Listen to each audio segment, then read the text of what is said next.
Hello, welcome. It's Saturday, February the 7th, 2026. Welcome to another episode of Have Your Say 247. My name is Rudolph Okonkwo.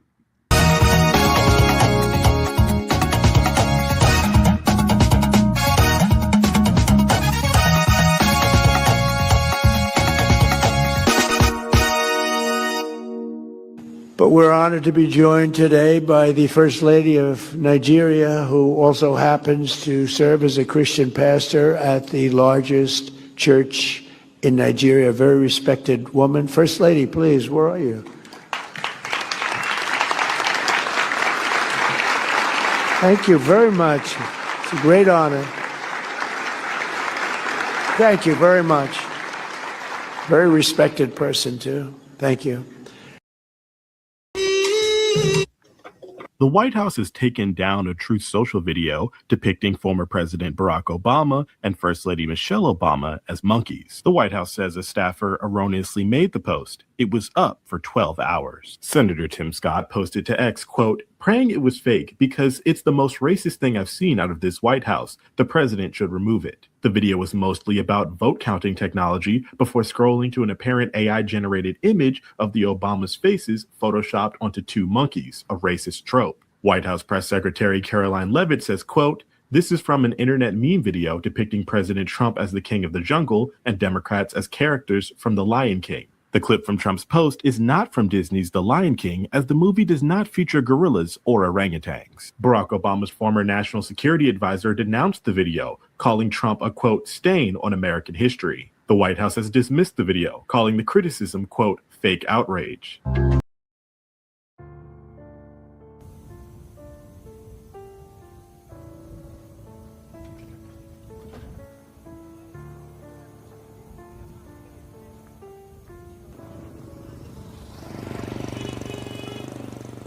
So this is where we buried the mass bed that we did because of resources. So here we buried 50, then the other one 27. So there are other graveyard. The one Christian they're using here, there's other one in the down there. There are two. When I saw motorbike en masse coming, three people on army uniform, all of them with rifle. AK-47. They are passing. I was like, are these soldiers? Not until when I saw one with this wrapper that was wrapped on their head. I have to run and hide myself. In fact, they started chasing people, catching people, tied them by their back like this, putting them like in some of layers. In fact, before 30 minutes, we just hear pa pa pa pa pa pa pa pa. They are shooting them on their heads. My son is abducted. My friend has been killed, and my family about 12 were killed. Yeah, 12 were killed in my family. So all in all, what we buried now from yesterday to today, we buried about 178 now, and we are still searching for more.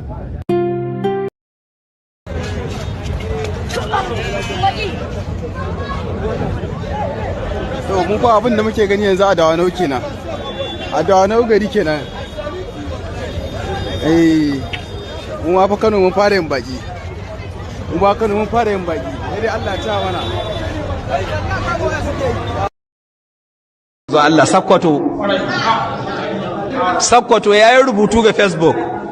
Ya faɗi ganganun da ba su da daɗin faɗi game da annabin rahama, kuma jin Sakkwato nace a maka yayi kure. Ai ba Sakkwato ake da wannan shiga ta ka. Mu kashewa mu kai. Mu akan manzon Allah akan mu kashe. Don haka ba Kano bace, Kano ƴan kasuwa ne. Shi yasa kaga an ce ma manzon Allah dan luwadi an tsaya ana jayayya, an ce ma manzon Allah kwarto an tsaya ana mu na kashewa mu kai. Wallahi kwaddar ba manzo Allah mu iya kamar da shi mu kashe. Allah ya gafarta mu wani yaro, naga wani bawan Allah jiya ga Facebook yace wai an ce mahaukaci ne, yace to ai mu ma mahaukata ne. Ai iyaka hankalin mu kai a taba annabi, ana taba annabi mun zama mahaukata. Wagga ita ce magana ta gaskiya. Allah shi muku albarka Sakkwatawan shehu. duk wanda ya kalli Facebook da sauran social media da irin wanda an ka hito kwarta an ka ta gidan sarkin musulmi ya nuna sakkwata suna nan bisa tarbiyyar da dan hodiyo yayi musu. Don haka Allah shi muku albarka da an sakai ku kashe shi. Magana bai da hankali bata taso ba. To bai da hankali duk bai da wanda yaka zagi sai manzon Allah. Mu ma bamu da hankali an taba annabi. Don haka bai da mu bai da hankali bamu da an sakai ku kashe shi. Kuma ba shi da duk wanda ya taba manzon Allah ku kashe shi. Bai da hukunci ko Bello ya bai taba manzon Allah bai da hukunci illa kisa. Musulmi in ya zagi manzon Allah ko ya ce ya tuba wannan tuba ta kani ne da Allah amma dai sai mun kashe shi. Bai da hankali ya sanya ta ya sau waya, bai da hankali ya sanya sau data, bai da hankali ya sanya buɗe shahin Facebook, bai da hankali ya sanya an kayo mai ya goge don mahaukaci ka waɗanga abuwa da kun gane ku kashe shi an sa kai ku kashe shi kun ba shi ɗaya ba ku manzo Allah ku kashe shi. Babu wani hukunci ga zai manzo Allah illa kisa. In ka tubu wannan tsakaninka da Allah can in ya ga dama ya ga amma dai muna an ce mu kashe ka. Ku taba manzo Allah ku kashe shi. Kada ku tsaya faɗa ma hukuma a kashe ɗai.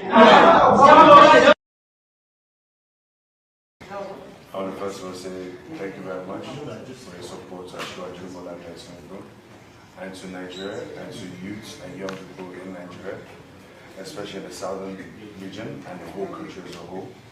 On behalf of the City Boy movement, we want to present your recognition letter and appointment letter as the regional director of the Southeast for City Boy. And on behalf of City Boy, we want to say congratulations and thank you very much. On your mandate we shall stand, on your mandate, on your mandate, on your mandate we shall stand, on your mandate we shall stand, on your mandate we shall stand, on your mandate, on your mandate, on your mandate we shall stand. Let's see if we can wrap up the PDP. Zoning for the presidency for the PDP. The South I think the only way I told someone on another platform maybe a couple of days ago, I said PDP has played its hands completely in the South. It's now on the place where what they say, last card, check up. PDP is now at last card, check up. And the only card they can play, ironically, is Peter. Peter Obi. That's the only card they have. He's in the ADC. Peter is not serious. He doesn't even know where his pathway to victory is. Peter could have stayed in his LP and there would have been a clear pathway to victory. There was a leadership crisis. Can you stop? Uncertainty. Every time Peter has to move, it's always somebody else but not Peter. I don't deal with that kind of laziness. The responsibility. Are you saying that Peter Obi is lazy? Extremely. When it comes to structural thinking, he's very lazy. It's lazy to think that if he had been in Abga all this year, he couldn't have built this crowd. He would have. It's lazy for him to say that to think that if he was in PDP, he couldn't still have been. He would have. It's extremely irritatingly lazy to think that if he can't solve the problem of the LP, he would have. Now he has joined himself with people that I know he can't even win primaries in their midst. I know Atiku very well, and nobody takes him for granted when it comes to primary. You know why? He has institutional experience of how these things have worked out since 1992. You don't come into a political party where that kind of man is running for ticket and you think you're just going to start screaming your balls and say, I'm not going to agree if it to be to who and who's going to listen to that nonsense. Then you have to look at the other stakeholders that are there. There's the Buhari groupings that make up a verified Pantami and all of that. You're going to bully those ones. Do they look like people that are easily bullied? So what are you doing there? If your numbers are your 6 million animated numbers that you got the last time, do you not understand that leaders have responsibility to manage the house? It's like the father of a house running out just because some kids are crying. Your duty is to attend to the problem. Some of them you have to punish. Some of them you have to scold. Some of them you have to pamper. Peter isn't capable of organizing anything apart from this silly show he does all what he will. But hey, it's still something because there's animated energy there. There's enough energy, and luckily for him, there's also some entitlement legitimacy. Sent troops to Nigeria. He sent American troops to Nigeria. I told you guys once it starts, it will not end. There will be no end in sight. Now, this comes after the strikes that was launched on the northern part of Nigeria in December 2025. The general in charge of the United States Command in Africa claimed it was just a small number of troops that was sent to Nigeria. That is how they start. They call it a small number of troops. And before you know it, there will be a battalion in Nigeria. Apparently, the United States had been conducting surveillance over Nigeria from Ghana.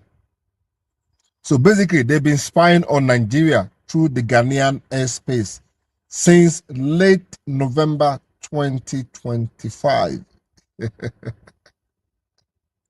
Donald Trump claimed that he sent this troop in agreement with the Nigerian government. So, does Nigeria not have military? Does Nigeria not have army? Why the Nigerian government would go and ask Donald Trump to bring military troops from the United States to Nigeria? Does Nigeria not have military or army or forces? The Nigerian authorities had already confirmed this news. So it wasn't like it is a rumor. It is not a rumor. It is a confirmed fact. The defense minister, Christopher Musa, confirmed that the teams that was deployed to Nigeria are working with the Nigerian government to provide security. But it didn't give any further details. Ladies and gentlemen, the United States troops are now in Nigeria.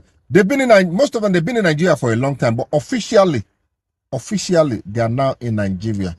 Whether you like it or not, there is nothing no bagger can do to remove them from that country.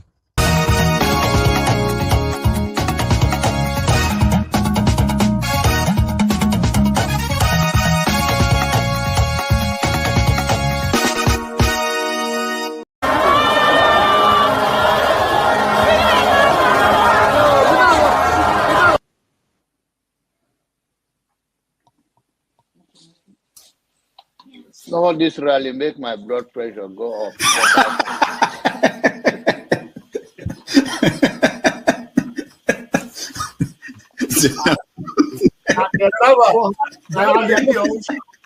And the people who are asking a platform for him, who are supporting him.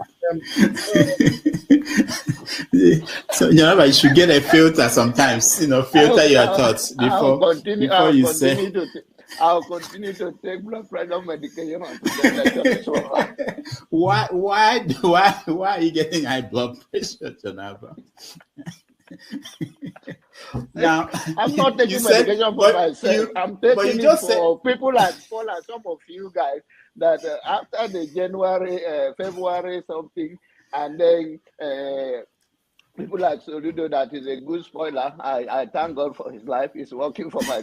And I am ready to die defending Nigeria in whatever way. When it is God's time for us to go, it is. And you took my time to God. You are ready to defend Nigeria. I gave you my time. No, I'm coming. Alexi, hold on. You already started. What I'm saying, defending Nigerians is this. I gave him my time, and he's using it to defend. No, sorry. I'm sorry. Alexi. I hope that Nigeria wins. I'm never going to wish any president evil so that I can say I told you so. No, I won't wish them evil.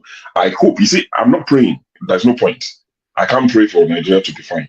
I only hope that Nigeria wins and Nigerians win. Because if you choose a dodgy doctor who has a dodgy record, who has, all sort of accusations leveled against him, to say this doctor, we think he's done this, or this doctor, this surgeon, yes, he's a senior surgeon, he's the most whatever surgeon, but there are a lot of accusations leveled against him.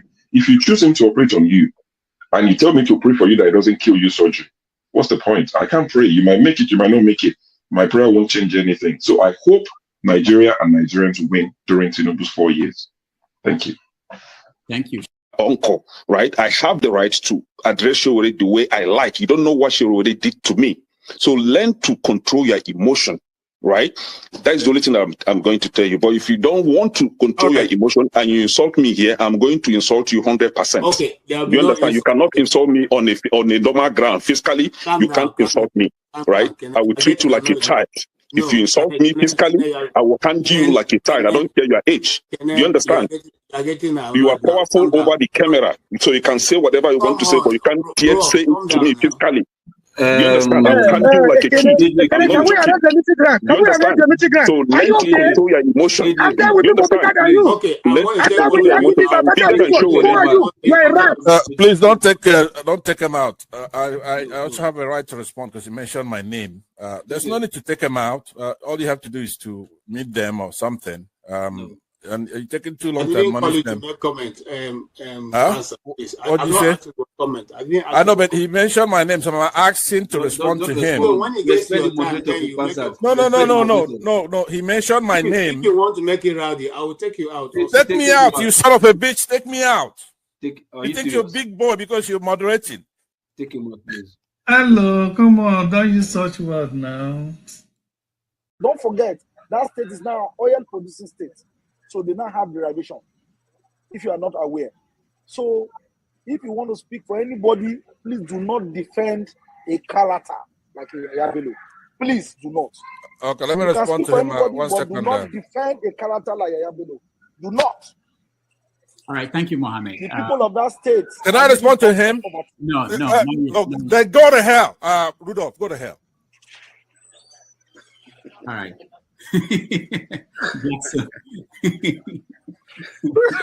Rudolph, I've never seen this part of him before. Tinubu is a criminal, yes, of course, a categorical grade 1 criminal. The only person more criminal than Tinubu in Nigeria is probably Babangida. But he's a criminal, and is he fit for purpose? Absolutely not.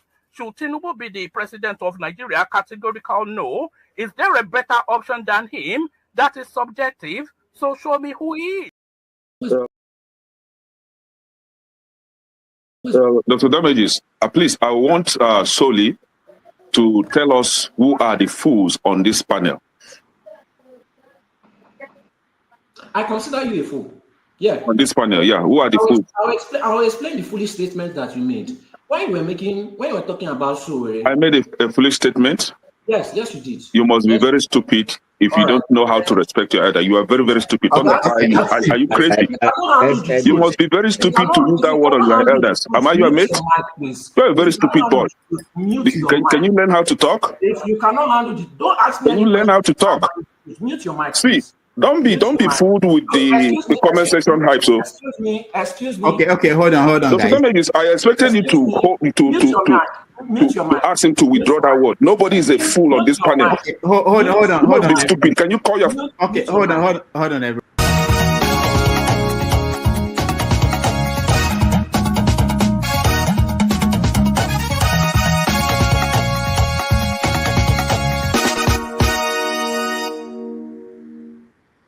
All right. Thank you, everybody, for joining us, and welcome to another Saturday and another episode of Have Your Say 247. My name is Rudolph Okonkwo. It's a beautiful day here in New York City. I hope you are having a wonderful day. Thank you again for joining us. We are going to have a wonderful day today. We're going to discuss issues in the news. We confirmed this week that the US finally had their troops in Nigeria. It's acknowledged by both the Nigerian government and the US Command in Africa that they are there as advisors and helping our people to master intelligence collection. People have pointed out that this is how they got to Vietnam. This is how they got to other parts of the world they went to. They don't go in first with the battalion of soldiers. They go in as advisors and people that will help with intelligence. So that's what's going on in Nigeria. The president is back in the country, and his son is out there campaigning, setting up groups of people for the city boy in the 2027 upcoming election. Also, the Senate approved a reformed, revised election bill, which didn't mandate direct transmission of the results. So it's causing a lot of distress for people who were hoping that there will be a change in the election 2027. People have already written it off. If that is not done, that there is no hope for a good election, that the outcome will be exactly the same. So we're going to talk about that. We are also following the story of the 170 people that died in Kwara. We're still following that story. People are reacting in different ways. Our $9 million, is it, that was paid to to a group, GHI, I think, lobbying group in Washington, finally paid off. President Trump at the breakfast, prayer breakfast, acknowledged our First Lady. He didn't bother to mention her name. Just let's hear that.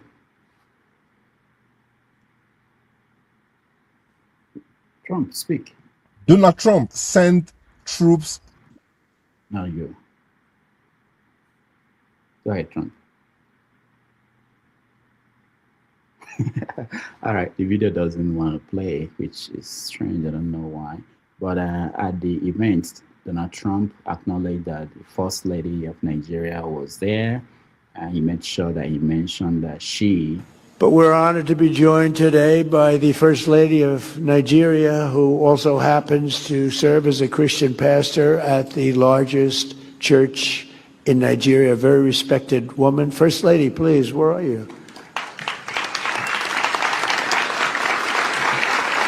Thank you very much. It's a great honor. Thank you very much. Very respected person, too. Thank you. All right. So we are going to start. Before then, I just want to mention one more thing. They are trying to tamper with the sharing formula of the money they share between the 3 tiers of government. The Senate wants to change it so that the federal government will get more money. We don't know if that is a good thing or a bad thing. and then, of course, it's in America, it's Black History Month. February is regarded as Black History Month, which is a period when they remember the contribution of Black people to American society. In honor of that, let's listen to this. All we say to America is be true to what you said on paper. On April 3rd, 1968, Dr. Martin Luther King Jr. gave his last speech in Memphis, Tennessee.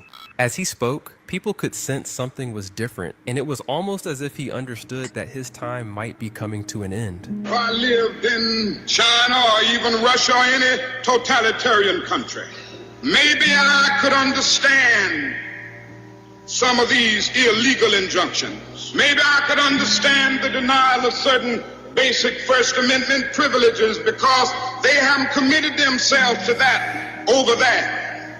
But somewhere I read of the freedom of assembly. Somewhere I read of the freedom of speech. Somewhere I read of the freedom of press. Somewhere I read that the greatness of America is the right to protest far right.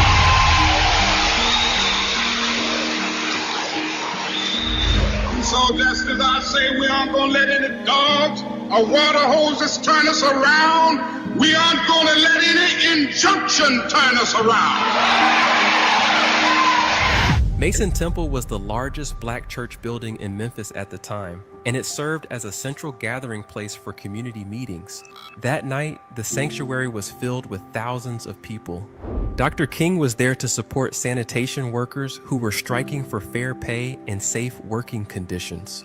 But there was something more. He was preparing for the Poor People's Campaign. It was a movement that brought thousands of poor people together in Washington, D.C. Well, I don't know what will happen now. We've got some difficult days ahead. But it really doesn't matter with me now. because I've been to the mountaintop.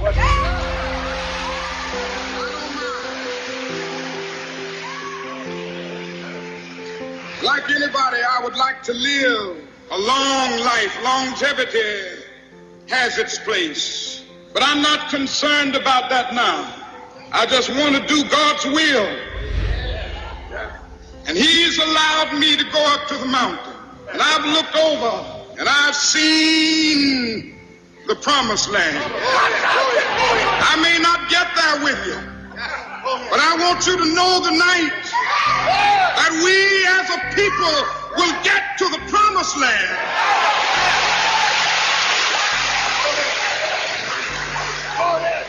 So I'm happy tonight. I'm not worried about anything. I'm not fearing any man. Mine eyes have seen the glory of the coming of the Lord. Less than 24 hours later, on April 4th, 1968, Dr. King was assassinated on the balcony of his motel. But his message of love, justice, and hope still inspires people today.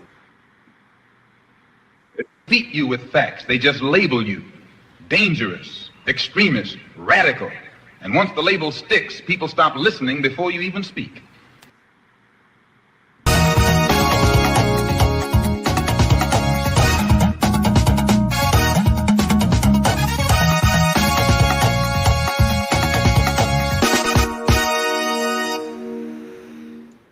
All right, welcome everybody. Thank you so much for joining us. It's a wonderful thing. You know, it's not we don't take it for granted that we open the studio and we see you coming. We appreciate you all the time. All the people who make our time to be with us. It's a wonderful day. Welcome to the show, Paul. Welcome. Thank you and good morning. Yeah, how are you? Look at the way you are dressed in Arizona. T-shirt, that's it. You can't even do it in your house in New York, you know, because it's cold. But, make I do my shakara before very soon people start laughing. I've ride my bicycle this morning for 45 minutes. I just came back from my bicycle ride. Right, with this. Rub it in. Yeah. Lucky you. So the weather is really, really nice. Today is going to be 84. 84. I think we're going to have -5, I think. We have minus. For the whole of this week, when I go to work in the morning, I don't on my AC. But if I'm coming back, once I turn my car on, I run AC to house. That's how Arizona is. Good. Nice to see you. Anything you are watching, any story that is of interest to you? I think, Doctor, a lot of story, but things like the great legend fella said, if you can't cry, then solely laugh. You start laughing at everything. So when I see the Trump thing with Remi Tinubu, I can't pronounce her name. Then with the Tinubu falling in Turkey, it's like when Tinubu traveled to Turkey, they say Trump give him a call. Said, you are still going to a Muslim nation again. Tinubu was scared. That's how he failed. And everything. So immediately, Tinubu had to say Remi Tinubu, say go and apologize. And Trump has said, he said, oh, this is a great woman from one of the biggest church in Nigeria, but can't even pronounce her name. And everything.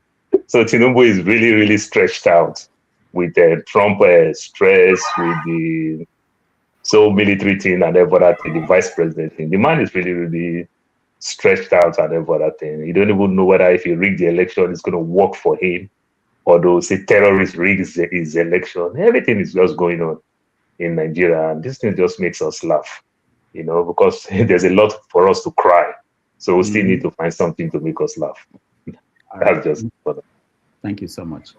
Tony, welcome to the show. Good afternoon, Doctor. It's cold here too. It's brutally cold here. Yep. So my admiration for my brother Paul. I wish we were as warm as you. ACs are not in suspension now. But I think you touched on most of the areas. Oh, before I lose my, let me greet my brothers in the platform. brother James, my brother Paul. I can see who else is there? I can see Ovie. I greet you. I see my brother recolonization. Greetings. And I see all those who are in the comment section. Greetings. Yeah. So I think you touched on most of the areas, but there's also a video that is trending on a guy called Alex Babi, who has been doing some great job in building houses for those who were displaced. And there's been, I mean, he didn't hide. He gave, I think, the government a tongue lash about the way they handled issues of insurgency and the treatment of those in IDP. But that's one. I also saw a video by Oshomole congratulating the president. I think he said something that just made me laugh. He was saying that he's just seeing the president since 2026, since this year. So he was even wishing him happy New Year. And I just recall that throughout January, the president was only in Nigeria for 7 days. So he has become a visiting president like Paul Biya.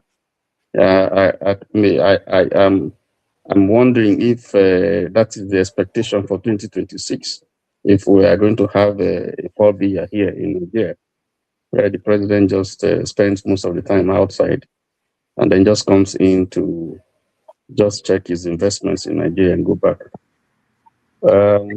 What else? Yeah, I think you touched most of the areas, so I'll leave it at that. Thank you. All right, thank you so much. Mr. James, you're next. Yes, can you hear me, please? My line is not good. Yeah, we can hear you. Go ahead.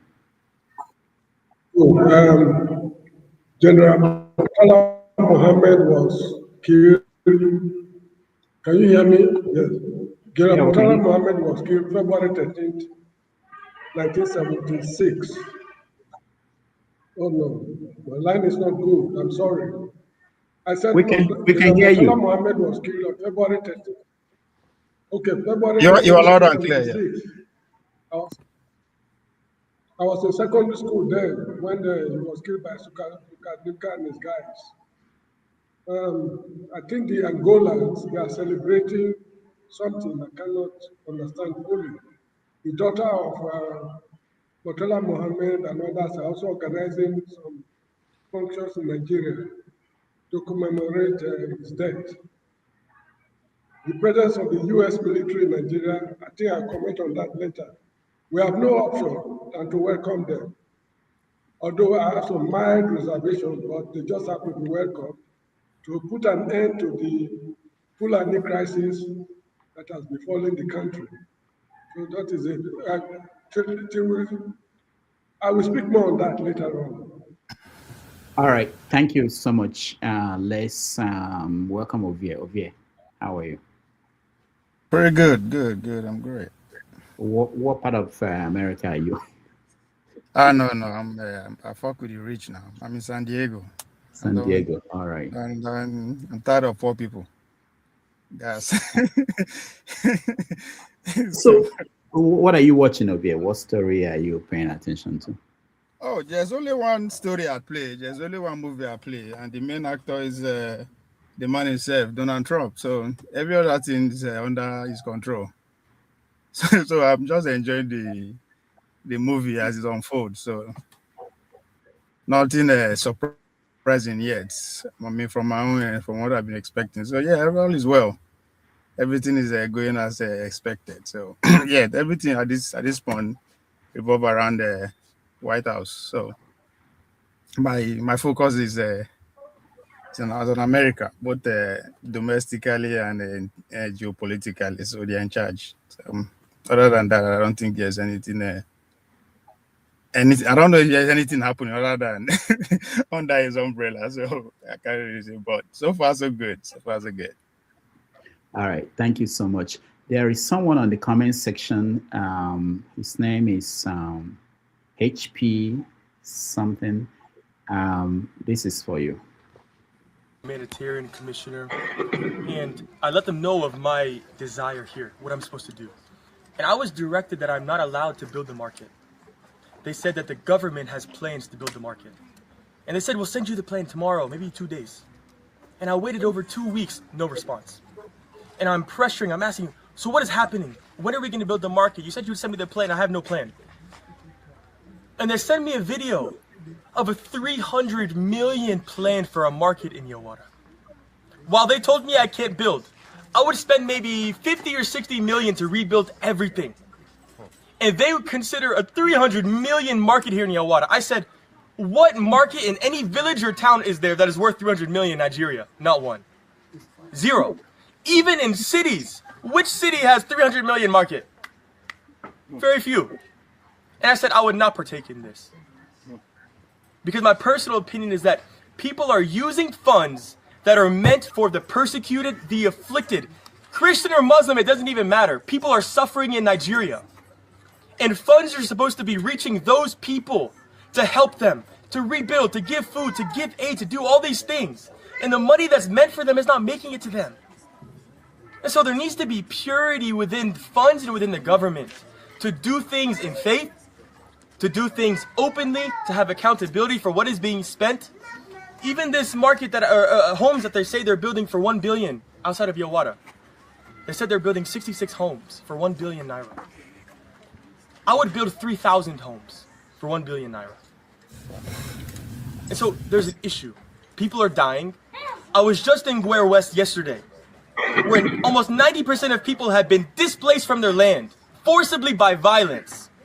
And there's an IDP camp in Agagbe. They're living in grass, a grass house, full families. They said they receive money from the government maybe once every 3 months or 4 months. They have no food, they have no home, nothing, and if they go back to their land, they're killed.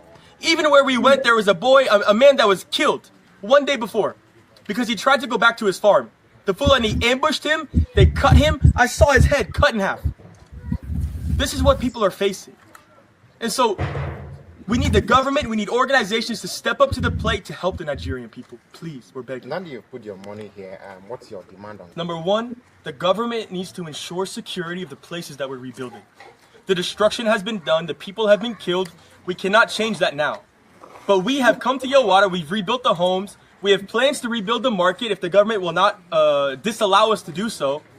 But the government has to protect its people. This cannot happen again. 300 people cannot be killed in their own village. They cannot burn 100 homes in market just for the sake of their pleasure. You guys have to protect your own people. There's no other way.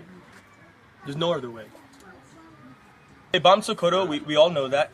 But the reality is that that's relatively nothing. Yes, it's good to take a step.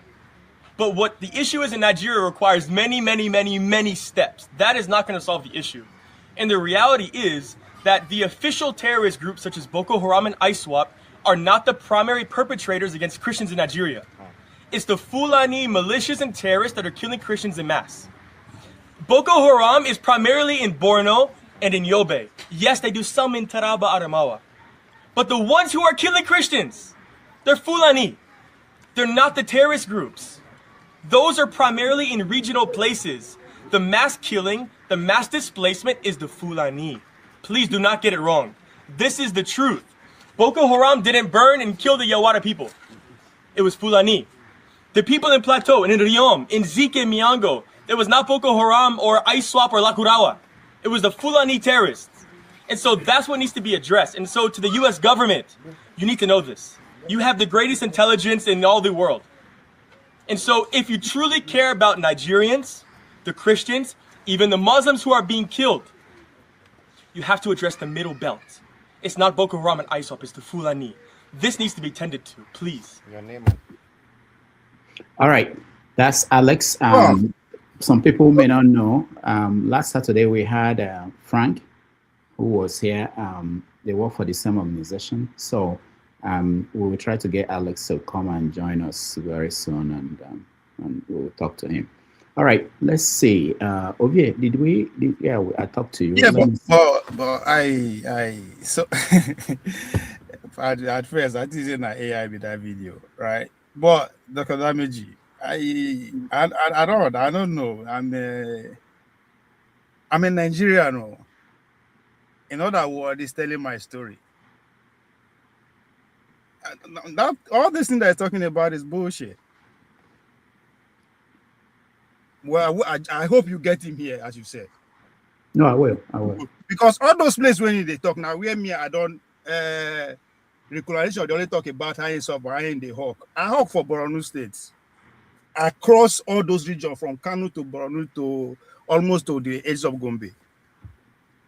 I know, nobody say I did. So when I say I've been Nigerian, I know I work, I hawk, I farm for Sambisa Forest. Where they talk farm forest. So now playing ground, nobody's in Hilly and all those things. I farm there. So when all the people they talk all these things, it's as if they are talking about another country. I don't understand. but anyway. All right. When we go into details, you can let us you explain things to us. We understand you more. Recolonization. Welcome to the show. Yeah, greetings to everybody, Dr. Damages and friends, and How are you?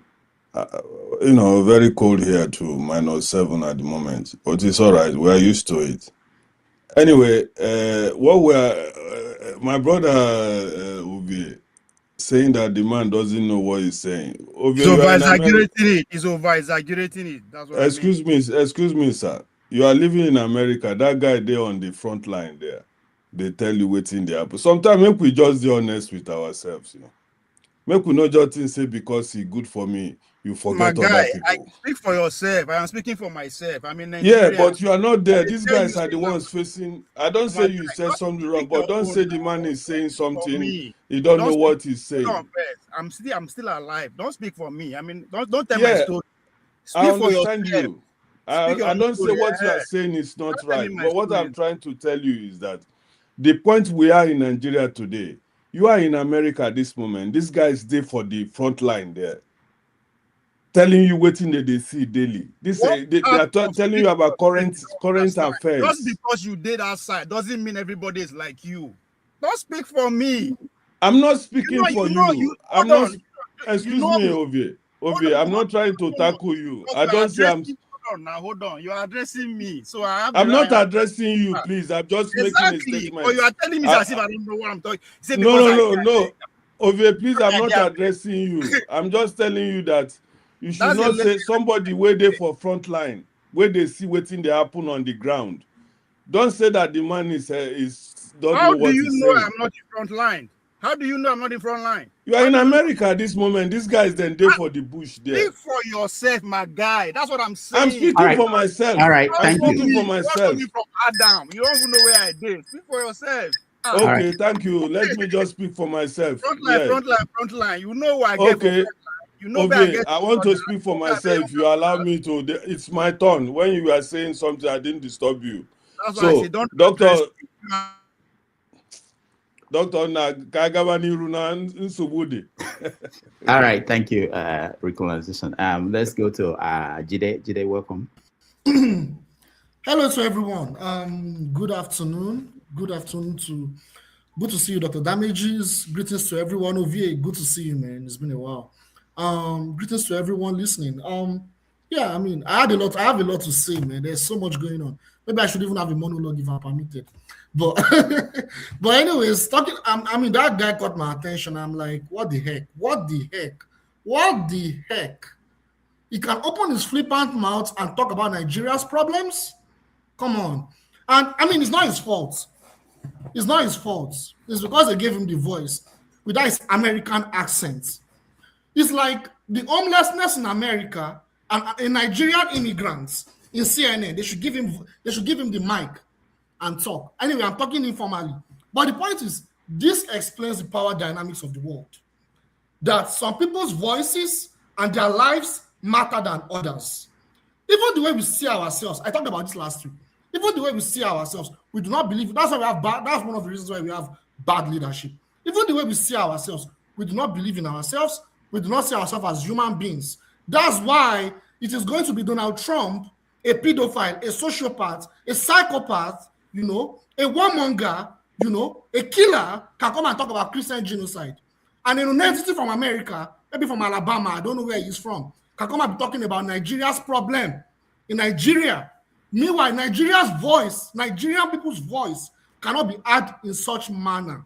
It's a shame. You see, so it explains the power dynamics of the world. Because when I come here and talk about geopolitics, people will say, what concerns Nigeria with Iran? What concerns Nigeria with Cuba? He should go and talk.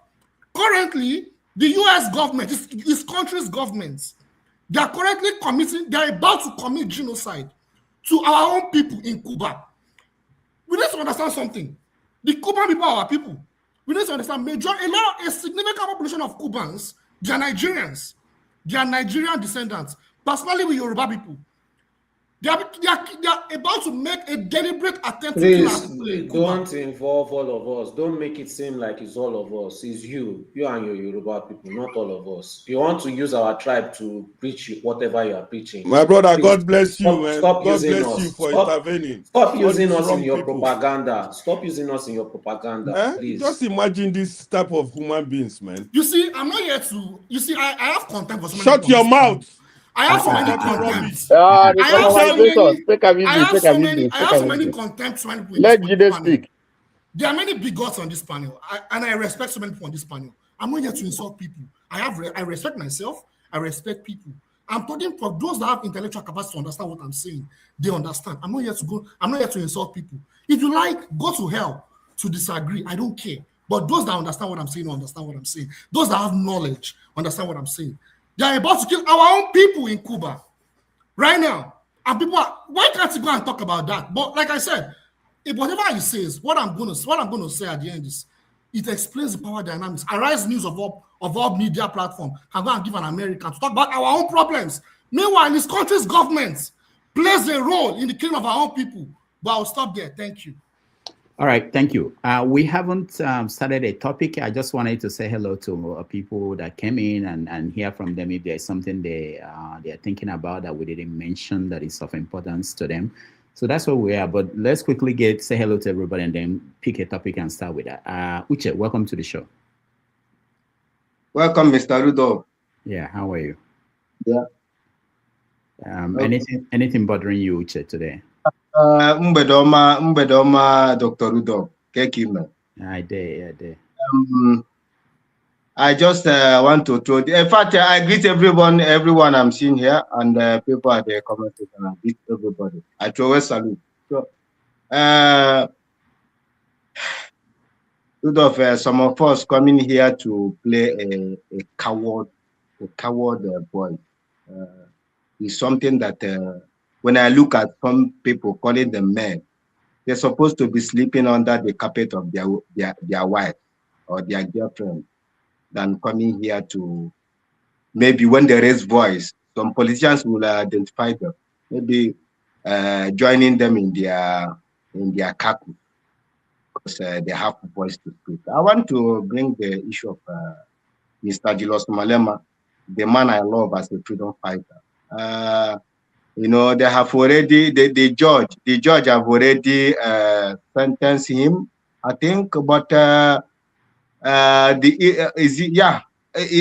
judgment is against him, according to the white woman judge. But the punishment, should I say, they are going to give him, that is tension. And they want our people to know about it. If not one thing, Nigerian government could have not jailed Mazen and the country. But the reason why the South Africa are scared now to give Julius Malema punishment, they don't know what will be the next. If we watch the day he appeared in the court last month, January, if you see crowd, if you see the EFF members, South Africans, more than how many miles lining on the road, they brought Julius Malema like their first God. That is what a freedom fighter is supposed to, the place is supposed to be keeping on. Because of what? We are fighting for the people. Today we are celebrating our brother from America, the one who played his video here. We are celebrating him. Martin Luther King. Martin Luther King. We are celebrating him. So our people playing coward. Nigerians coming here talking like, but you cannot mobilize to deal with the issue, killing 50 people, 100 people, 200 people. You are here saying somebody is. We need to go and what we need to go and check our brain. Some of us have mental problem. I'm telling you with the gospel truth. I will speak when I reach my turn. Thank you so much. All right, thank you. Quickly, let me go to Mazi Opara and then Sully, and then we'll start. Mazi Opara, welcome to the show. Yeah, good morning from Minneapolis. Very cold here. Doctor, good morning. I know that New York is almost the same temperature with Minnesota, right? Yeah. Yeah. Good day, wherever you are. Maybe Minnesota should be colder. I think we are. No, not today. Not today. Today we are we're under zero today. Okay. We have here -8 anyway. Mm. Yeah, Doctor. I think just to greet and say hi, and then I wait till the whole discussion starts. Thank you. All right. Thank you so much. Yeah. Sully, welcome. How are you? Yeah, well, good. I see that since the last time I was here, Sheikh Kuti was supposed to come here, but he came late. So yeah, I left. He came late, yeah. But before I left, I asked him why is he letting people like Whiskey use his father's image, and it seems like maybe he hates that part. And since then, he went on 1 week rant. I think I should bring him back. I should bring him back. I still have more to ask him. You know, I want him to rant more again because there's a lot of nonsense that he has been allowing since, you know. Sorry to say, I'm not trying to disrespect him, but, you know, he has allowed nonsense Nigerians to really influence him a lot, and he needs to check them. In fact, he needs to sue all these people and collect most of the money that they are making, using his father's image to oppress Nigerians inside car, throwing money on the streets. Will his father approve of that? If he sees what people like Burna Boy and Whiskey are doing to his image, you will beat them. You will beat them. So, you know, for now, I just don't want, because there are some Yoruba people on this platform here already, they want to drag, you know, our culture into the mud finally. They just want to finish us because they think that we are going to be in power forever. They are not thinking of the consequences. Like, we are really going to suffer after Tinubu leaves. We will bear the brunt. But for now, they are so emotional. The thing is so sweet for them. They are not thinking about the future. They want to use our tribe to conjure it with criminality.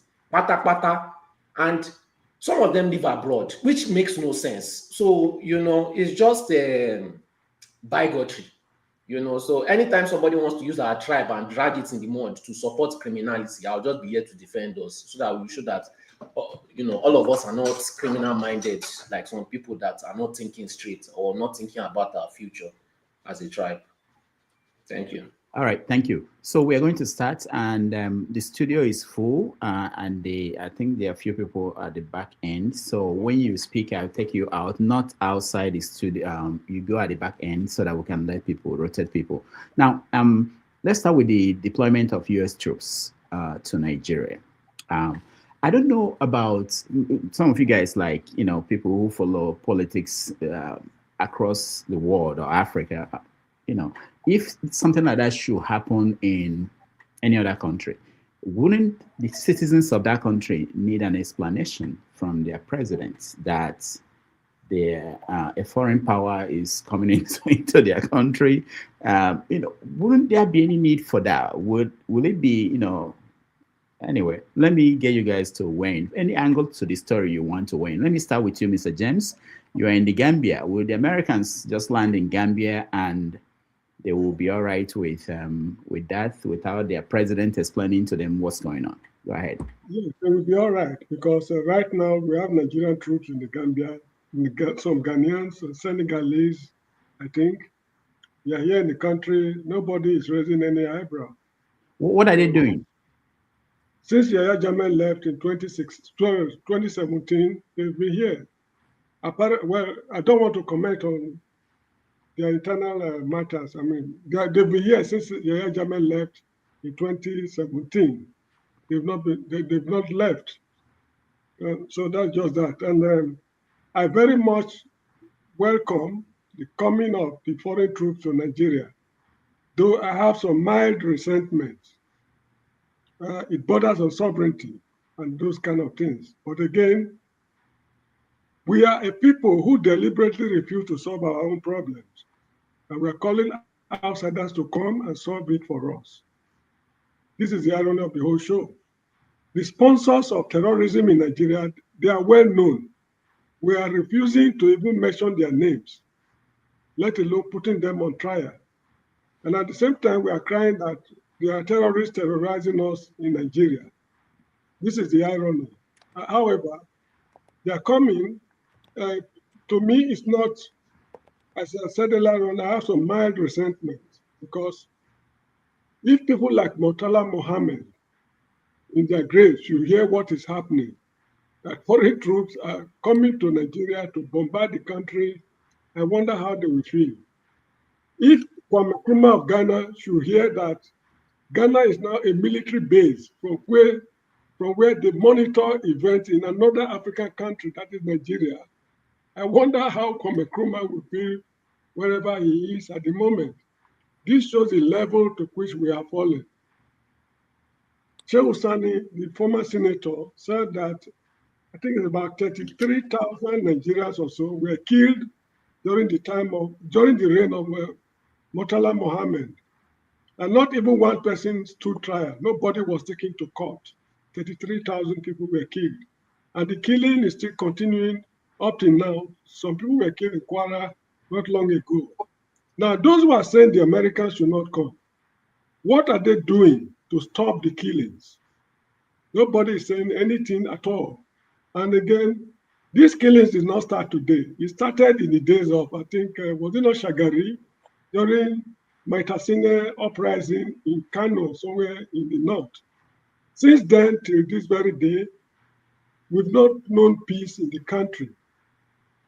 Those who are, conniving with them, they are well known. Those who are negotiating with them, they are well known. We are unable to do them anything. Instead, we are declaring war on the terrorists. As I said on this program some time ago, as far as I'm concerned, these so-called terrorists are innocent boys because they don't know what they are doing. Who are those sponsoring them? Who are those furnishing them with AK-47? How did these weapons enter the country? Nobody wants to investigate. Yet we are crying that terrorists are, ravaging the country. During the days of Lawrence Anini in Bender State, self-styled Shola Oyenusi of Lagos State of those days, Okotoko 6 and others, when this problem erupted, immediately after the Civil War, Yakubu Gowon promulgated the Arms Robbery and Firearms Tribunal decree. All the states in the Federation had the tribunals. So any armed robber caught, anybody caught robbing with violence is automatically sentenced to death by firing squad. And the judgment of the tribunal is not subject to appeal. It's only the state governor who can use his prerogative of mercy to rescue the fellow. So people like Anini, George Yamu, Shola Oyenusi, Okotoko, they were all sent to hell by firing squad. That is what it was able to reduce the rate of armed robbery in Nigeria. But today, governors are even parleying with these people, the so-called terrorists. Nobody is doing anything about it. If their intention is to Islamize the country, then we are in for a very big trouble, because that is what we are seeing today. When it started in the north, we were saying it is not a problem. Now it has got up to Kwara State, the whole of the Middle Belt, and what we call northern part of Edo State. They are eating towards the Atlantic Ocean gradually. What are we doing? Nobody is doing anything. The United States must be very careful, because the terrorists in the Middle East have been decimated. They've scattered the whole of their network. So they are looking for another place to regroup. Should they get a firm hold on Nigeria and use that as their base against the United States, the US will be in for a very mighty trouble. So it is in their own interest to do what they are doing now appropriately. This is how I see it. I find nothing wrong with it. My only worry is that, according to this Jeffrey Chaucer, if gold rusts, what will iron do? If they are able to invade Nigeria, what will other countries like Malawi, Kenya, Uganda, and others do? It means Africa is finished. So in conclusion, there's a book I read some time ago. The author said that a mistake of a generation can wipe a people out of existence. This is what we are facing today. The mistakes our ancestors made during the days of Mungo Park, Clapperton, and others, by welcoming strangers we know nothing about and extending our hospitality to them without critical analysis. This is the calamity we are grappling with up to today. And if we are not extremely careful, we are on the verge of being wiped out of humanity, wiped out of history completely. These things happened to the Jews in Germany during the Second World War. The Jews resolved that never again will it happen, that they will kill us en masse and nobody's doing anything. And that is what is responsible for what the Jews are doing today.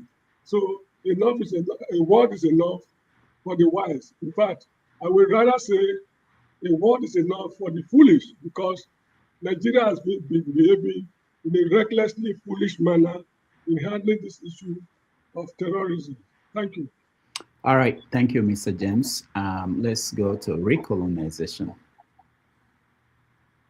First of all, I want to apologize. Normally I'm a very humble person, and I choose the words I use. But sometimes you can't help yourself when you listen to some kind of people. So let me tender my apologies for using those type of words. But doctors and friends, you have to know that Nigeria. First of all, let me applaud Mr. James. He corrected something. A word, they say a word is enough for a wise, but he said something. A word is enough for a fool. I never had it before. This is the first time I had it, and he made sense. We cannot just keep watching some people behave foolishly, and we will all shut up our mouth.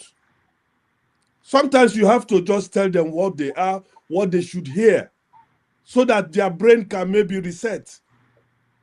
They all live in very good conditions somewhere in Europe or America or whatever where they live comfortably.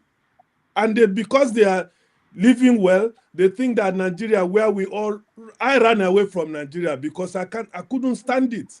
The oppression far back, that time was even better. I couldn't take the frustration. I couldn't take the class system. I couldn't understand why, because your papa no get car, somebody when papa get car go they look you down. Not be said they carry you for that car one day. Even you beg them, they no go carry you, but they will look you down.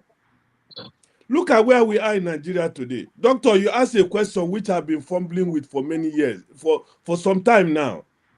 Who did this to us? It is not easy to ask such a question, because sometimes you look at Nigerians, how some of us behave like, sometimes you start wondering, who is this type of people? Where are they from? Look at what is happening in Nigeria. 170 people were killed the other day.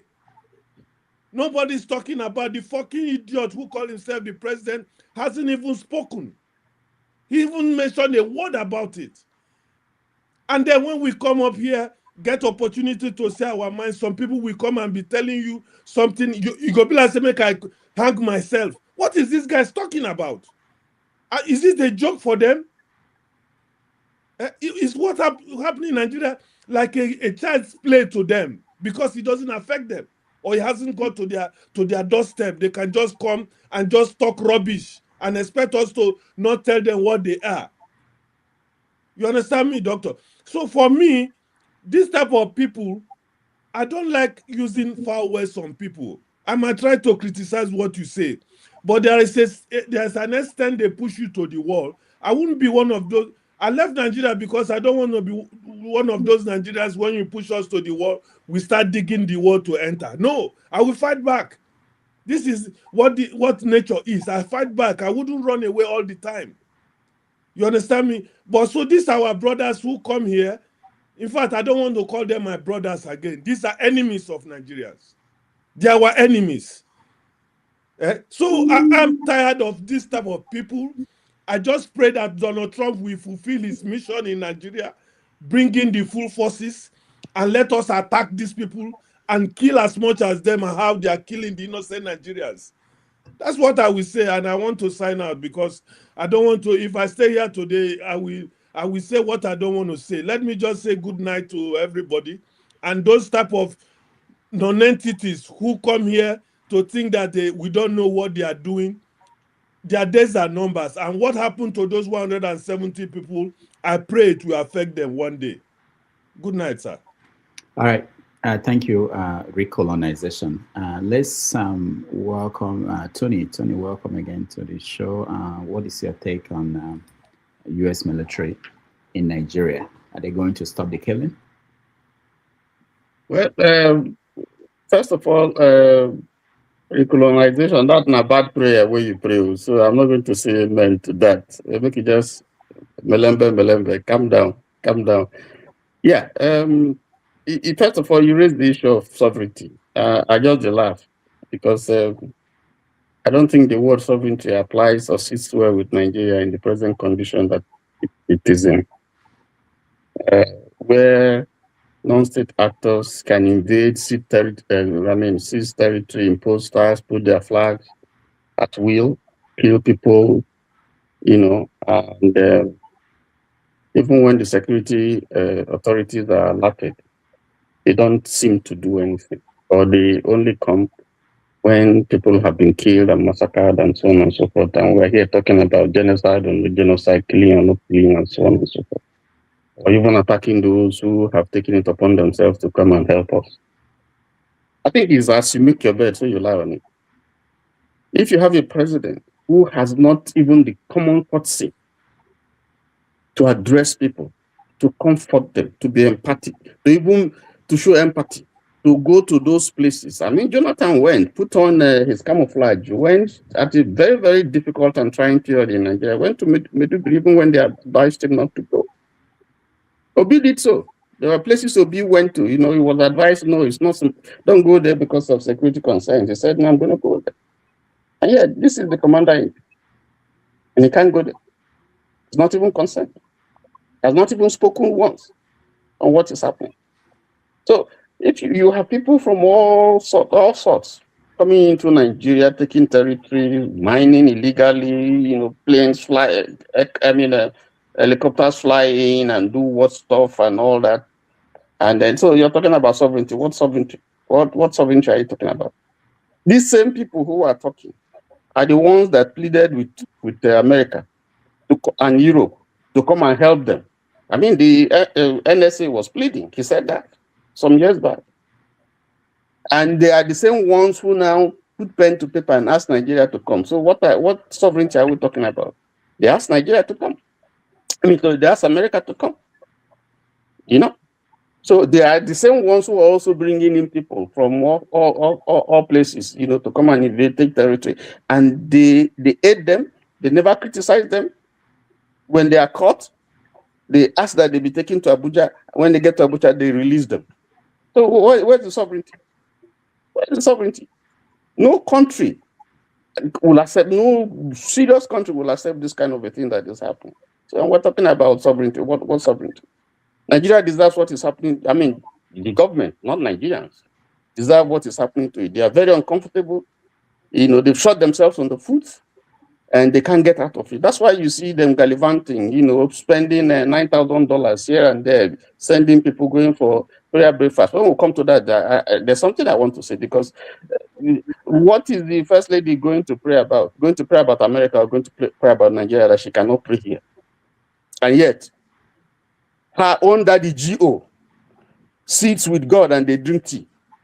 Why would he go to Donald Trump when his own daddy G.O. can talk to God? They call God and they sit down and they drink tea. He can't talk to God about whatever it is he went to go and pray for in America. Is that nonsense? Is that nonsense? What we are seeing here is the total collapse of governance. That anybody can just come and do anything that you want, plunder and do anything that you want in Nigeria, and nothing comes out of it. You kill this type of people. Look at what is happening in the US. The lady is missing. Everybody is looking. President has spoken. 2 people were killed in Minnesota. Protest is still going on. The Congress is congressmen, are all talking about it. We're going to defund ICE, and people are killing. What has our Senate and the House of Rep done over this issue? Not one person has spoken. This is business as usual, killing people left, right, and center. And people come here to help us, and some of us are denouncing and deriding them and talking down on them and talking trash. It's unfortunate. It just shows the kind of people that we are. There's no value for human life. It's a big shame. And I think, like I said, I've lost faith in Nigeria. I love Nigeria, but I lost faith. And I think if this kind of a thing must continue, and you don't want America to help you solve the problem, then let everybody go. Let those who like what is going go and stay together with them and enjoy their killings and all that. And let those people who don't want stay away and find a better path for Nigeria. This is all hogwash, nonsense. That's why the former British Prime Minister, didn't have a good word for us. The same thing, Trump, because of this nonsense. Let me just stop there. Thank you. Thank you, Tony. Ovie, you are next. When you finish your own take, I have a question for you that someone sent to me to ask you when next I see you. So people wonder, for instance, these pictures you have behind you, like that today is Tinubu and Obi Kubana. Whether you take everything. Oh, that's not Obi Kubana. That's my political godfather. Oh, you're governor. Okay. Yeah, but that people think that this is a question somebody sent to me, that you take everything as if it's a joke. Like, are you really proud to have? Not me. This is a question they asked for you, but talk about this topic and then you can end with that. Proud of these people you put behind you. Are you proud of them? That's the question. Go ahead. Yeah, one is my president, one is my governor. Okay. And anybody who don't recognize that fact, the joke is on him or her. I'm a realist, blood flowing in my vein. I live in physical reality.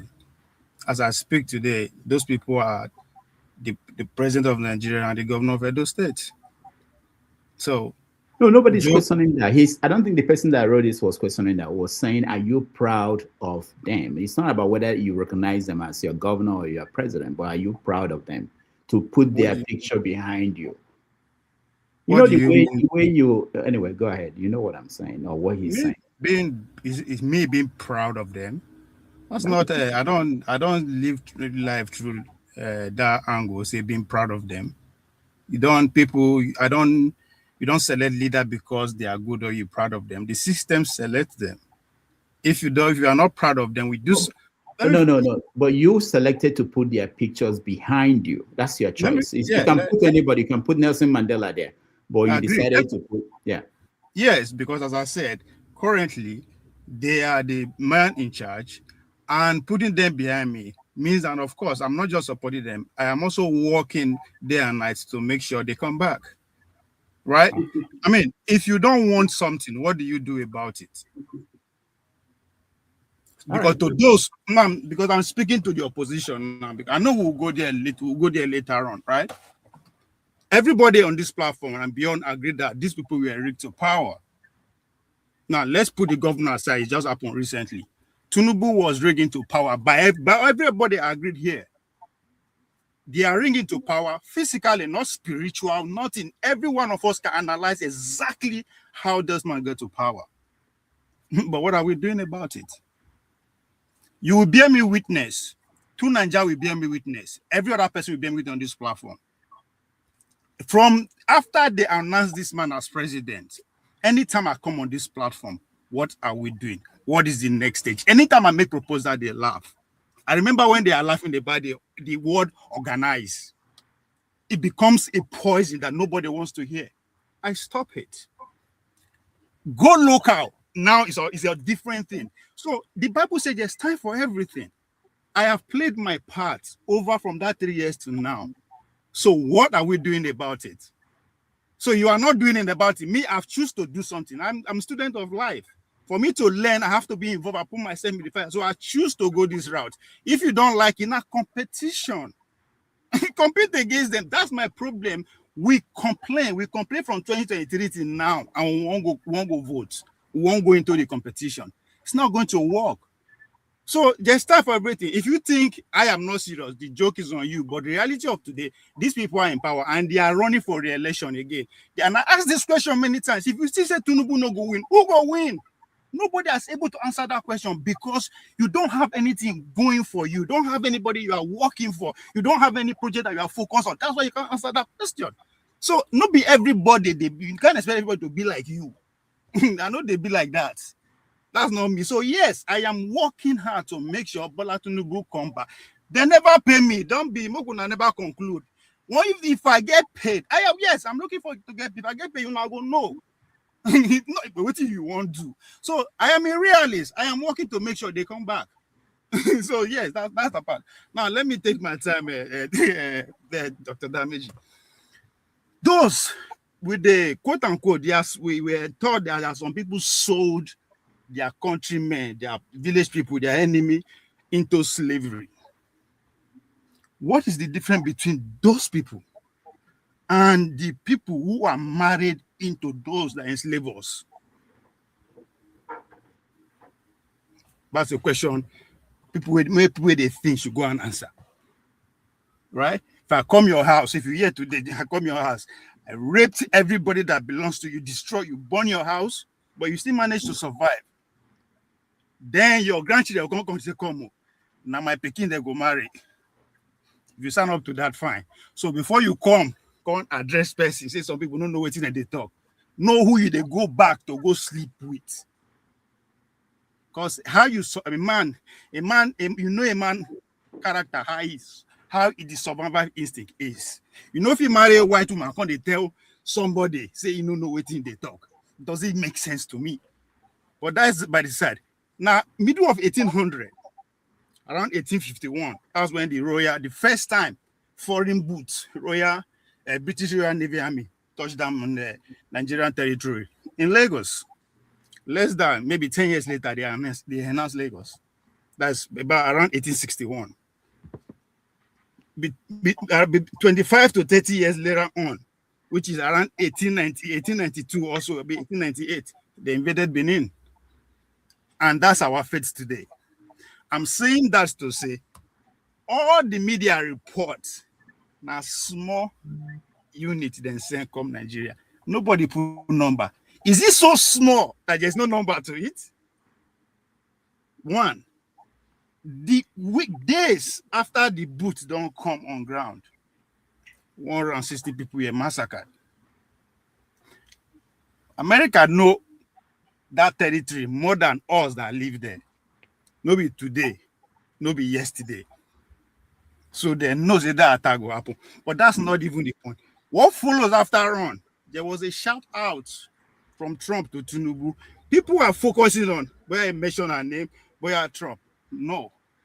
What you should be asking is that how did her name get into that list?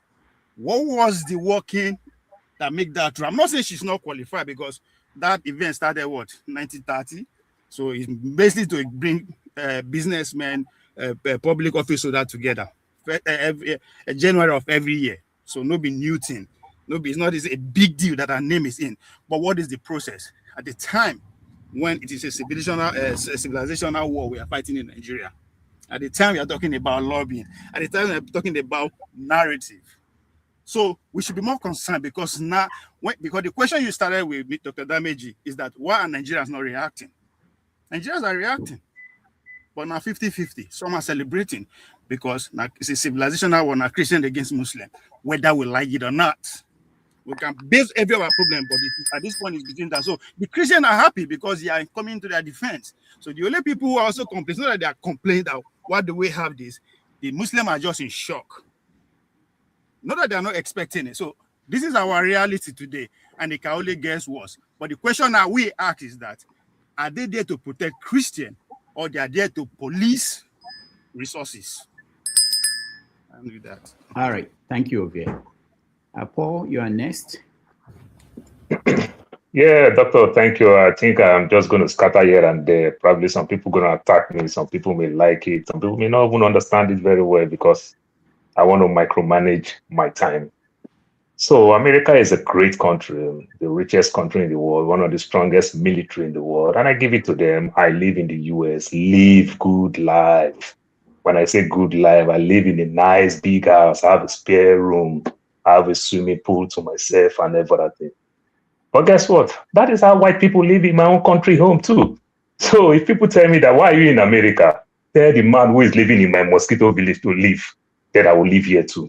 But if that man choose not to leave, I'm not going nowhere. I'll live the good life here too. Why am I saying this? As great as this country could be, the richest Islam country in the world is in Indonesia, 1.1 billion population. Are you hearing any terrorists there? No. Do you know why? You don't see much of Americans there.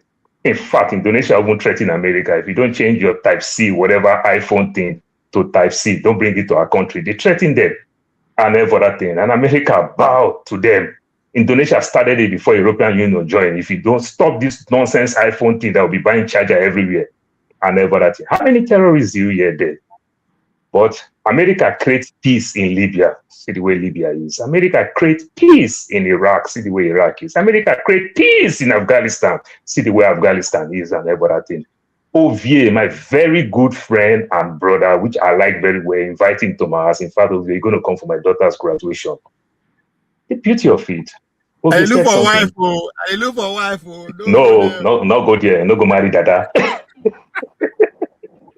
Ovie said something. Nigeria, America, and China is fighting the war. But do you know where the fight is taking place? Nigeria. Just like Anthony Joshua will fight, this good fight. The other fight in Saudi Arabia or Las Vegas. If you fight in New York where doctor is, you will probably not make good money. But if you fight in Vegas, you make good money. If you fight in Saudi Arabia, you make better money. America is fighting China because China is getting a good deal, rare earth magnets in Nigeria. Putting military there is to stop China. America choose not to invest a lot in rare earth magnets because they buy from China.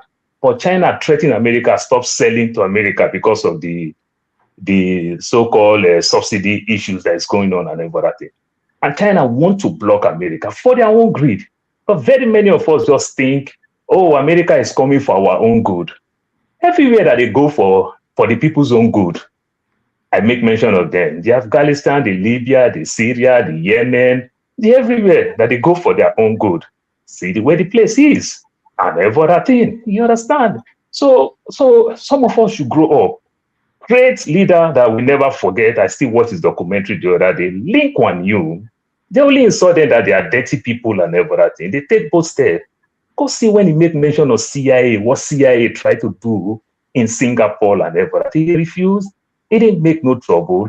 You understand? But what he did, just to pay his people very well to live like prince, kings, and queens and everything, so that they cannot be easily compromised and the likes.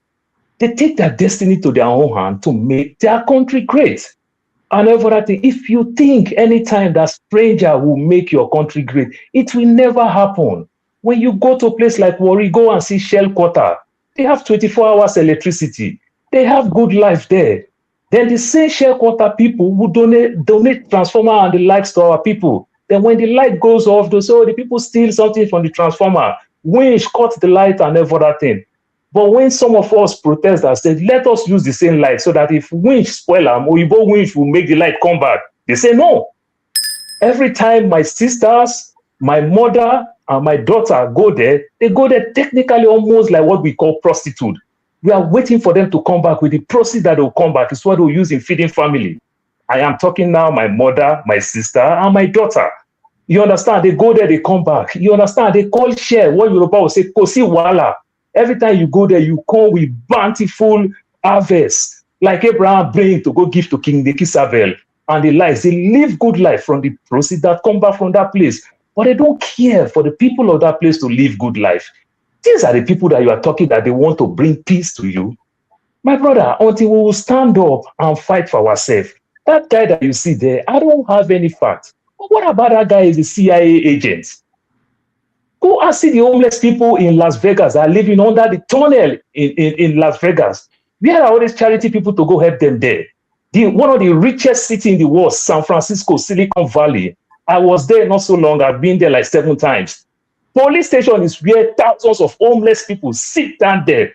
If you go police station, they stay in front of police station. They are sitting down there. They are begging. They shit on their body. This is the United States of America. Where are all these people to go help them there? Where are all these guys to go help those people there? Go and see the numbers of homeless people in New York City, the richest city in the world. If I'm not making mistake and every other thing, where are the people?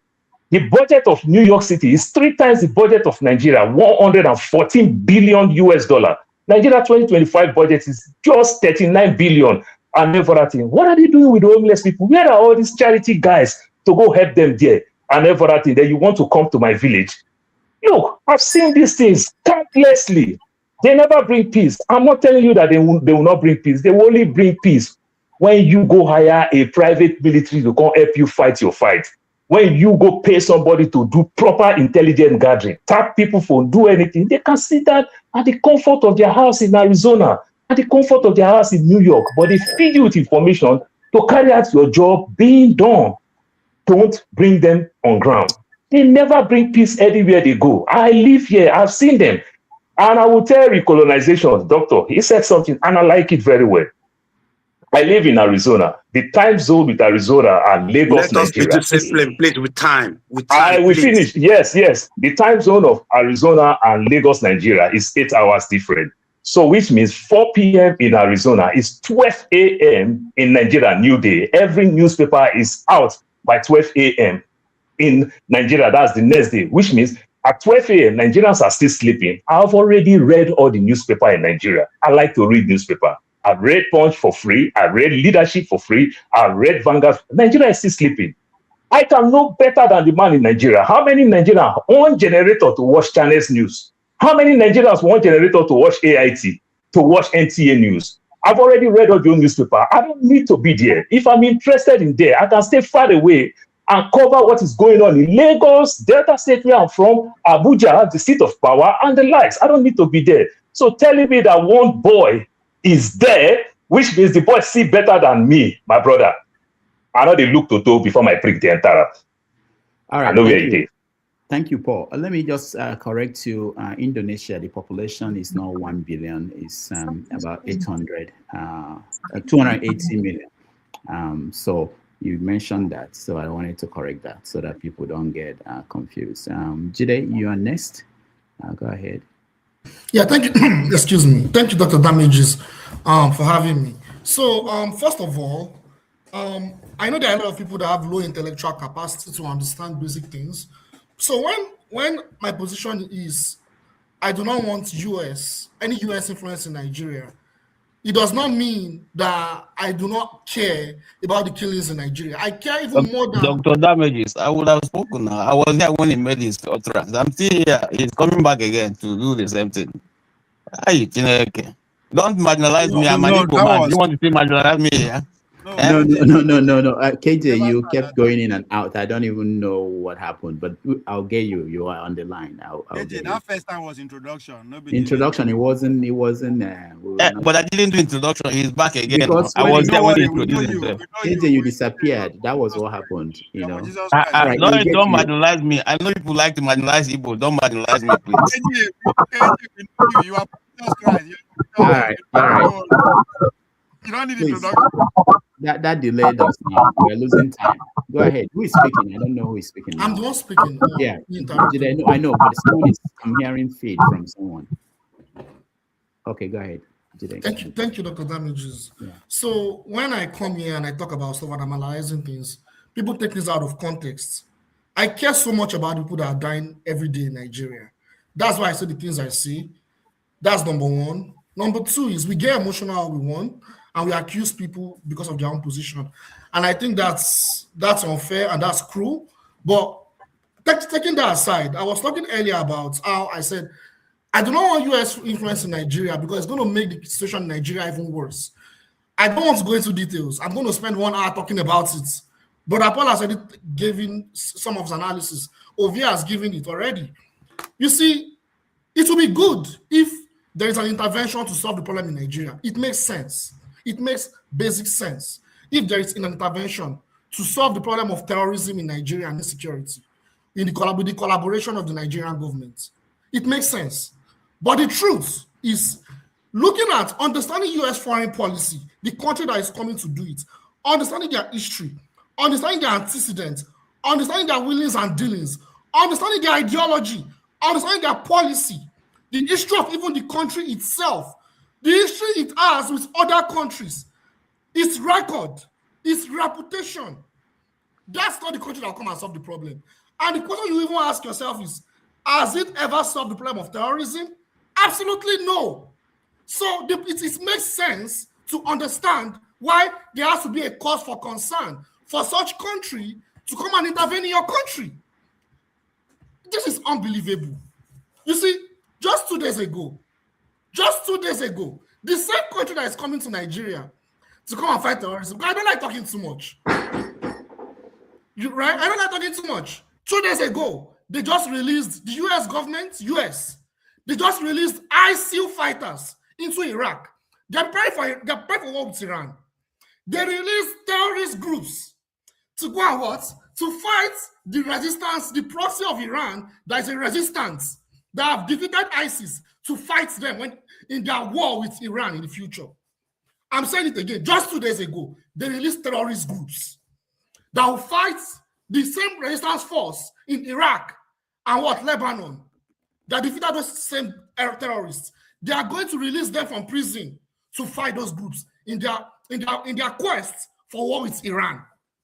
Is it that country that will now come to your own country to come and solve the problem of terrorism? Meanwhile, the terrorists that are killing our people are connected to those terrorists. I don't want to even go more into details because I don't even have time for some bigots that will come and be insulting me and disrespecting me. But the point I'm making is we're in big trouble. I don't have to come here and be crying and be cursing people. I don't have to get emotional, but we're in big trouble. Our country is in big trouble. Someone was coming here, and someone said that earlier that what is the solution about our problem? That we are talking about, we don't want US to come to our country. What solution are we bringing? What are we doing? The solution is right there in Nigeria. The solution is right there in Nigeria. When we're in Nigeria, all of us are from that country. Majority of us are from that country. What steps did the professionals of Nigeria take to boycott with every death in Nigeria from terrorism? What measure did they take? Nothing. I've said this so many times on this platform. The little independence that we had, they were professionals that were willing to sacrifice and lay their life for the so-called, the fact that we even have Nigeria as a country that we can talk about. They were professionals. What have the professionals done? Well, have they even done anything like boycotts? Anything like boycott? These killings have been going on for almost 20 years. Have they even done anything like boycotts? You see, I don't have time to come and be arguing with some. I don't have time to be expending my energy with some people that have low intellectual capacity. If we cannot think and see what is really going on, it's very disturbing. I'll stop there. Thank you. All right. Thank you, Jide.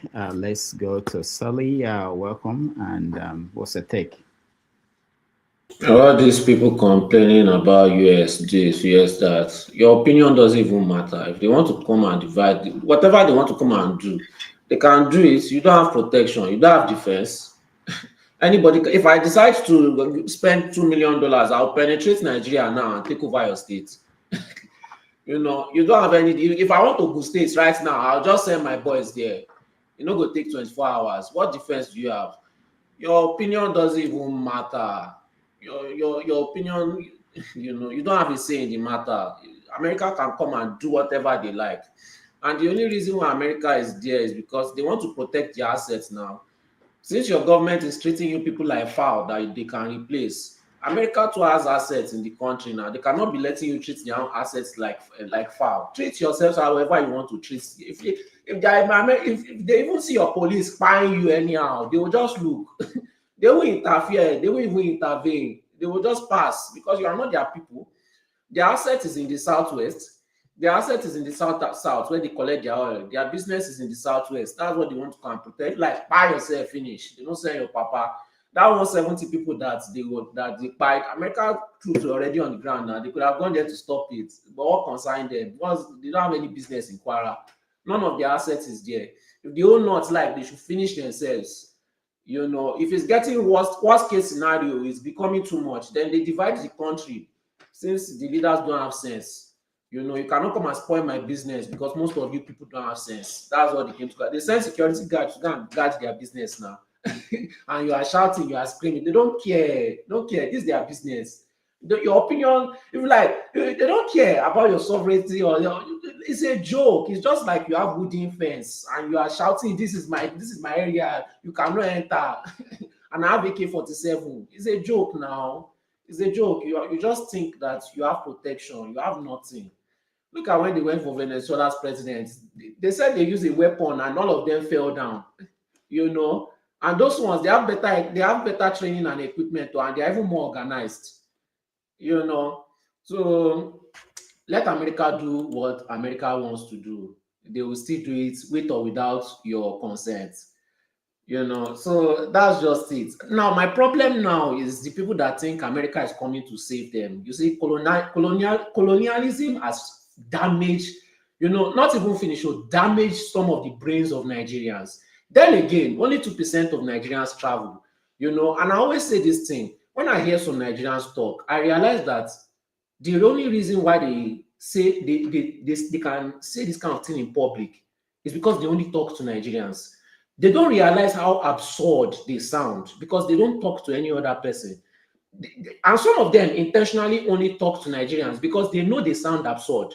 They cannot confidently talk the way that they talk to people from other countries because all those other people will let you know that something is mentally not correct with you.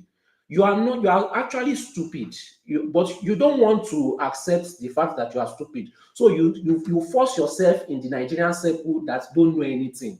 You know, just like how all these Nigerian celebrities behave. Your Burna Boy is matching your head. You are still paying for his next concert. You know, outside Nigeria, Burna Boy can never try that with anybody. You know, you see people like Pele, he's constantly assaulting that his girlfriend. But Nigeria say, hey, is it not his babe? What did she do to deserve that? If that's my sister, I'll knock the boy out. I'll almost kill him. You know, but you know, in Nigerian society, she must have done something wrong, so she deserves to be assaulted. That's why they keep to their own circles. Sometimes I even feel like there's no point in responding to them because you're only proud of your statements because you know you are talking to Nigerians. So you know that, you know, Nigerians take a lot of rubbish, a lot of nonsense, a lot of idiocracy, a lot of mumuness. So you are very comfortable.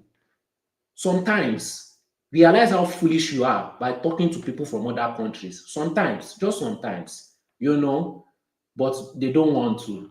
They will never do that. You know, stay in your Nigerian circle and be forming smart with your foolish speeches. So that's just, I don't have much to say. And please, you people, if you want to, you know, disgrace yourself online, stop dragging the Yoruba tribe into it. Say me. Don't say the Yoruba people. Don't say our Yoruba people. Don't drag all of us into it. Say me, myself, and I. You know, Dr. Damages, people will know the difference. Can I clarify something? I will not fill out to more than 30 seconds. So when I was talking about Yoruba and Cuba, I think this is when I'm not talking about you. I'm not talking about you. Okay. I'll stop there. Please, thank you. Allow me. Uche, your line is very bad. Uche, your line is very bad. So are you done, Sully? You're done? Yes. Okay. Thank you. All right. I just want to put, there's something you mentioned Burna Boy, and I just wanted to mention that during his last tour of the United States, there was a place he went to perform, and he did something that is typically a Nigerian thing. There was one of the concert goer who was sleeping in the audience. He got mad and ordered that the lady should be taken out from the concert. They almost canceled him in America. So he thought he had the audacity, you know, the Nigerian attitude that somebody, how could you be sleeping when I'm performing? They almost canceled him. But anyway, I got your point. It's because he's so used to being in Nigerian circle. He forgot himself. He forgot that he's not in Nigeria. He realized, consequences. Let me apologize. If it was in Nigeria, you will never apologize to them. You will never ever apologize to them, and they will take it. And then you say, why is our government treating us like this now? It's from nowhere. They are behaving like they hate us. But you've been telling them that this is how you love them. The more they treat you, you see, Akpabio promised last time they did protest. Akpabio was promising them things, so they said, he's promising us things. Where are the tangibles? Nigerian politicians promise, all of them will go and sit down and they will put their hands. They will be like, they've achieved something. And that's why they never give you anything, because you are satisfied with promises. You are not satisfied with anything on ground. So they will keep on promising you and promising. If it's me, I'll do the same thing too. I promise you 1 million. You start clapping for me. You give me everything I want. Will I give you the 1 million? Never. I'll just promise you another 10 million again. Continue giving me your life. So just terrible, terrible behavior. Thank you. KJ, welcome. Thank you so much, Dr. Damages. I waited so long to be able to make my comments.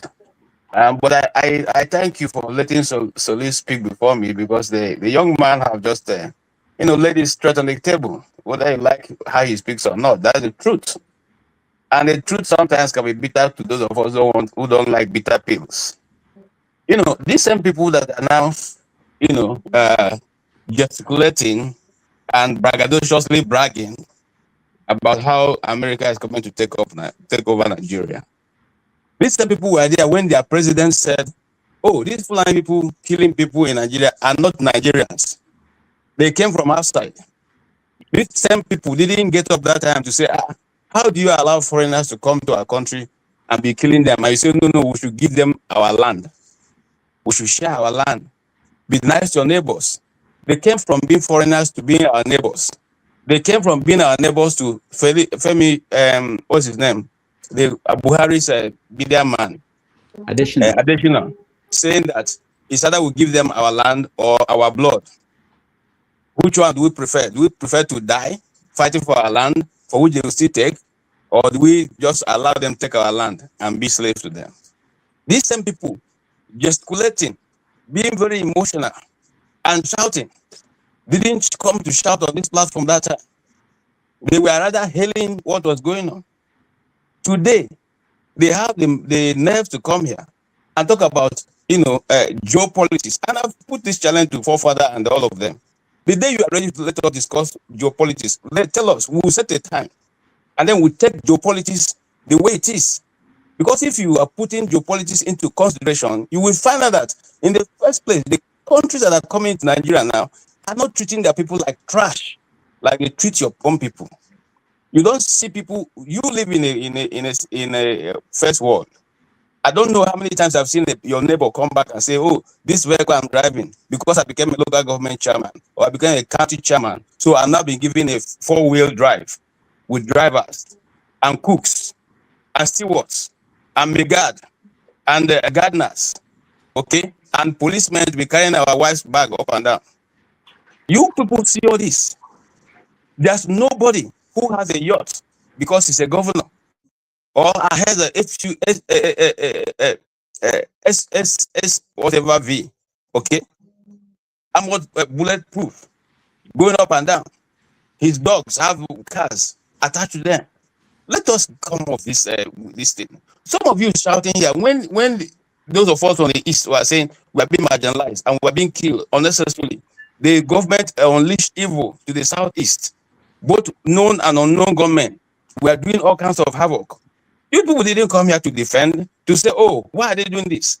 None of you. Instead, what we are more concerned about is to make sure that Nnamdi Kanu is in prison or he's killed, so that you guys can be satisfied. That's what you are concerned about. None of you came here to say, "This is injustice to a Nigerian, and so this thing should not be continued." But today, just like Nnamdi Kanu was saying, because of the hatred for the Igbos, you will leave the north to come to the south, and the Janjaweeds to take over the north. That's what is happening. That's the truth. That is the truth. So you people allow the Janjaweeds to take over the north. Now America have to come and intervene. And just like Solis said, yes, they may come there for two interests. They may come for their own interests, or they may just come there because they have a different agenda. And what is the agenda? We know that the world is moving to another phase.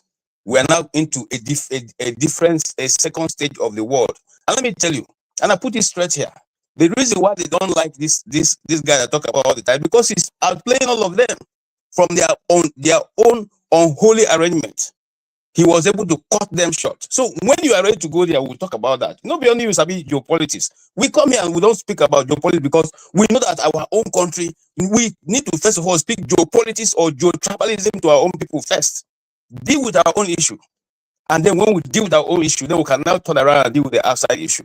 But our own, we have a president who is a certificate forger, and who has now taught everybody along the system to be forgers. They from the Senate president to the last, all of them are forging official documents. And then we come here and we're shouting and men doing. Why don't you shout about those things going on in your country and correct them? Why do you want to correct from the outside? The things going on in your country, is it benefiting you people? The oil that was taken away, the something they said if they remove, Nigeria become good. Has Nigeria become good? It has not become good. And then a man in far away decided to tell people, you are killing your own people, I'm here to build houses for you. That's the small boy when you old pass. Small boy when you old pass. They for village. So, and then somebody was saying, Paul was saying that, oh no, it was this other guy, the guy with the rasta hair. You say you know those places. You don't know those places. I lived in those places. I don't know what you're talking about. You don't know them. I have friends who are still talking from that point. I have people who I can call right now and say, what's your place? So when you call me and say, guys, how many languages you speak from that place? I speak to you. I speak to Joma. Let me tell you. I speak Hausa. What are you saying, Jide? What's your name? What are you saying? Last week, we wanted you to be on this platform because we had somebody from that place so that you can put up this thing you're talking now. And then you didn't show up. Okay? Leave this thing alone. Leave this thing. Look, let me tell you something. We are the problem of our society. We, those so-called elites, because we bring up this, we defend everything that is undefensible. We are the one who form the narrative that the poor take over around with it in the street. We fail to tell the people the truth. We fail to say, look, what you are doing is wrong, and it's wrong. Are we not the lawyers going to defend Akpabio and the rest? Well, which country in the world have you heard that they forged government gazetted paper 2 times, and the Senate president covered up? And you people are here talking, blaming a country that takes care of their people.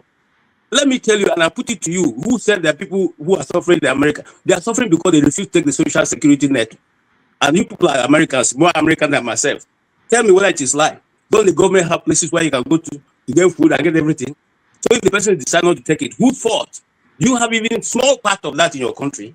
You have small, where you can go and say today, I don't get food. Make I go back. If not for God bless the church. You must be poor for you to benefit from government. So which means there's poor people. You must be poor. True. If you're KJ, above national poverty guideline, I cannot get free food for government. I cannot get security from government. My brother, because I'm not poor. So what are you talking about? Then they are poor.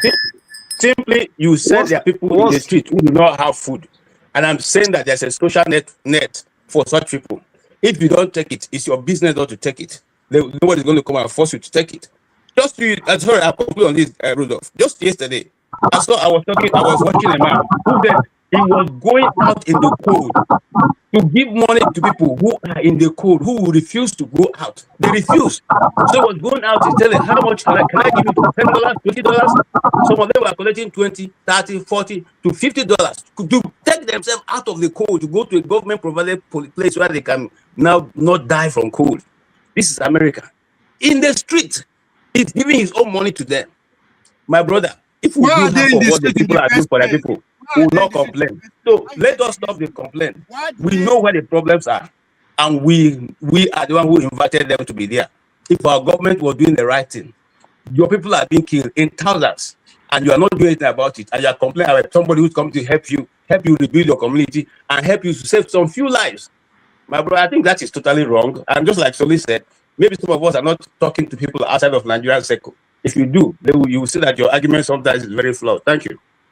All right, thank you, KJ. I wanted to stop. Doctor, I must just push this thing. Hold on. Minimum of 22 American soldiers by themselves every day that have the greatest military in the world. Every day, minimum of 22 American soldiers every day. And every other thing. What are they doing towards that? My brother, there's problem everywhere. Hold on. Tell us where do you get the statistics for that? Where do you get the statistics? Ask your chat GPT, ask your Google. Go online and see it yourself. Please. Paul, respect yourself here, please. Let's move on. Please. No, don't speak like that. So I wanted to say that the issue of homelessness is very complex. It's not as easy as it's being put here. It's not that sometimes we simplify things to the point that it doesn't, if you know the details, it's not that people don't want to go and get help. Most of the people you find who are homeless in America, they have mental health issues. So it's very complex. If it's not complex, it will have been solved. It's not like the government of America is enjoying, especially in New York. There are a lot of them in New York. It's not that we Dr. Dameji, I disagree with you. We are talking about the richest economy in the world, the most prosperous nation human history has ever seen. That's an excuse, I beg. Me too, All right, we are not discussing that now. I want to get to other people. Uche, unfortunately, I have to skip you because your audio is terrible. We can. Uche, we can't hear you. I'm serious. It's very bad. So go out and come back in. Mazopara, you are next. Yeah, thank you, Dr. Damage. Please let us have some decorum here, please. Who said? I think Jide said that America is releasing some terrorists from somewhere to fight Iran. What I read here is in this January, US Central Command launched a mission on January 21st this year to move up to 7,000 ISIS detainees, including 150 in initial group from Haskai, Syria, to secure Iraq facilities to prevent a breakout. So they are sending them out, or not to Iraq to fight Iran, but they're sending to face justice. Please. Can I respond? Can I respond to that? Yeah, go ahead. It's your Thank you turn. very much. And I love the fact that you mentioned it. So this is the point, right?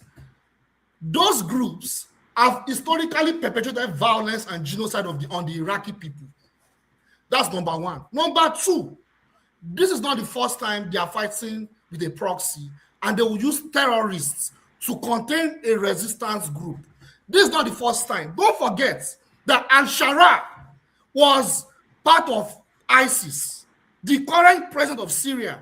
So yes, they reached an agreement just a couple of days ago so that they will release ISIS detainees. It makes sense. That's the narrative, that they're going to face justice. But the point is, they will release them just like when you release a kettle of fish. When they bomb Iran, the Hezbollah, all those groups, Ansarullah, they are in Iraq. They will now use them as a force to fight those groups. These are basic geopolitics. I do not want to go and talk. I don't want to go deep into this thing, but I'll stop there. Thank you. You just said it. They will face justice.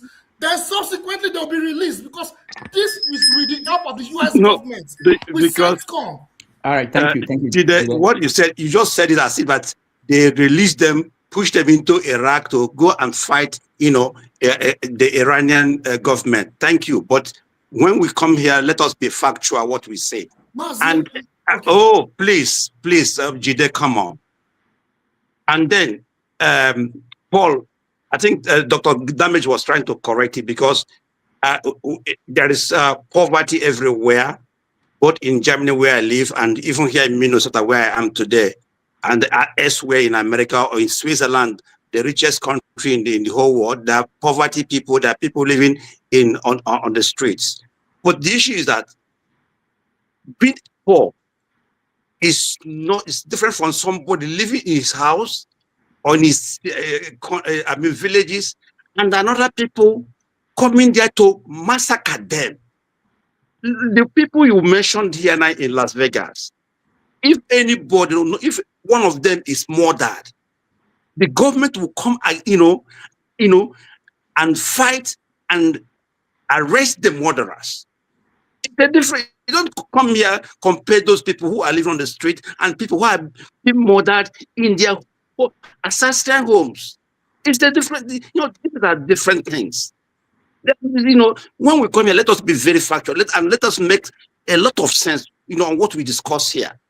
You can't compare beggars or poor people living in the street and with people who have been murdered in their thousands in Nigeria for doing nothing.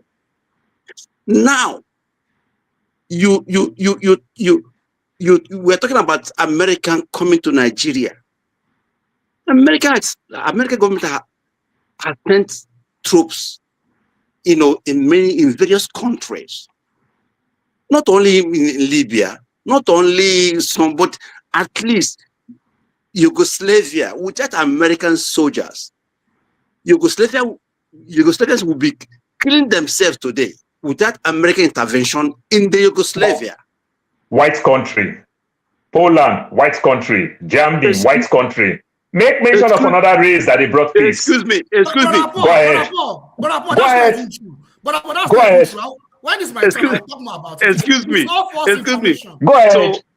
So when you say white society, yes, what does it does it mean that you black people that we cannot get ourselves in order? I don't know. I said go ahead. Germany, Poland, Yugoslavia. Okay, please. Go ahead.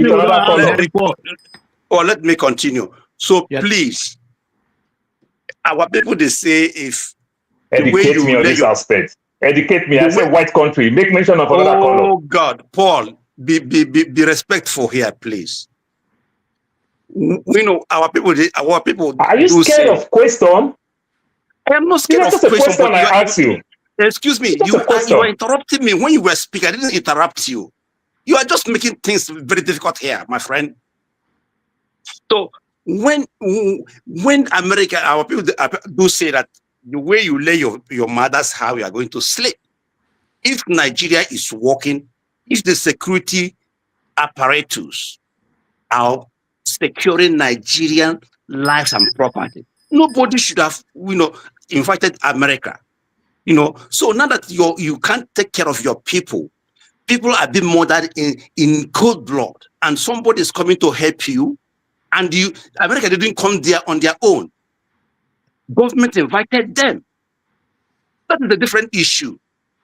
So when we come here, we have to be honest. We have to be, really, really honest with ourselves. Mazi, thank you, thank you, Dr. Damages. Thank you, Mazi. Before we go to the next person, which is Chris, let me mention that there are two people at the back end. They don't wear shirts. We are not going to bring you up unless you put on a shirt. There's someone who was lying on the bed. He had no shirt. I can't bring you up. Just to mention that, because they may be waiting and wondering what's going on. Okay, let's go to Chris. Chris, here next. Yeah, everyone. I hope I'm coming out. Chris, your line, your audio is not good. We are skipping you. Let's go to Jefferson. Can you hear me? Huh? Okay, try again. Hello? Yeah. Can you hear me? Okay, yeah, good. Okay, go ahead. Yes. Oh, sorry. I've waited for so long, because I was going out, but something came, the way some people are saying so many things led me to wait to. Please, for us black people, we must understand that, one, black people haven't created any country. And so those who created country can deal with the countries they created. That's one point I want to make. Now, Nigeria, when people come here to talk about nationalism of Nigeria is not even a nation in the instant. So I don't know the basis of this nationalism. Third, we can't reinvent will. Okay, there have been places, those who were handed over this Nigeria when the white man was living understood very clearly that we are not one people, and they decided that they don't want to create a nation, a nation out of the countries that are in Nigeria. So what has happened in many places is that if there is so much incompatibility, people ought to sit down and rearrange themselves. If they live in different countries, just like you have in Yugoslavia, just like you have in India, Pakistan, Bangladesh. This has happened over the years.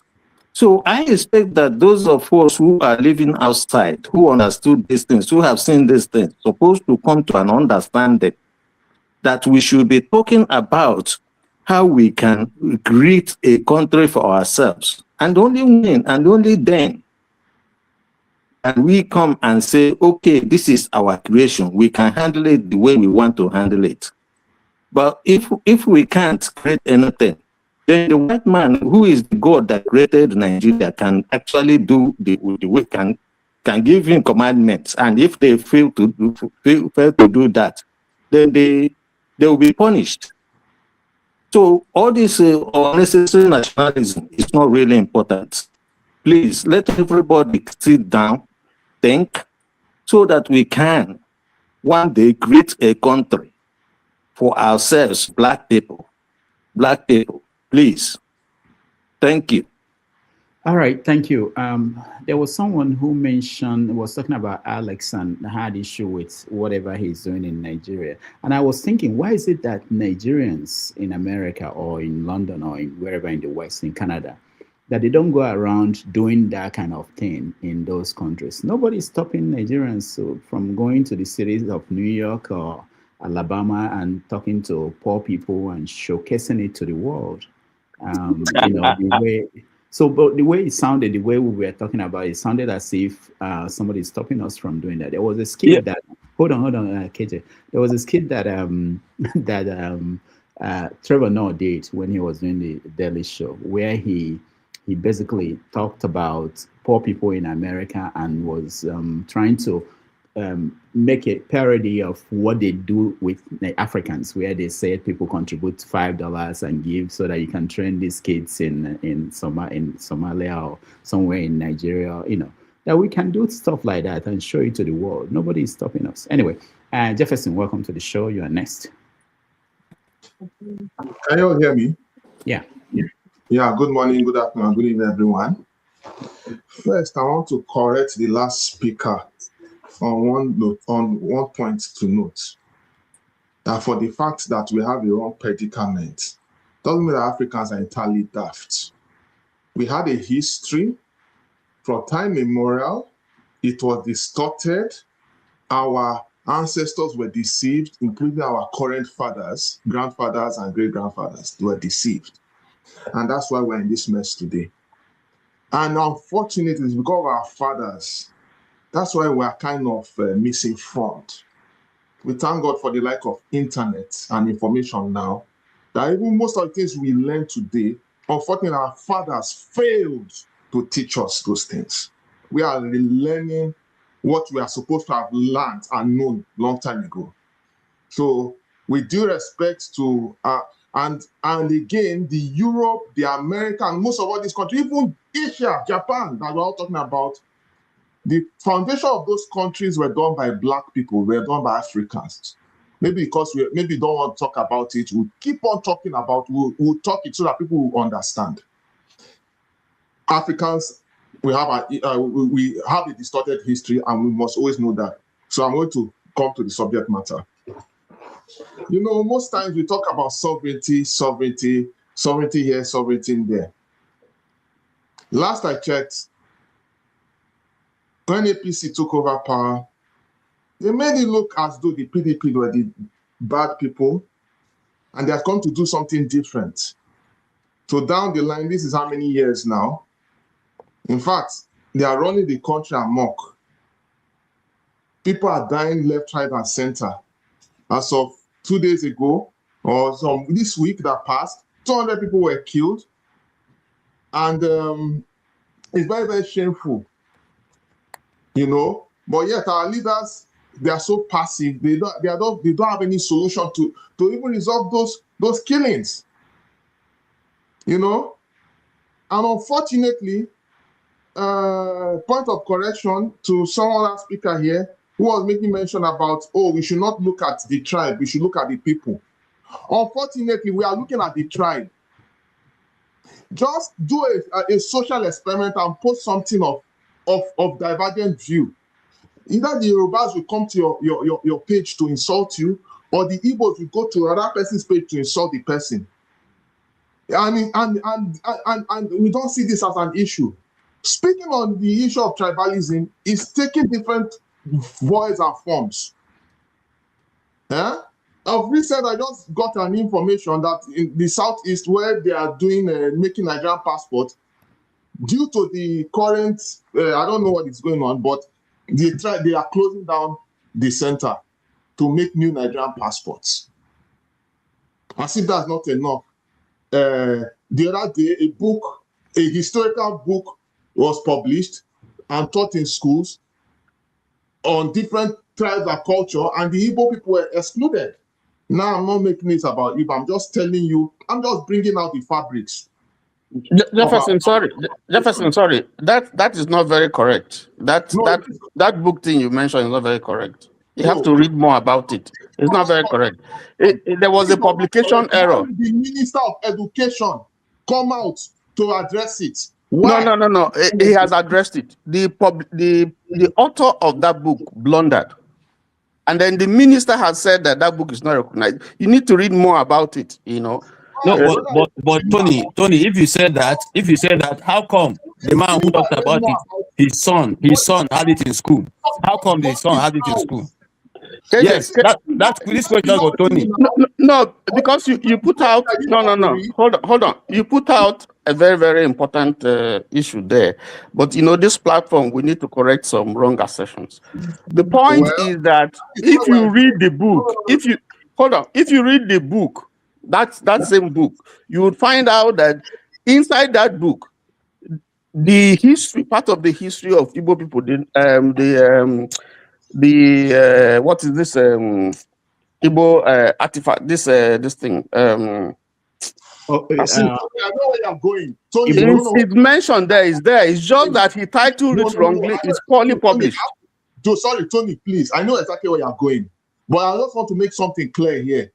It's still the Igbo thing. That's what I wanted to say. It's all mentioned. Igbo is not Igbo. It's not Igbo and people and customs. It's good you are bringing it up. It's good they are counting my views. It's fine. But it still doesn't separate the fact that even what you brought about, there's still some. It's still also similar to how people are trying to reconnect, because if you have to think about it, there's a systematic problem we're facing here. Either people are denying who they are, or people are trying to be alienated out of history, or one thing is leading to the other. So what I'm trying to say, these are the fabrics of our issue, right? Sorry, I'll just give you a few minutes because I was, Then you look at the issue of the Senate dropping the translation of results. Unfortunately, this same administration claimed they want to be transparent, they want to do things right. During the time of PDP, they were snatching ballot boxes, they would do whatever, and then they would declare results. To the point that even when this guy was alive, the former president, Yadua, he said, look, the way I came in wasn't the right way. So people are trying to do it right. So APC have the opportunity to make election free and fair, but they are trying to manipulate the whole process. If there was no problem with how result was transmitted that supposedly brought Tinubu into power today, how big now they are trying to stylishly manipulate the will of the people? This is a wake-up call. I wish Nigerians can actually see and stand, but unfortunately, everything has been so weaponized that even people who are oppressed cannot really speak out. And then, in conclusion, I want to make it clear here that we as an individual that come to this platform, we are not entirely wasting our time. We are coming here because we are trying to make our points noted that some the mental issues need to be addressed. Just like how the Southeast came out and said we're trying to address the issue that's paining us, but unfortunately it was weaponized and turned into, why are you complaining? And now it has become a national issue, and unfortunately we're trying to pretend as if we didn't know how the fire started. And then we're also complaining that other people are coming to solve our problem. Is it not also shameful too that if you go and watch viral videos of some dismissed army officers who are sharing the account of how they lost people on the battlefront, it will tell you critically clear that our so-called armed forces in the political people of political offices, they are also in cahoots trying not to resolve these issues. They don't want to resolve it because someone is benefiting, but it's causing us a problem. I just feel that if we can fight, we will have to do our best to fight, to appeal and fight and let our voices known that this thing needs to be addressed and find a different approach to it. I'm going to stop here for now. All right. Thank you so much. A lot of people have a lot of things to talk about, and we have to, moving forward, reduce the time so that we can get to several topics. We have less than an hour left for this segment. Just me. Am I coming clear? Is it good now? It's better than before. We'll see. It's still not good. There's feed coming. Yeah. Maybe I will join later. Okay. All right. Comparable facts. Go ahead. Yeah, greeting everybody. Good morning from here. Good afternoon, Dr. H. I hope are you still cold in New York? What's the temperature over there? I don't know. It's cold. That's all we know. It's still cold? Oh, okay. But anyway, it's nice to be on this platform. It's nice to see the brothers over here and everybody. Why don't you, Mr. Tony? Nice to see you. So we're talking about Nigerian troop. USA troop, right, on the ground. Okay, it's two different opinions. You have some people that really oppose it, about the USA coming to Nigeria. I can understand the opinion, maybe because of sovereignty concern. Historically, there has been a mixed result. When you have foreign troops in any country, it has been a mixed result. Some good, some bad. And that's what I consider risk of dependency. You don't want to depend on foreign troops. Always do whatever, help your country and stay there forever. And the trust issue when you come to US policy, anywhere they go, people are so more concerned. But I of the opinion that I'm one of those people that welcome the US troop in Nigeria. Why am I saying this? Because if you look at terrorist group, they are very transnational. They don't respect border, They are everywhere in West Africa. We know that, they can come to Nigeria anytime as much as they free. Boko Haram, the Islam, so that's why, I think, we should welcome them. And they were invited. So it's not like USA just come and, mess up their sovereignty without being invited. They are coming for intelligent purpose. They are coming for technical capacity, training our military. Maybe to reduce civilian They're not going to go to the front and fight. And moreover, we have to call it what it is. Nigeria has not been doing anything. It has always been the status quo since Tinubu came in. It didn't start with Tinubu. Right? He wasn't going to do anything until Trump started speaking. That's why he decided that he is doing something. So it's a welcome development, in my own opinion. Everybody has spoken well. I'm not going to speak too much about that. But I'm one of those people that welcome them. Because of shared interest, the training, maybe, like I say, reduce civilian harm. That's part of it. That's my opinion on that. All right. Thank you so much, Comparable Facts. Before we go to Ikechukwu Okafo, let me just announce that, yes, last week I talked about renewal of our subscription. We have several subscriptions. One of them is that of this platform, the StreamYard platform. And we got a support from Victory. Most of you must have seen Victory on this platform. He donated $65.65 via PayPal to support our subscription to StreamYard, which is about $680. And it's due on February 13th. So I just want to thank Victory and also... Yeah. Mr. Rudolph. I'm sorry to interrupt. Can you send me your phone number? I have a problem with YouTube. They won't allow me to send something, but I'm not going to go into that. It's something private. Okay. Send me your Zelle account. No, that's all I need. You can look at it down there. It's true. You can see it's going across your screen. Zelle 617. It's underneath. If you look at it, can you donate? You can donate. Anyone can donate via Super Chat, PayPal, and Zelle. You can see the number. The Zelle number is 617-697-1733. Wait a minute, Dr. Rudolph. Where is it? I can't find it. I'm serious. All right. Send me a text message. At the bottom of the screen. At the bottom of your screen. At the bottom of the screen. Lower third. Yeah, lower third, as they call it professionally. It's trolling. Madam, please take off your glass. You will see it. No, Paul, can you just take that number and send to him? We need all the. In fact, stop the program. Let us organize this lunch right now. 617-679-1733. Let me hear from Ikechukwu. Let's hear from Ikechukwu. Maybe we can. No, hold on, Rudolph, hold on. We need $600 because 13th is next week. Oh. We don't have it yet.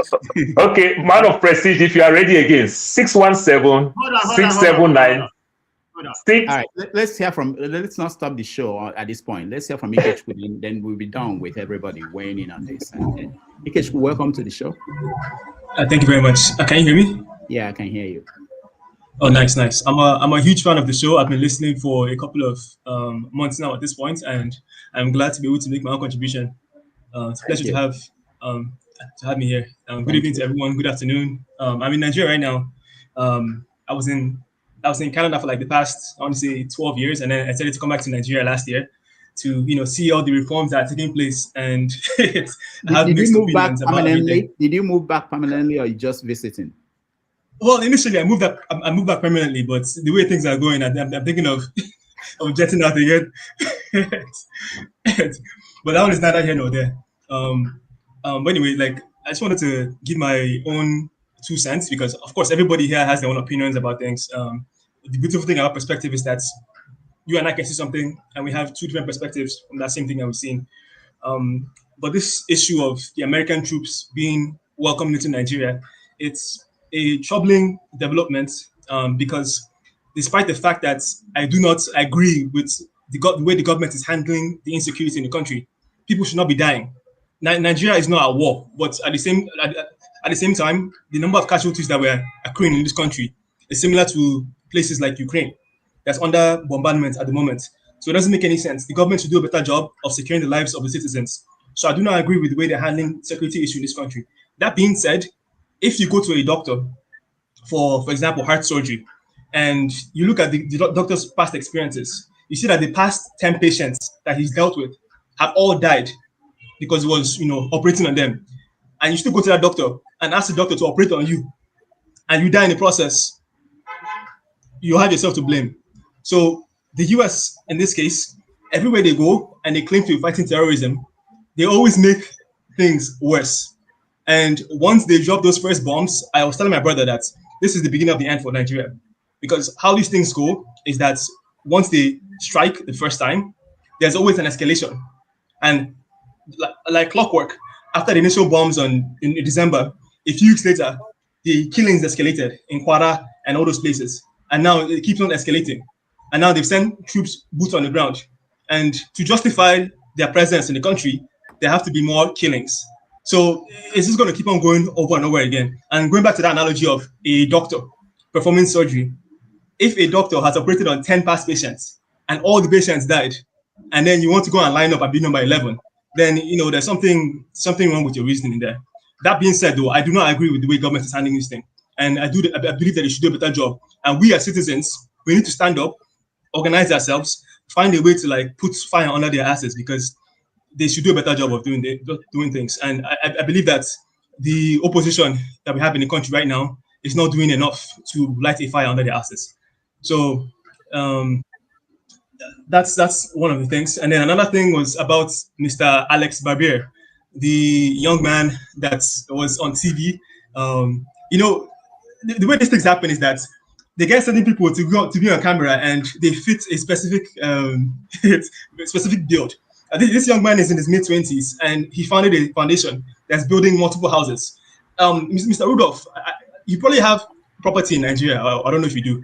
But it's not okay. You don't have property in Nigeria, but you want people on the panel here that have property in Nigeria, that built property in Nigeria from ground up. They know how expensive it is. So for you to build 35 houses with the foundation you founded in 2023, because I was just reading the background on this guy. He founded the Building Zion Foundation in 2023, and then all of a sudden he has millions of dollars to invest in building houses in Nigeria to combat the killing of Christians, although they're killing Muslims as well. So it's I don't know, man. On the one hand, he's doing good. I applaud him. But on the other hand, it's who's giving you your money? You're in your mid-20s. And I was in Canada in my mid-20s, and I didn't have millions to build houses in Nigeria. So maybe my parents, I didn't have good enough parents. Maybe I have to assist my parents. But that's just another thing I felt like I had to add. What else? So and then obviously the most important thing that we're facing now in this country is the whole electoral reforms. If we don't find a way to force senators to do their job and balance the power of the executive, as far as making sure that the electoral reforms pass, then 2027 election is just going to be a repeat of what's happening. And all the killings, the devaluation of the naira, the weakening of the economy, the increase in insecurity, all of these things are just going to compound. So yeah, that's all I wanted to add. And all right, thank you, Ikechu. Let me just sorry, I'll come to you, but let me ask you, what did you go back? So you're giving the impression that you were surprised things didn't turn out the way you expected. Was it that you didn't understand Nigeria well before you packed to go back, or was there a new thing that happened that you did not factor in that you're now thinking about going back to Canada? What happened? Well, it's like I didn't understand Nigeria well enough. So I had this because it's been, so I left in 2011 and then I came back in 2024 actually. And during that time, when I left, Nigeria was on an upward trajectory. I think in 2014, we were like top 5 fastest growing economies in the world. So I feel like during that time, we would have seen some development at least. And I mean, when Tinubu got elected, he removed the fuel subsidy. He did the naira devaluation, did the thing with the CBN to like unify the value of the naira. All of these things happened, and I figured, okay, so like these things are happening. These are reforms that needed to happen, I guess. So I thought that things would be better at least. But coming back and seeing the way things are, it's like I want to say my first year back, I believe like eggs, because I wanted to start a business, an egg white business. I went to the market one day to like price the items, the raw materials, because it's eggs I was using as raw materials. I priced the materials 1 month, the next month the price had doubled. So that's just an example of something that affected me personally. And of course, other things like the difficulty of doing business. Now they added this new tax reforms, and there's just so much red tape. So to answer your question, I thought things were going to be better when I came back, and things had obviously varied from place to place. But where I'm at right now, things are slightly worse than it was when I left. And moving and doing the things I want to do is significantly more difficult than I thought it would be. So at this point, I'm of the mindset that I need to go back, rebuild my war chest, and then come back with a bigger war chest, and hopefully I'm able to do something positive. All right. Like Thank Mr. Alex. Rudolph, if you just allow me, I want to thank you for coming back to invest in our country. May God bless you and show you the way. Thank you. Yes, I will say that. I just want to put a little bit of caveat to what you said concerning that young man. When I was still in Nigeria, I went to Ghana to do a story of a young American. At that time, she was in high school, as you call it. Her name is Devon Alex. I can't remember her father's name, but her name is Devon. I think her story is on the internet. Now, she collected money, built up a whole village in Ghana. Okay, she collected, her friends supported that move. I went from Nigeria to go do that story with her and her father. Yeah, her father her father is a millionaire here, and so he contributed also to that move. But she single-handedly did that, build water wells and all that. So there are people out here in America who, when you say you are going for a good cause, they may give you support your whatever you're going to do. And then remember that the guy said something interesting, which all of us must know. He said, what will cost him $50 million? I mean, naira. The government is giving him, for just the single market alone, 300 million to build a local market. And so you see that most of what we do is overpriced. That's one. Two, the bricks that you use in the communities, if you notice, they are red bricks. Those bricks are molded by the people. There's no block input. The land is good. They mold their own blocks, bricks, red bricks, and they use that to build their own house. It is going to be what? Manual labor. It's going to be labor by, especially the community labor kind that you do. You don't pay anybody. We gather to build your house. We gather to build the next man. You gather to build my own.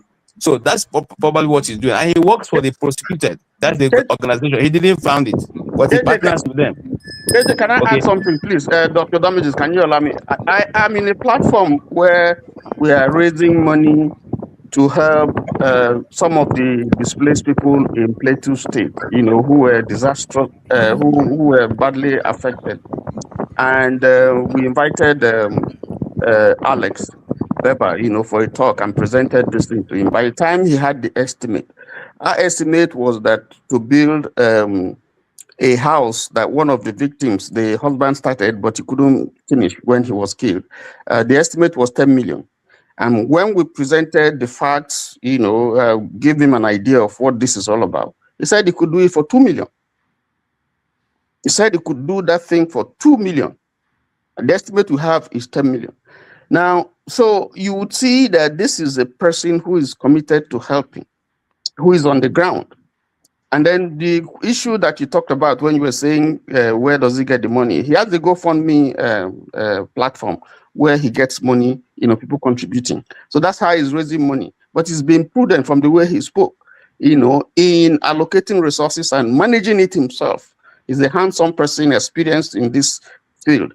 So the fact, what he's saying is that the estimate that is being given is not realistic. It's bloated. It's high, and I don't think anybody should persecute him for that, because I heard one of the officials in Benue, commissioners, trying to deride him and say stuff against him. We are all familiar what happens in Nigeria.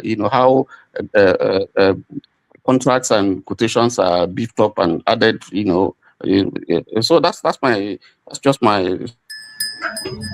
All right, thank you so much, Tony and KJ. Let's hear Solly. Go ahead.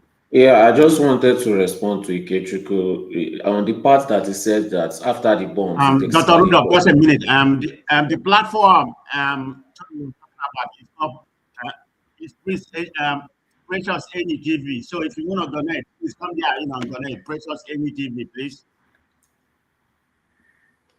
Okay, I don't know. I'll come back to you. I don't know what you said now. Comparable facts. Go ahead, Solly. Yeah, so he said it escalated. Well, the media has been suppressing this news, but from a directive from the government. So probably that's why you haven't been hearing about it since.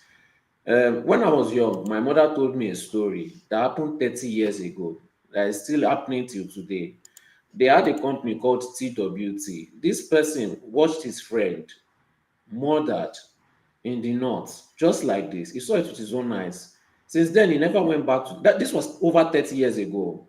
He never went back to the north, and he has since then had hatred for Muslims all his life, to the point that he became a pastor and continues to preach hatred against Muslims because he saw it with his own eyes, his own friend that I grew up with. And this was over 30 years ago. I've been complaining about this thing for about 5 to 6 or 7 years ago, before social media was bringing it out. All my friends stopped talking to me because they said that I was just saying rubbish. So is it America that has been escalating it for 30 years or 7 years? Or this? Let me tell you, the people that even died is nothing compared to how many that were going before. What you're even hearing is because maybe they were lucky enough for it to go viral. There are a lot of times it doesn't even go viral. It doesn't go viral. Last year or so, some years ago, did they not wipe out like it's not 300 to 600 at once? Was it America that escalated it? America did not even talk about it at that point.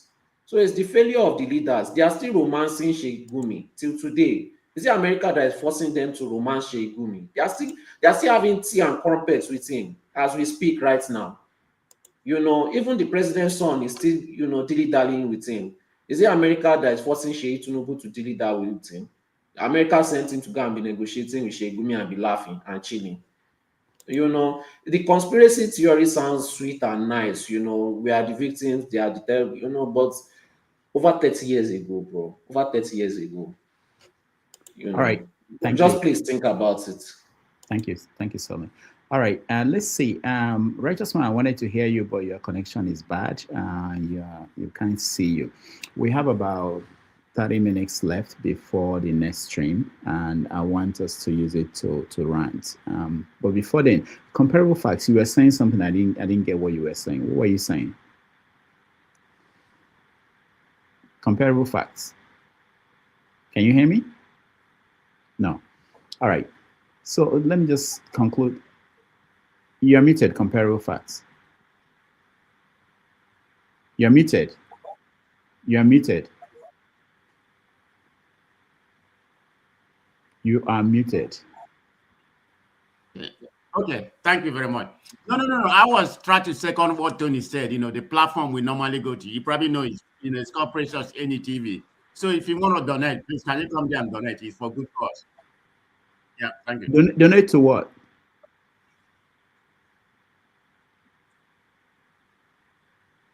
All right, I can. All right, you know what you are talking about. So, but I want to. What Tony just said about the building, we are helping people from from Benue Plateau area. Oh, okay. All right, thank you. You can't hear me? No, I got it now, but it wasn't clear before. All right, let's hear Bumi, then we go to rant. Bumi, go ahead. Welcome to the show.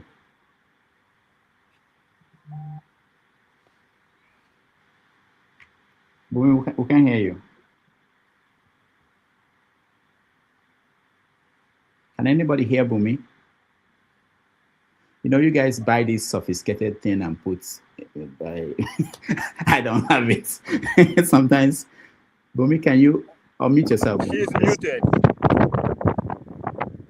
We cannot hear you, Bumi. See, if you promise to support the. All right. So what we're going to do, Bumi. Unmute. Let me see. I think Righteous Man is back. Let's see if we can hear Righteous Man. Righteous Man, can you hear me? Righteous Man. Hey, Dr. Rudolph. Good evening. Yeah, how are you? I'm good. And you? Very good. We are rounding up. Have you been following what we are talking about?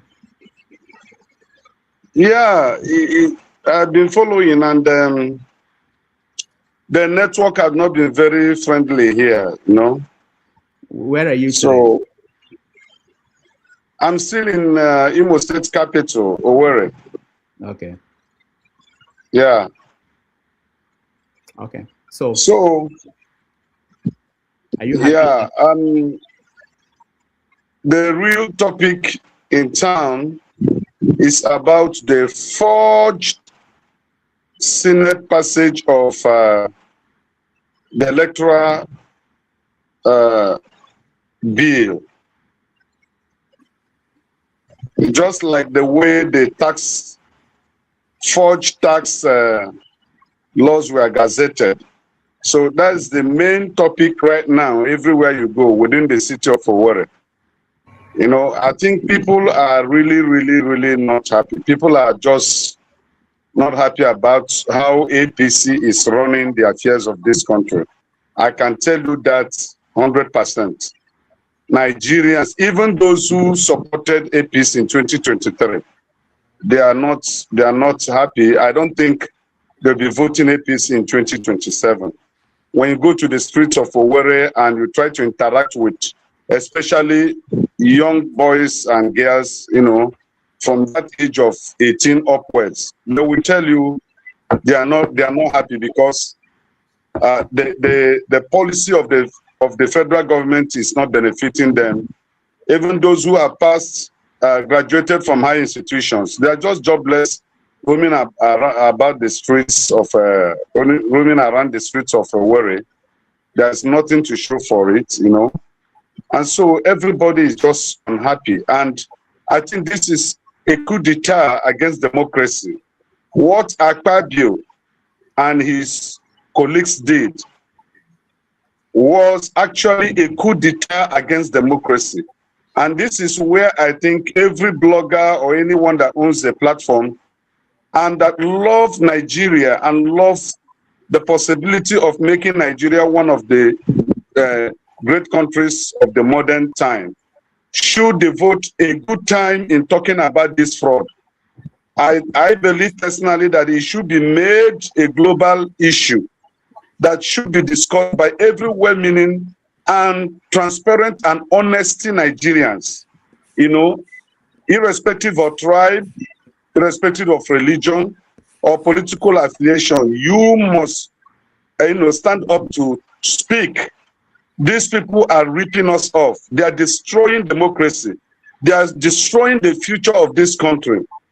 In fact, with what they did, Akpabio did with his colleagues, because just group of individuals that teamed up to do this fraudulent thing. If you watch the linked clip of how they passed this thing, you will discover that Nigeria is actually in trouble. And if this thing is not checkmated, and if Nigerians do not stand against what Akpabio and his group and APC is doing, there may be no tomorrow Nigeria for anybody to live in, because people are tired. I can tell you, no matter, you know that what they dish out to the public are already censored. They choose the part that they want the public to know and to hear and dish out to the public. But when you go to the streets of Nigeria states and make interaction, have interaction with the people, you will discover that Nigerians are not happy. Absolutely not happy. They are destroying this country and they are not willing to make this country work. That's why I always say Nigeria is irredeemable, because of the present circumstances that we have found ourselves, and that majority of the people are not willing to come out to push this nonsensical agenda of APC out from the life and economy of the people. And you see that Governor Oti, Governor Alex Oti of Abia State, he has gone to court because he wants to build a cargo international airport in Abia State, so that the Igbo importers will no longer be migrating to Lagos, because they are destroying our buildings, they are destroying our economy. Every investment of an Igbo man is at risk of being destroyed, of being eliminated. So he decided to go for a cargo international airport in Abia State. And the federal government of Nigeria objected to it. They want Igbos to still be like a third class, not even second class citizen in this country. And yet, when somebody agitates for the separation of the Igbos from the rest of the Nigerians, you will see somebody will come up and say, why are you talking about it? It is a pure marginalization. It's something that cannot be hidden again. Why are you against the Igbos having an international cargo airport, so that our imported things, since they said the Igbos are only good in commerce, buying and selling, we agree. Then allow us to control it and have it the way we want it. Federal government refused Abia State to have a cargo international airport. So tomorrow they will tell you we want a one Nigeria that is not practicable, a one Nigeria that is only made on theory. And I keep saying it and I'll keep saying it. The North and the Southwest rigged other Nigerians out of every good thing that should happen in this country. And they believe they own Nigeria. The North, and when I say the North, they call North and the Southwest, they are the problem of this country. And until the rest of Nigerians resist this, their plan and policies, I think as a nation, we are not going to move anywhere. Thank you. Thank you, righteous man. Bumi, welcome. Let's see. Good evening. Can you hear me now? Yeah, we can hear you. Go ahead. Okay. Thank you for having me, and good evening, everyone. So I've been listening, and I feel like my submission might not be anything I've submitted before. However, I would say I'm a bit flabbergasted in terms of like what we think, what I think that we understand the Nigerian problem is. Okay, if the solution to the Nigerian problem in terms of security is getting the US involved, however, before we came to that conclusion, we said that the Nigerian government are in cahoots with the whole terrorist or whatever group is in charge of insecurity. So how does America come in, solve any of that problem? Because based on my understanding, America is only here to assist in the physical, into like eliminating the average terrorist. They can't really go after the people in government, because if they do go after the people in government, then it's America against the Nigerian state, which is not why they are there. So they cannot go to the government. However, we say that one of the reasons we have insecurity is the government is actively aware of those people and actually funding those people. So if America comes, eliminates those people, the average the people that we see with the guns and everything, but then the same government still remains in power, does anything change? Because that same government is still in power. So they can just bring another set after America is gone again.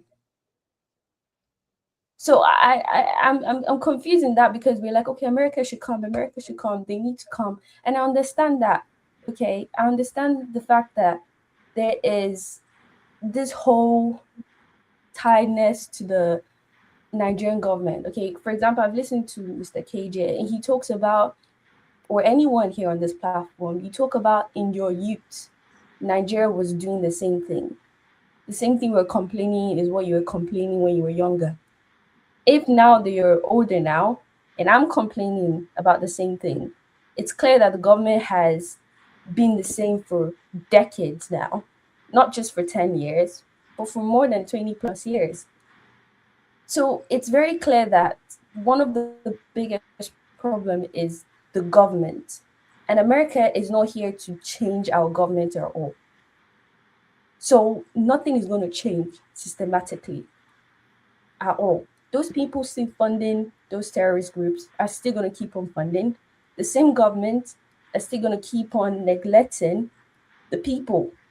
So whether you're Igbo, Yoruba, Hausa, or whatever, you're still going to be marginalized because the same government is still in power. And if you look at the present government, you can tell that you're not about to change anything. When you look at their budget, for example, if they're spending less than 5% of their budget on education, on medical care, on just social amenities in general, then it's clear that they are not there to solve those problems leading to insecurity or leading to the loss of lives. They're spending more than 10-20% of their budget in furnitures, buying cars. That's a clear picture of the government we have.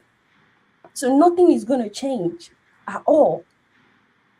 It's clear that it's easy for me to say that, oh, the solution is to stand up to our government because I'm not in the country. It's very easy for me to say. And I would always try to identify that when I'm talking about Nigerians' problem, because it's easy for me to say. But if you look at other countries and how they've moved from one place to another, they have fought to change their country. It's true. Majority of these countries that we're saying are first world, whatever, they fought to change their country. No one came and solved their problem. No one. So whether I'm in Nigeria or not, it's something that I know, to be honest, that if I want to stop complaining about the Nigerian problem, you need to put boots on ground. Period.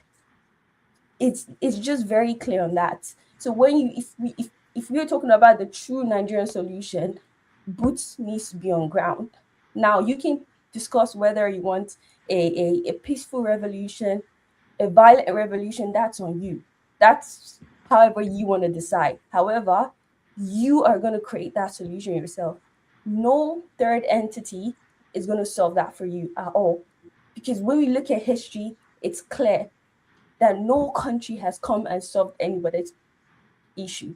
If you look at other African countries as a solution to that, you can see Sudan, you can look at Congo, you can look at Libya. There are so many countries that's in Africa. You can also look at other Asian countries or South American countries. It's not someone coming outside to solve their problem. But when you look at countries like, for example, Singapore, they solve their problem themselves. When you look at China themselves, whether you're a communist or you're not a communist, wherever China is today, they did that for themselves. Whether you like communism or you're socialist, that's not whatever. China is where it is because they did that for themselves. So when we talk about Nigeria and we say, oh, America is going to come solve the problem, that is not true. Because America is not coming to change the government. and the government is still going to remain the same. Next year's election, what are we doing to change the government when it's clear that they're not there for the people? Those are the conversations I think we should have, because I know, yes, we're desperate. There's anger, 100% anger, but we shouldn't cry for any solution, all because we're desperate. We should be, to an extent, critical about the kind of solution we want for Nigeria and be honest to ourselves about that. Because I think it's a bit of a confidence issue when it comes to Nigeria. There's a lack of confidence that we have. That's why we always look at, the white man to come and save us every day. There's a confidence issue. It's clear. We always want someone to come and save us, but we are going to have to save ourselves. Whether it's a one Nigeria, two Nigerians, whatever, you want to divide the country or not, you as a people will have to solve that yourself. No one's trying to do that. America is there for their interests. Very clear. There's no country that will put their men's life on the boots, on the table without gaining something from it. They are not there for charity. This is not charity for them. Whether you love Christians or don't love Christians, or doesn't matter. They are there for their interests. And let's be honest about that. And we need to start asking ourselves, what is our interest? How can we actually achieve that as a people? That's kind of my understanding from it. I'm not for or against America coming, but I'm mostly against our perspective on them coming and how we think they're going to help us, because I think we have to help ourselves regardless. All right. Thank you. Thank you, Bumi. We have, I'll just, before I take anybody else, comparable facts. I sent you a text message on private chats. Can you look at it and confirm something for me before I make that announcement, if that is you? All right. Let me see. I think, Sully, you want to say, I'll give you 1 minute. I haven't spoken at all for almost 2 hours. Doctor, it's my turn. Oh, hold on. Everybody has gone round. We're not going round again. Jide, I just have a question. Wow. Okay, it's you? Yeah, I mean, no, hold on. Jide, hold on. Sully, say something. I'll give you 1 minute. Yeah. I'll come back to you. Go ahead. Yeah, my question was for Righteous Man, because he said he was talking about the achievement of what Alex Otti is going to do and how the North and the Southwest is the problem. But my question now is he a Northerner, or is this a Yoruba man that is trying to remove Alex Otti? Thank you. That is my question. All right. Before Righteous Man, just hold on, okay? Comparable facts. Did you get my message? I want to confirm something before we move on. Do you know how to go to the private chat? All right. That's me. That's you. Okay. All right. I just want to confirm before. Doctor, it's my turn, though. Hold on, guys. I was actually going to go to rant because we are out of time. I should be the first person now because I started first. Okay, we can do that. Jide, are you saying you didn't speak on the issue of deployment of troops? So the thing is, there was a round. It's only once. We didn't go twice. Okay. We didn't go twice on anybody. It's okay. Okay, let me just announce. I'll give you the chance. You can put your thoughts into your rant. I will give everybody a chance to rant. Let me just say that comparable facts. Now that's your new name. I was confused. Is something else with I think it's with $100. We're trying to raise money for the subscription that is due next week to pay for the subscription for this StreamYard, and Righteous Man donated. Sorry, not Righteous Man. Comparable facts donated. I prefer you when you were man of prestige. But he decided to change. He donated $100 towards that. So thank you so much. Victory. Most of you must have seen him here. Donated $67. So thank you so much. We appreciate that. Okay. So we are going to go to rants. But before then, let me just announce that tomorrow on Super Bowl Day is Super Bowl here in America. Most people may not be interested. But we are interested, and but we are going to have on the show on 90 Minutes Africa tomorrow, presidential candidate for the SDP in the last election. He's going to join us, and he will talk about his party and whether they are still a factor in the upcoming election, and whether he's going to make an announcement about something. But tomorrow on 90 Minutes Africa at 6:30 p.m. West African time, 12:30 p.m. in New York, he will join us from Anambra State, Prince Adewale Adeba. So if you can be part of that conversation, you are welcome. All right, and anybody again from anybody who can support our renewal of some of our subscriptions, we welcome them. What do you mean he joined from Anambra? Is he based in Anambra? Yeah, well, that's he will announce some things from there. I don't know. That's what he told me yesterday. So we will see what is going on. There might be some big announcements from him. So we'll see. Yeah. Dr. Rudolph, let me respond to the question that was asked. Okay, go ahead. Yeah, the empirical fact is that Tinubu is the head of government, and what every subnational execute is derived from the policy he presents on the table. Let me make categorical statement that Tinubu appointed boards of directors in CBN. Out of 16 board members he appointed, 11 are Yorubas, 3 is from the north, 1 is from the southeast, and 1 Edoman. That is absolutely a gross marginalization and not following the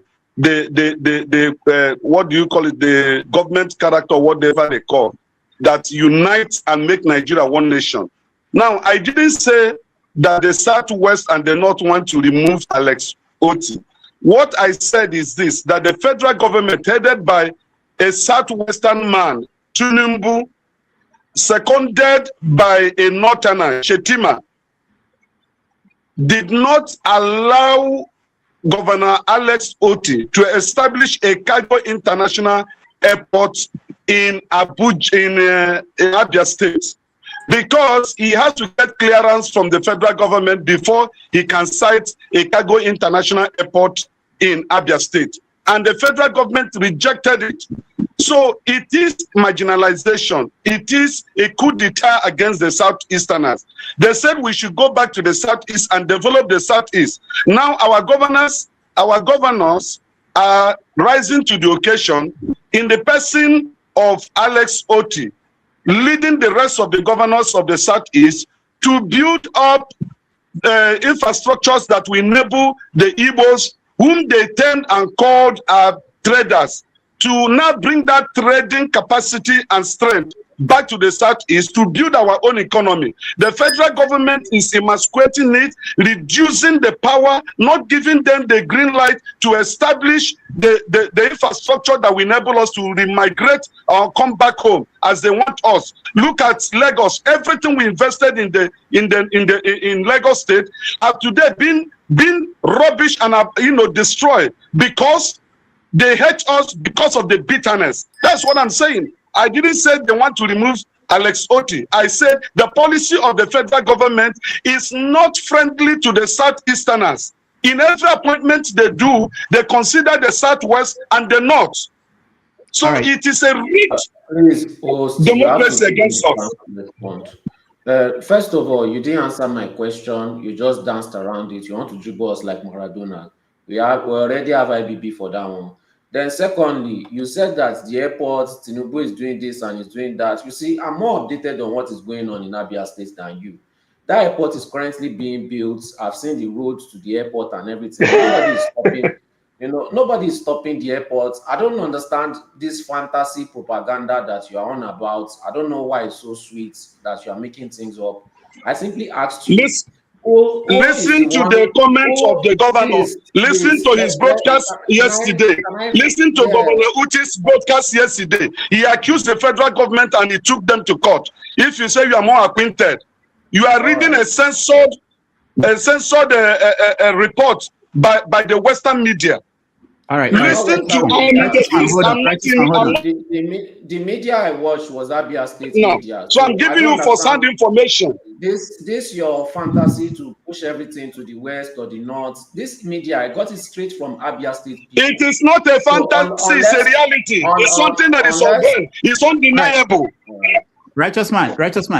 Sorry. Okay, let's hold off. Next week we will look into that. I'm not aware of this situation. We will maybe bring out more time for that. We are totally out of time. I want us to rant and get to the next program, which maybe forefathers in the next program where you guys can talk more about that. I don't have any facts on that subject. Doctor, it's my turn. No. For what? For rant? Yes, first to rant. For rant, we'll get to everybody. So let's take 3 minutes break and then we rant.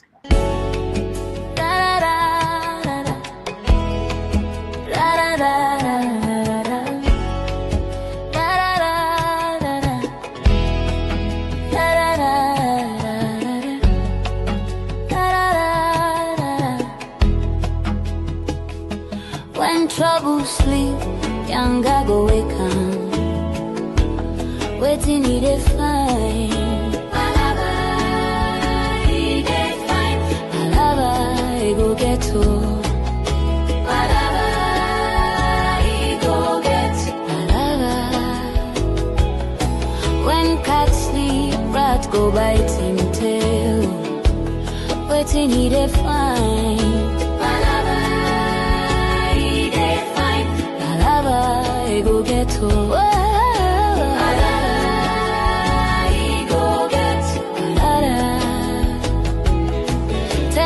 Lost him job. Him sit down for house. Him they think of job. Mr. Landlord come wake him up. He say, Mister, pay me your rent. Waiting he dey find. Palava, he dey find. Palava, he go get to.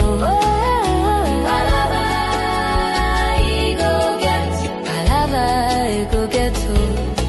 My friend just come from prison. Him they look for work. Waka waka day and night. Policeman come stop him for road. He say, Mister, I charge you for wandering. Waiting he dey find. Palava, he dey find. Palava, he go get to. Whoa.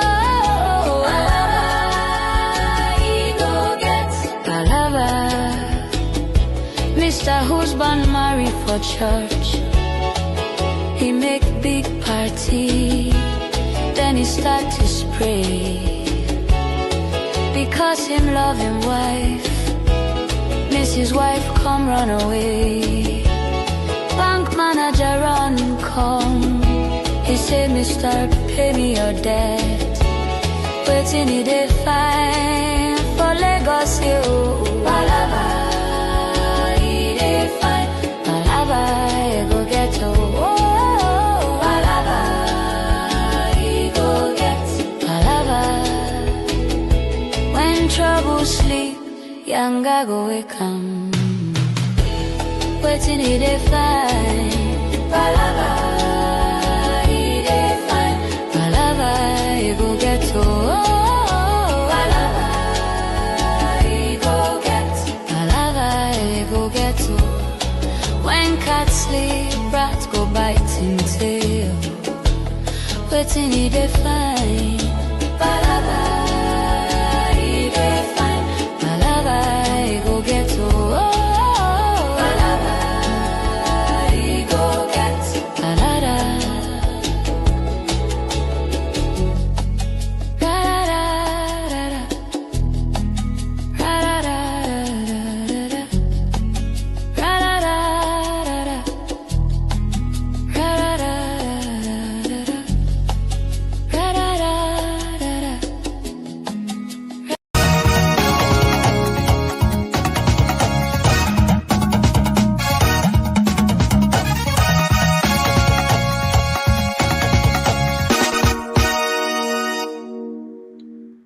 All right.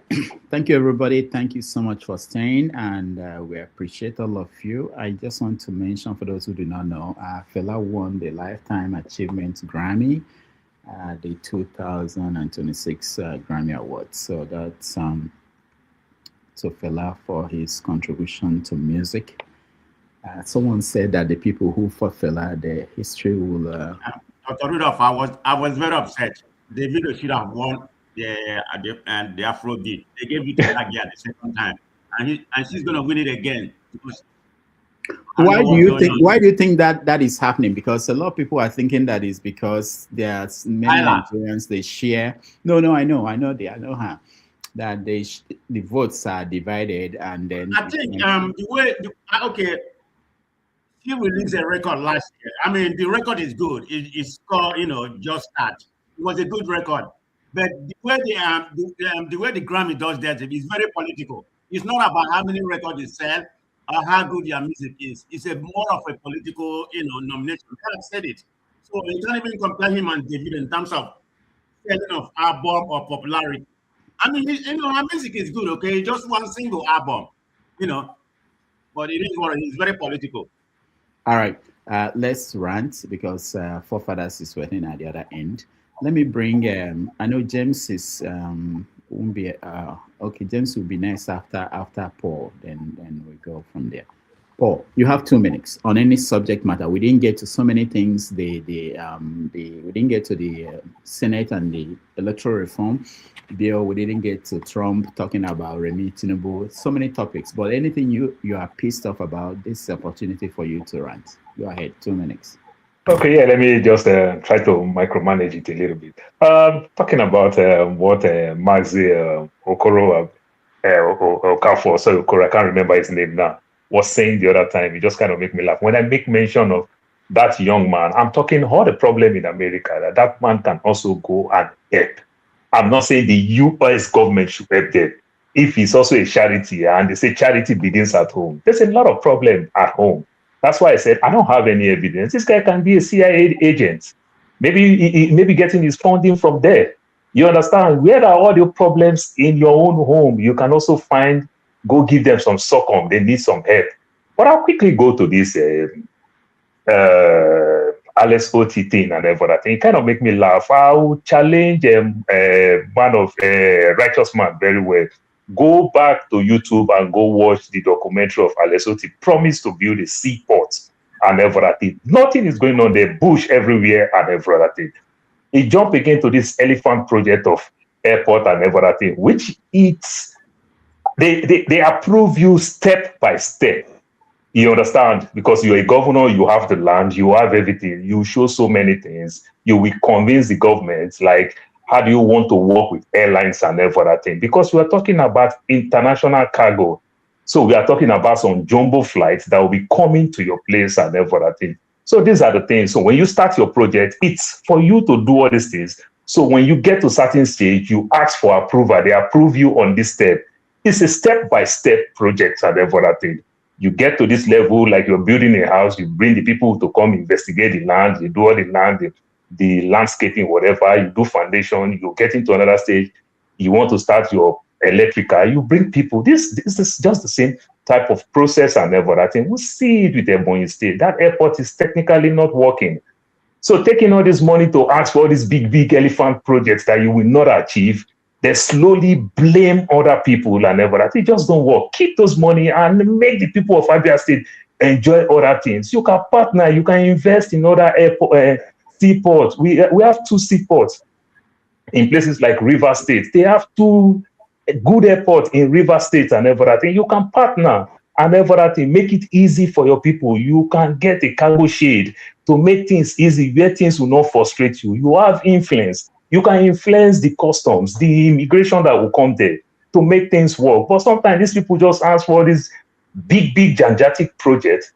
They will not achieve it. Then they will find people to blame. The seaport that he started, how far has it gone? Righteous man, go back and go look the seaport before he's telling you about this airport and everything. The people of Abia, good percentage of them, need some better things to do. Abia raised good teachers back in the days, which they still do today and everything. Go invest in education.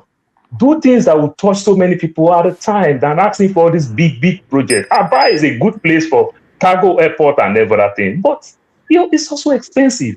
Are you willing to go buy some expensive aircraft? Because no airline will come there. They don't get money. They come with things they don't carry out and everything. How many of our things? Righteous man, I live in the America. How many of our Nigerian food come to the America? We that go to our African store. You see, good percentage of the food are coming from Ghana, Gambia, and everything. They don't even approve some of those things. So there are many works you need to do. So let him just keep all those things. It's good for politics to make the people like him. You understand? But putting all those gigantic billions borrowed in the name of the states to go carry out some project that will end up didn't bring out anything. I don't think I really like it. Oga, go do the things that the ordinary people benefit immensely from. Thank you. All right, thank you, Paul. Mr. James, you are next. Yes, it's round time. Yes, we're just rounding up with a rant, on anything that you want to, or a summary of what you want to say. I'm really surprised that all of us on this platform, whenever I come, they still have confidence in the existence of Nigeria. I'm not saying the country should collapse, but we should be realistic with the situations we are grappling with. The country has expired. If you compare Nigeria today with that of Yakubu Gowon and early days of Obasanjo and others, you know that the country is irredeemable, and the government is not taking any concrete move to reverse the deplorable trend of things. And another thing again is that whatever the government is doing since independence till now, they always take you and me unawares. For example, the glitch during the 2023 election. Nobody on this platform here today predicted that thing, that there would be a glitch. And in fact, that word glitch, though I don't know the meaning in English, but I could not relate it to computer science. I didn't know that in computer science, there's a word like glitch. They took us unawares. Now 2027 is coming. They're already putting measures in place to take us unawares again. So for how long should we, as a people, allow these guys to be fooling us to their own advantage? This is one thing we are not, thinking about. As far as I'm concerned, the country has collapsed. Now, Mr. Paul was talking about airport in the east. Now, see the wahala they are going through, but compared to what the military achieved within 8 years of Yakubu Gowon's time, to build an airport and all those things, those were trivial things today. They built universities, they constructed roads, they did quite a lot of things within a period of 8 years before they were booted out of office. There wasn't too much, in fact, there was no grammar. In Bender State where I grew up, the legacies are still there. So, and I just want to believe, maybe I'm wrong, that Mr. Bola Tinubu has got an agenda, a plan, which you and me do not understand. 2027 will decide if Nigeria as a nation, as a country, not a nation, if Nigeria as a country will continue surviving. 2027 will decide, because I believe the man has got a super agenda. I'm sorry, gentlemen, I will not be with you tomorrow. I will be in a place doing what I love doing. I will be inside the Atlantic Ocean searching for sediment for certain important reasons. So I'm sorry, I won't be with you tomorrow. Thank you all so much indeed. All right, thank you so much, Mr. James. If you find anything of interest that will help Africa regain our respect in the world, Jide would like to know. Thank you so much. If I find anything, I can't give it to the present African leaders. No, you publish it. We publish it in international journal. If I give it to the African leaders, it will go to the it's better I send it directly to where they will make good use of it. So one thing is this: I'm a member of the human race fundamentally. And after that, I'm an African. After being an African, I'm a Nigerian from Delta State, brought up in Edo State. That is how I see myself. So fundamentally, my allegiance to the human race is far more important than my allegiance to Nigeria. And my allegiance to Africa is more important than my allegiance to... So this is just how it is. So if you don't find anything, take it or leave it. The Nigerian government might be the last to know that a Nigerian has discovered something somewhere. All right. Thank you, Mr. James. We appreciate it. All right. Forefathers interference. I know I saw you, but it was late. We couldn't come to you. So you have 3 minutes to rant on it. That's cool. Yeah. Well, I just seen a comment, someone saying y'all didn't talk about the Epstein files, and that was what I came late because I probably came. Yes. Yeah, you guys didn't talk about it. That's true. So I wish you guys came. And actually, the person that said it was your moderator, who's claiming now that he used to talk about it, forgetting that he used to always shut me down and throw me in the back when I would talk about APAC and explain about the Epstein files and him, G-Day, and eccentric ass, and Cole would say it doesn't exist or it's not important or APAC is not important. But I'm glad these things are coming out now, you know, and I know tomorrow they're going to be denying it, like Forefathers already claiming that he used to talk about it as if the videos don't exist. But we have to, Tato brought up something with the Epstein files, and this was actually what I wanted to talk about. There's a biologist, I think he's a scientist, I think his name is Robert Trivers, talking about how they wanted to stifle, they had a focus on Nigerian women per se. And yeah, their development and how they would like to experiment with them and their progenies, and the way they described them, they were very, very fit for reproduction. So looking at that should be troubling. I know I have only 3 minutes. These are, if we still have people on here, and I know we still have people like Kenny and we still have people like KJ, if we still have people at this point still supporting Donald Trump, you should be very, very mindful of those kind of people with that mindset, because at this time, if anybody has not been able to take a step back and retract and look that we are talking not only about pedophiles, we're talking about sexual assaulters, child molesters, rapists of underage little girls and boys. When we say underage little girls and boys, we're not even talking about 17 years old. We're talking about babies.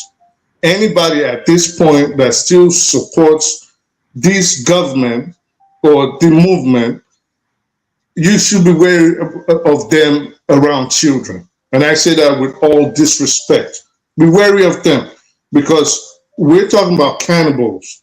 We're talking about pedophiles. They literally used to eat people. The files are like, it's so much, even as redacted as it is so much and so disgusting. Thomas Macy of Kentucky today said he got the hard drive of the full unredacted files, the whole document. And he said, yeah, the representative from Kentucky, and he said, if this should ever be put out in any context, just the videos, the world will burn. Meaning everything's going to shut down. The amount of disgust. Can you send that to me? Can you send that where you found the story to me? Thomas Massey? Yeah. You can just search his name on X. It's there. Okay. It's there. It's the leading story. Just that. Representative Thomas Massey, M-A-S-S-I-E. It's on there. He represents Kentucky. You'll see. He said he had an interview. Then recently, a few minutes ago, a bulletin just came out that Netanyahu was also caught in a compromising situation. They're hiding it. So they released Bill Clinton. They released every Prince Charles, Prince Andrew, on all fours. But suspiciously, all the compromising situations they found, Benjamin Netanyahu, the Prime Minister of Israel, everything has been redacted by Pamela Bondi. We have to be very careful, you know. So for those saying they want America in Nigeria, be careful what you wish for. The phase from where America is now, they're sending in people. Well, they're sending people, they're going to divide you guys. So they'll come in as helpers. We have this Alex Beber guy. They'll come in as helpers. They're gauging the temperature. They're gauging the people's temperature.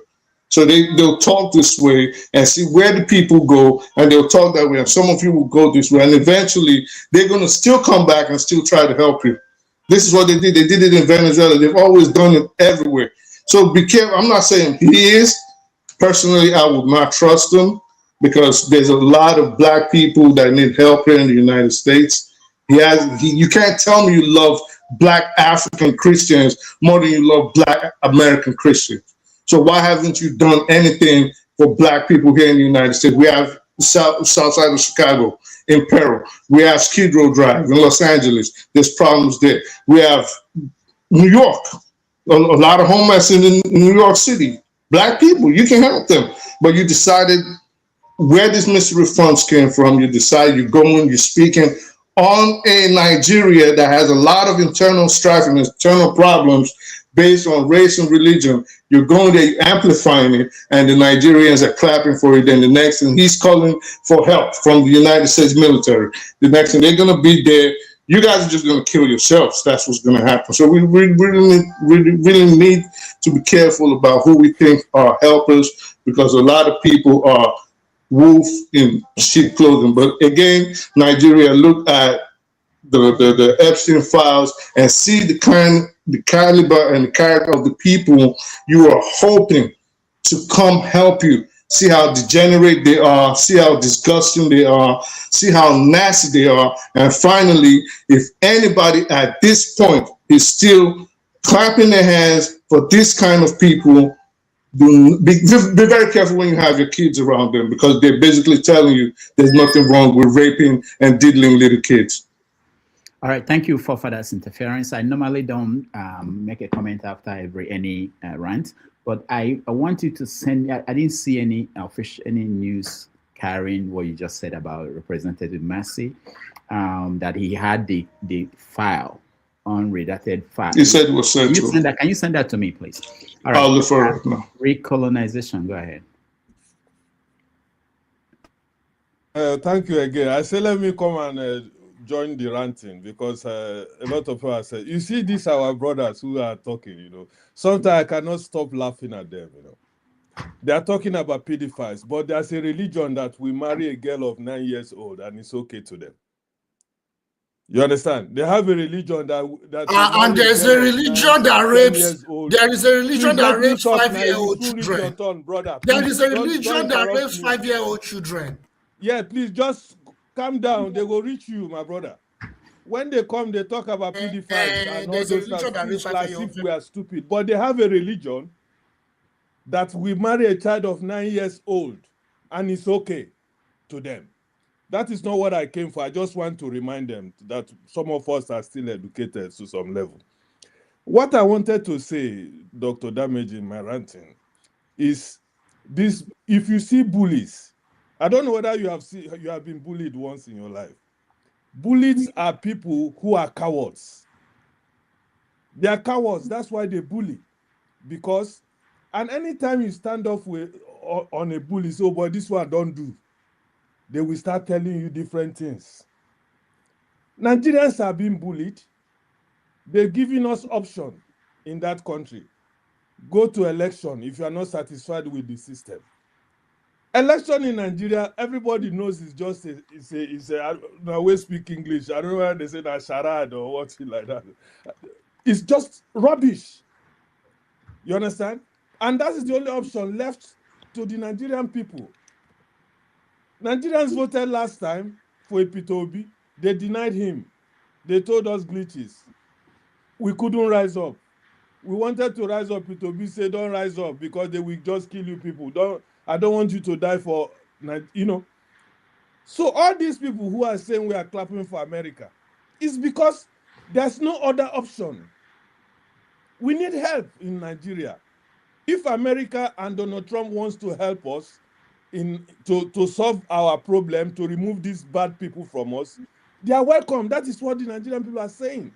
So if they come now and start giving us story that they are pedophiles and this, I want to remind them to say lastly that they have a religion which takes girls of 9 and 8 years old as wives, and they don't have a problem with that one. So I don't know what they mean by pedophiles.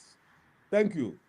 All right, thank you. Recolonization. Let's go to Righteous Man. You are next. You have 3 minutes. Yeah, Dr. Damages. Yeah. It seems I discovered that the older people in Nigeria, they don't have what to offer us. People from maybe they are 65 to 80 years and 90 years. They don't have anything good to offer Nigerians. But when you look back to the Western world, their aged men and aged women, they are the ones that formulate policies that help, the younger generation. And that is why you are seeing old people like Akpabio. That man is a bunch of disgrace. I am telling you. This was a governor who was organizing a Christian, what do they call it, Christmas carol. Will invite all preachers from the America. I wonder where, in fact, I am confused about religion again. After proclaiming Christ, after proclaiming the Bible, that this man can connive and gang up to rid Nigerians of their right for electoral reforms. I mean, it is the worst thing I have ever seen in this present Nigeria. The coup d'etat they carried out in the National Assembly against the Nigerian people. We are going to resist it peacefully. We are going to Abuja to protest. I will leave the southeast to Abuja. This must not stand because it will affect the life of my children. It will affect everything that I do in life. How can they do this? And Nigerians are keeping quiet. The older Nigerians are ripping us off, destroying this country, destroying the economy, destroying democracy. If this is what democracy is all about, then we should not, urge other countries to accept democracy. This is, in fact, it brings pain into my head. You smuggle tax, this in gazetted it against what the Nigerian people wanted. At this broad daytime, you also carried out a coup d'etat. Listen to Abaribe, what Abaribe said. The Senate, what they passed, even the other ad hoc committees that were formed, what they harmonized and passed. This man created confusion. There was noise. Before you know it, somebody rose up and said, this will be expunged. The other person said, who is seconding it? He mentioned the name. Before you know what was going on, he released the gavel on it. Bam. What kind of a nation is this? And the people are keeping quiet. This is not good. We have to say no to this. And listen, before I drop, Buhari practiced nepotism. And we were crying and saying it was wrong. Go and check every appointment Tinubu had made since 2023 he came on board. It's about the Southwest. And the journalists in the Southwest are not writing anything about it. But if it was another person during Jonathan, the press from the Southwest, they painted Jonathan as if he was a devil. They called the wife name. But today, where are they? Their mouth is sealed. That is the level of tribalism that is destroying everything about Nigeria. And we have to say no to it if we want a one nation that will work for us all. Thank you. All right. Thank you, Righteous Man. Let's go to Ugwa. Welcome. And you have 3 minutes to rant. Thank you, KG. Good day, everyone. Hope you're having a lovely weekend. I'm just having a rest after a very difficult week. How Nigerians woke up to more and more sad news. I think what has not come to the news or obvious to everyone is that apart from the multiple of people that were killed in Kwara, there are also scores of people killed in Benue, as well as I think a place in Katsina, and they also invaded a seminary and took a few reverend fathers in Kafanchan, Kaduna State. What has not made the news is that despite the fact that the people that were killed in Kwara were from a Muslim-dominated area, many Christians were also burnt alive in the church in that same community. So the problem here that we keep missing the point is the facts are laid bare for us that there is Islamic extremism, Islamic terrorism in the north that is forcing itself on normal everyday Muslims with the sole aim of spreading an extreme perversive, I don't know if it's perversive or not, version of Islam with the aim of completely eradicating its Christian population. That's very obvious. People that say that Muslims are also being killed, I'll give them this scenario. If a group of people from Abia State were to go to River State and start killing the population of Ijaw people, but there were a few Igbo people in River State that are also being killed in addition to those, strictly because those Igbo people refuse to join them to kill Ijaw people. Will you call that everybody is being killed, or will you call that targeted killings of Ijaw people? That's what you should remember. I don't want to move us to get distracted from this Christian genocide because, and this is not to belittle the life of the people that have been killed in Kwara, regardless of religion, but it's to tell you the motivation behind all this that is happening in Nigeria. It's very sad. The last thing I would like to say is I'm a firm admirer of Alex Oti, but I think that having an airport in Ebonyi and in Abia is a bit misguided. What the Southeast needs is a rail that will connect itself to an airport. Beyond that, I don't think they need much. How much goods can you import via cargo to meet the demands of people in Aba or in Onisha? I think it's completely misguided. That's my opinion anyway. Have a lovely evening, everyone. All right. Thank you so much. We appreciate you. Sully, you are next.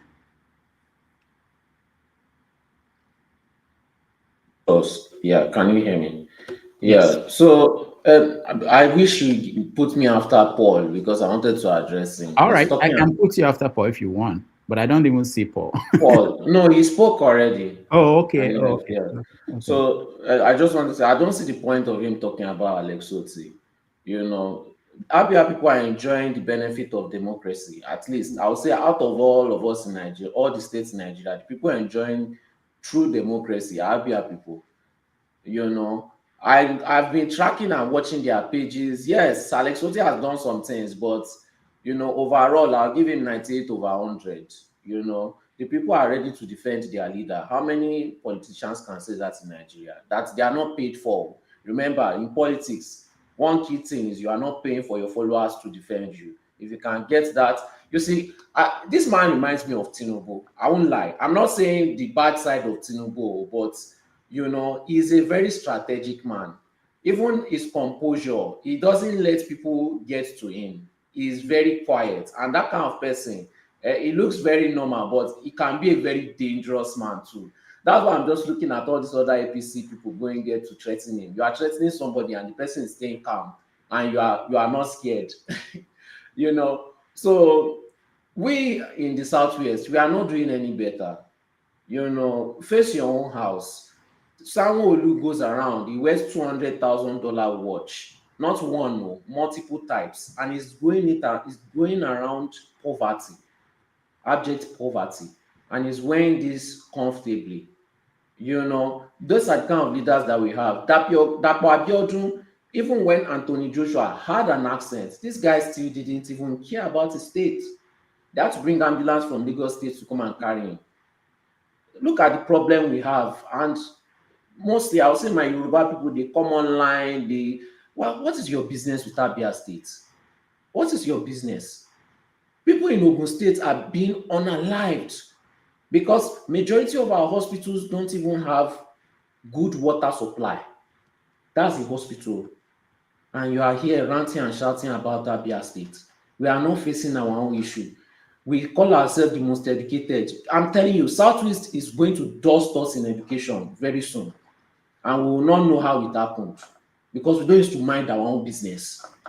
We don't mind our own business. Every time you'll be looking at what Igbo people are doing. When you are running a race and you are looking to the side and the back, you end up losing that race. All our leaders, ex-convicts or drug addicts, and they are stealing from us.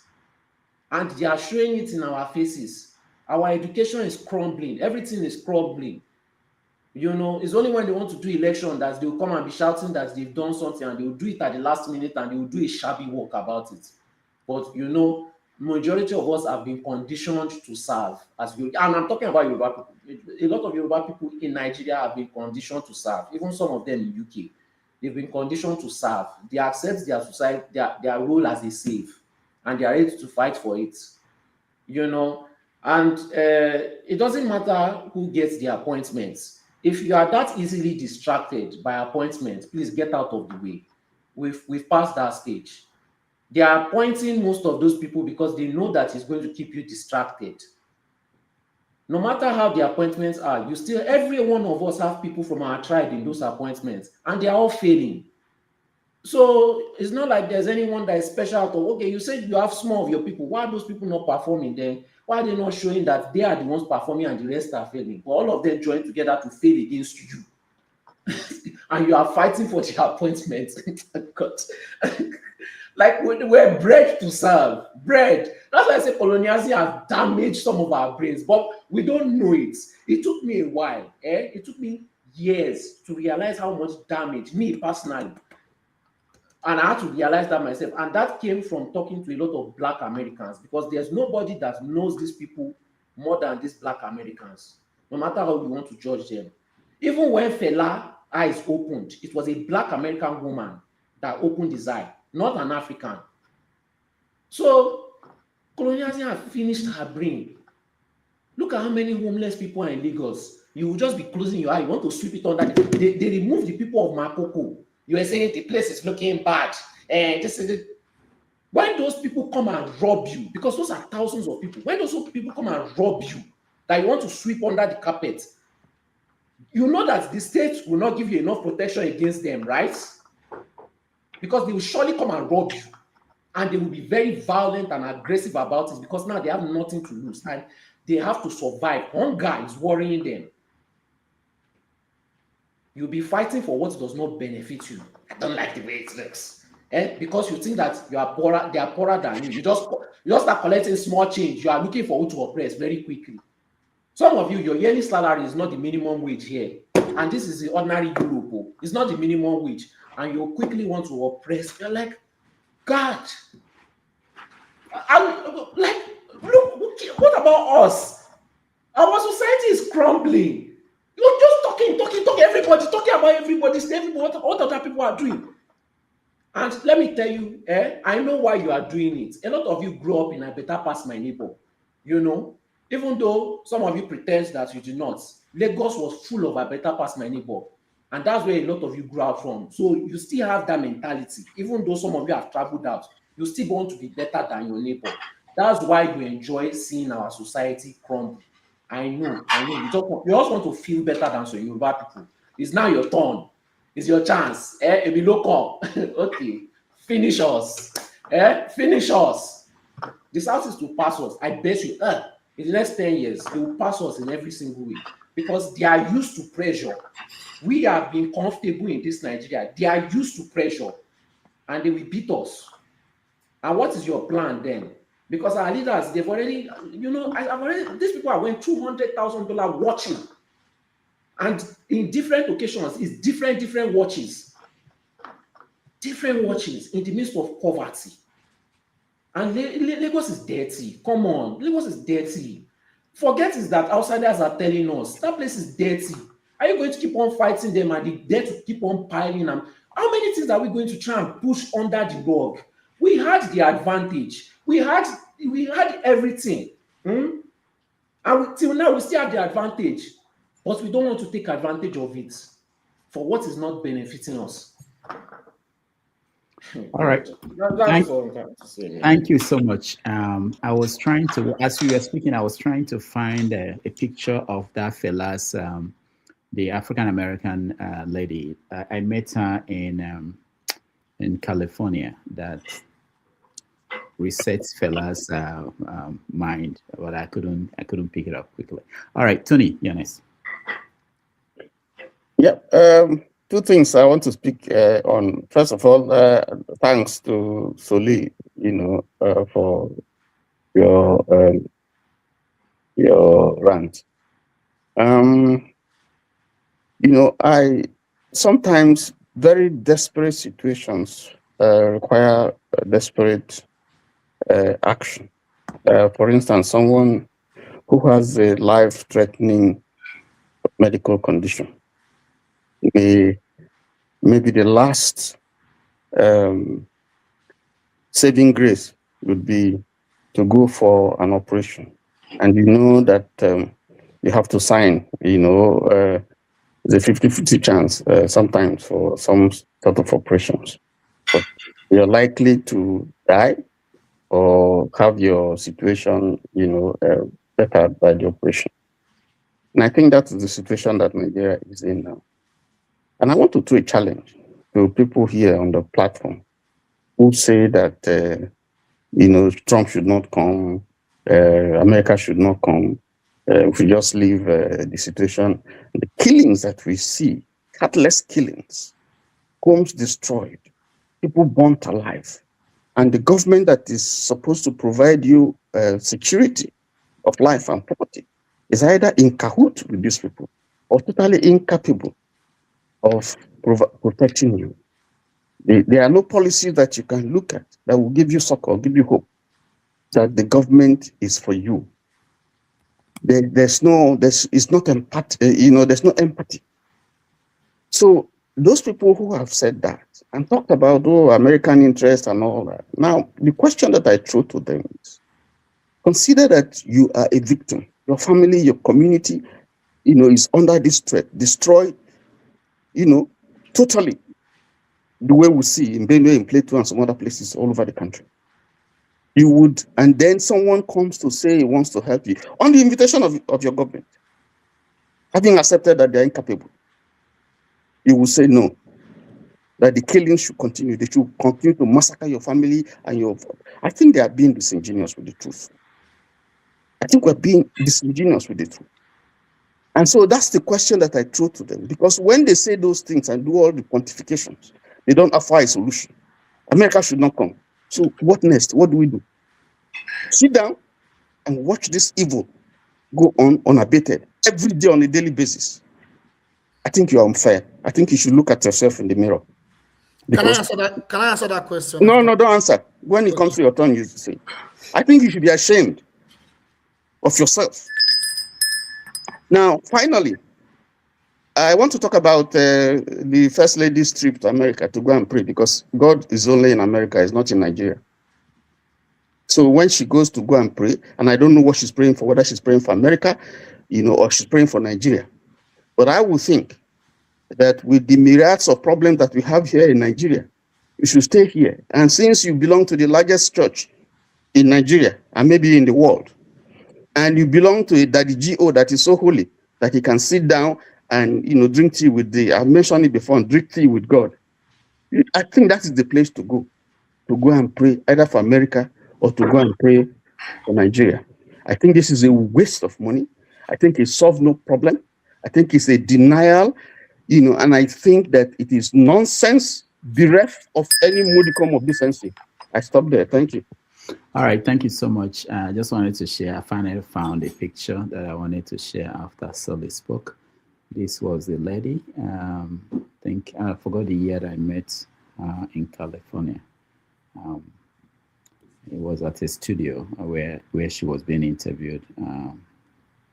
All right. Anyway, thank you so much. And let's see. The next person we have is. I want Forefathers to speak because he's going to prepare for a show. I know, but I'll come to you. I know you are far away. But you're in America now, so you shouldn't be worried. It's daytime in America. Forefathers, go ahead.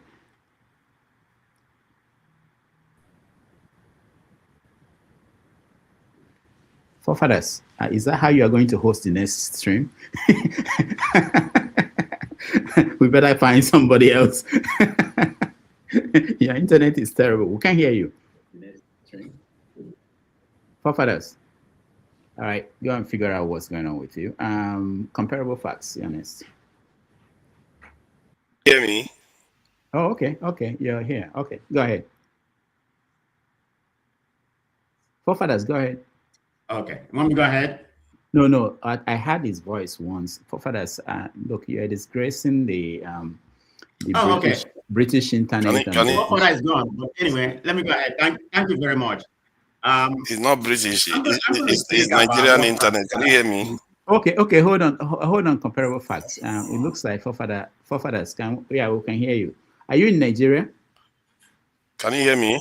Yeah. Are you in Nigeria? You're in Nigeria? Yes. Oh, okay, okay. Yeah, that's okay. why now. Where else are you going to get it our internet connection? Okay, we can forgive you then. All right. Go ahead. Forefather is lying. Forefather never been to Nigeria. What are you talking about? I'm on the ground. Look at this one. What are you going on about? You have not been to Nigeria for 50 years and you're here talking. Can you hold on? Can you hear me? Can anybody hear me? I don't know. This connection is a bit messed up. We can hear you. There's a delay, but we can hear you. Okay. I will just speak and I hope everybody hears me. But if you don't, it's okay. I will try to keep it brief. It's a bad idea to have people coming to your country, especially a nation like America coming to your country, except there is something they are giving you. And they are not giving us anything. I don't understand why we sign up for this, but for nothing. What is the arrangement? What's America doing for Nigeria? We are allowing them to come into Nigeria. They just kicked them out of Niger. Funny enough, Nigeria has now given them a presence on the ground in West Africa again. The Epstein file that was released this week, there are different layers to the world, and you see leaders that are engaged in all kinds of depravity that some of us still worship and think that these people are here for us. I don't understand it, why you believe that. I think people just believe what Trump is doing because they like that stuff. They don't care whether he kills them the next day. They don't care. They just want it, for him to just do what they think is good for them. In reality, anybody that comes into your country, they are coming for something. They are coming to destroy your country. America has never defeated a terrorist group. I don't know why. I don't understand. Which terrorist group has America defeated? Tell me one. Which one? Can somebody tell me a terrorist group America defeated that doesn't exist anymore because of America? Where is it? I don't know why, and they are coming here to come and save you, and you think it's going to work. Maybe the reason, I don't know, maybe they are capable of defeating terrorist group, but the only reason why they are not defeating it because they are the ones funding it halfway too. Because they also admitted that they are funding it. So you guys, and when you forget that Trump is very friendly with Arab countries. They gave him an aircraft that was $500 million. What? This is a guy that does business with Saudi Arabia. He's giving them the most advanced jet fighter that they have, that even Israel is opposing. But they say, no, they will get the top billing. They will get the best things. He's giving it to Saudi Arabia. Is he giving it to Nigeria? This is what bothers me. It's not like I hate America to work with America, but we work with them and we don't get anything out of it. Nothing.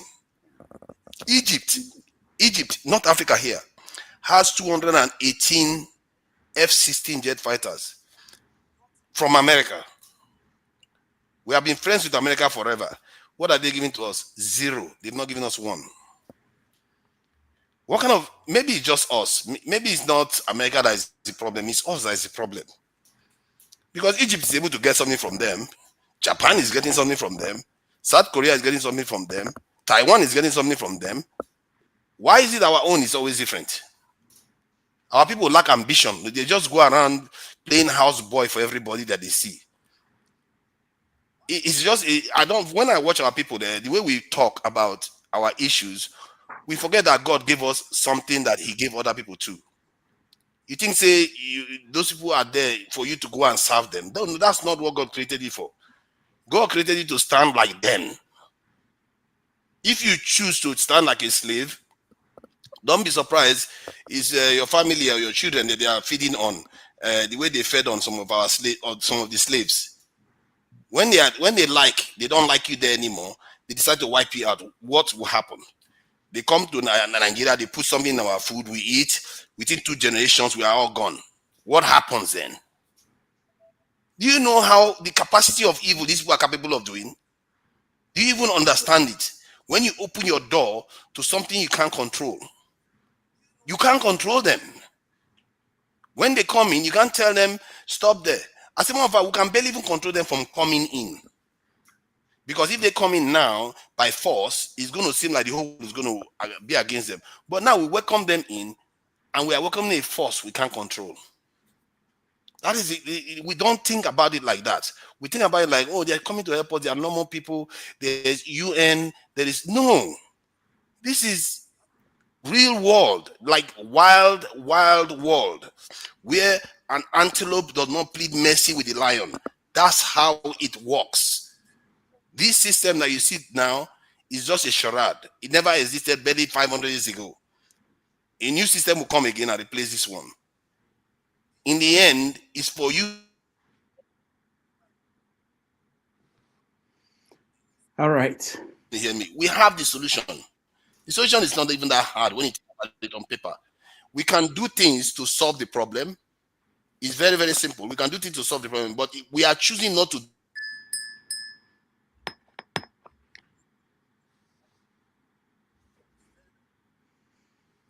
Forefathers, thank you so much. We appreciate your contribution. I hope you'll be able to host this show next. If not, let me know.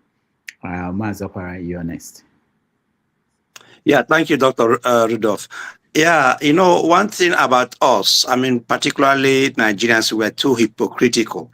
Because the last time I checked, it was almost many countries, dozens of countries helped Nigeria to fight the Biafran war. They invited them to crush the Biafra, and everybody was okay with it. They invited all the whole superpowers, including Russia, including Britain, including Egypt and other people, to fight and crush Biafra, and they did it within 3 years. But today, they don't want the same power to come and crush people who are eliminating, who are slaughtering innocent people in their thousands. And Nigeria is not fighting war. These people that are being murdered every day are not even asking for separation. They are in their ancestral homes, and murderous terrorists are coming to their houses, killing them, burning them alive. And we don't want help because it's not happening in Igbo land. Let me tell you the fact. If this, I mean, horrible things are happening in Igbo land, the military, these people who are here on this place would have even begged, I mean, which country now? Even North Korea to come and crush these people. You saw how they were begging people, I mean, government to crush, you know, IPOB members who had only flag, you know, Biafran flag. But today, they are not saying the same thing to come and crush these people who are armed to their teeth. That is the hypocrisy we have in Nigeria, and that is why Nigeria is not working. If Nigeria is not working, these people, anyhow we can get help and get rid of them, you know, I am support of them. Whether Trump sent troops there, whether North Korea, whether Iran, to crush these people and let us have peace. I am supportive of that. Finally, somebody was talking about airport in Imo State and Abia State.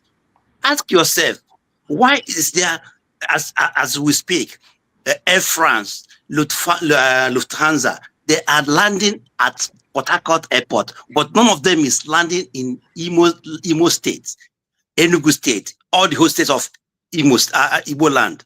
Ask me why. And when we come here and talk about the federal government treating us badly, people say we are just kind of, you know, playing victim card. No, we're not playing victim card. How many river people are traveling outside Nigeria? And how many people are traveling outside Nigeria? Why should there be an international airport in River State and there's none in the whole Igbo land? And somebody's say no, we don't need something like that in Igbo land. For look at how many years did the so-called Niger Bridge lasted. How many years? The third mainland bridge lasted how many years? It was concluded. How many, even as we speak, the so-called second Niger bridge is not even completed after how many years of the civil wars ended. So when we come here and say that there is problem, that Nigeria has Igbo problem, which Professor Chena Jobe said, we know what we are talking about. There is, there is Igbo problem, and we have to discuss about it. Doctor, let me tell you finally, please. Anyhow, if we can build any, what they call airports, anyway, even every city is in Igbo land, let's all do it. It's none of your business. Thank you. All right, thank you so much, Mazi Okwara. Sorry, we don't want to interrupt the ranting, maybe at the end, so that we don't go back and forth. Comparable facts, go ahead.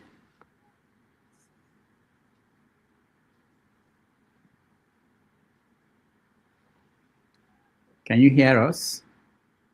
Yeah, thank you very much. I'm going to speak about Obi Kubana. I think this is what transpired about 2 weeks ago. It's still garnering attention. It's still garnering attention and criticism across Nigerian politics. So I need to just take my opinion. So, like I said, Obi Kubana was appointed the Southeast Regional of I think it's CBN, which is CBN, which is the youth-oriented political support aligned with Tinubu. I mean, which is city boy movement, but it's more of Lagos-centric. It's not all over Nigeria. It's more, it's well known in Lagos, so it's more centric in Lagos. But having said that, I don't know why people are making a big deal about it, because I'm looking at it from different perspectives. Obi Kubana, just one person. It's not going to change the mind or how to vote. He has never aligned himself in any kind of politics before. So this is the first time he aligned himself. I don't know what his motive is. It could be transactional or whatever it is. It doesn't really matter. So people should start, crying, in particular the people, my brothers and sisters from the South. It does not mean anything. I mean, whatever he's trying to gain, it just one vote. Or his family can go and vote for Tinubu. He's not going to influence any right-thinking people. It bothers me a lot that particularly the people from the youth from the Southeast, they are crying. For what? It's not going to make you vote for Tinubu. But you want to vote if you're an enlightened person. It's not about Tinubu, whatever it may be. That does not make any difference. It should not influence you. It's just one vote and his family. So, and in my own opinion, I don't think Obi Kubana is going to influence anybody. Maybe if Obi is not there, because there's no way Obi is going to be there, and you're going to see, the Southeastern is going to, unless Obi is not running. He didn't get any kind of funding in ADC or decide to have a political platform. That is the only way Tinubu is going to get, support. So, like I said, people should stop crying about what's going on, why he aligned himself. It's all politics. It doesn't really matter, in my own opinion. He can do whatever he wants in politics. Obi Kubana shouldn't change your mind who to vote for. Vote for who you believe that that is going to it's going to make your life better or whatever it is. It's not about Obi Kubana. So that's all I wanted to say. And finally, in reference to somebody was talking about what happened in the National Assembly. It's not just going to occupy. It's not just going to occupy the House of Representatives or the Senate. In my own opinion, I think it's about time the opposition, people like Obi, Atiku, they should lead the movement, maybe one after the other. They should help this youth to come out and move. It's about time. They shouldn't be playing those sides, just be there and let go. They have to come out. Nothing's going to happen to them. They should come out and lead the group and protest, because this is our life about this electoral reform. Like somebody was saying, this guy forged everything, trying to sabotage everything because of political affiliation and political gain. So it's about time Obi should stop being docile. I think they should come out and lead the movement. Nothing is going to happen to them. Nobody's going to shoot them or whatever. So we have to take the country back. This is the only way, instead of just leaving the voting for the youth. That's my opinion in that regard. All right. Thank you, Comparable Facts. Ovie. Sir? You're next. 3 minutes. 3 minutes. Where I won't go safe. Anyway, let me just summarize within I guess so far. Since at times I learn what they learn. So when I look at the elderly ones, and I look up to aspect of the Tinubu and Okpaolo, who represent the elders here, started from the host himself, Rudolph. He belongs to those with their ahead of me. I see no hope. No, you know, for the sake of useless generations, so to speak, you know. But again, when I look down to those that make I come on my generation, because now we there now, when I look down to those who are younger than me, you know, like Soli and Bumi, I say the future is bright. A new Nigeria is possible, you know, from not just from the way that they speak. Look at the demeanor of Bumi, how logical she is, how just, I mean, if not because I now believe what we get, or if you know they, I don't get them. I want to present my case like that because she has the ability to address those who are classified as a low propensity information voters. You know, all those people who did there. So she has that demeanor, the ability to just put things in their perspective. Why Sole have the fire? But my pen is just like the last time Mo was here, and everybody loses because of they're always hungry, they're always complaining, always insulting. They could not see somebody who is actually trying to provide solution to what they are scared to do. And today, now, if you see, say, Obi take over Abuja. That's a simple thing. I've been saying it. It should not take Obi to come out before that kind of crowd gather. It's a common sense, but because we two they argue, we know they see. Black and Napoleon talks say stupidity is not an handicap in politics. As in politics, stupidity is not an handicap. But one thing again, they fail to understand with Tinubu, those people where they celebrate boots on the ground, they are defending the Christian, they are happy. The fact that they could not see now Tinubu make that thing happen, it behooves me. Now we're not supposed to they pray, make him come back. Because men came before him. They refuse boot on the ground. Not be today America won't put boot on the ground. Go and extra Buhari administration and village them bomb pass. Why do you think that is? But again, because we too they complain. You know, we see when those that you hate are working for your own success. Without Tinubu, there will not be boot on the ground. Nobody will defend the Christian. So goes to Trump. But now these same people, now then they question me, why they support this man? Why they support this man?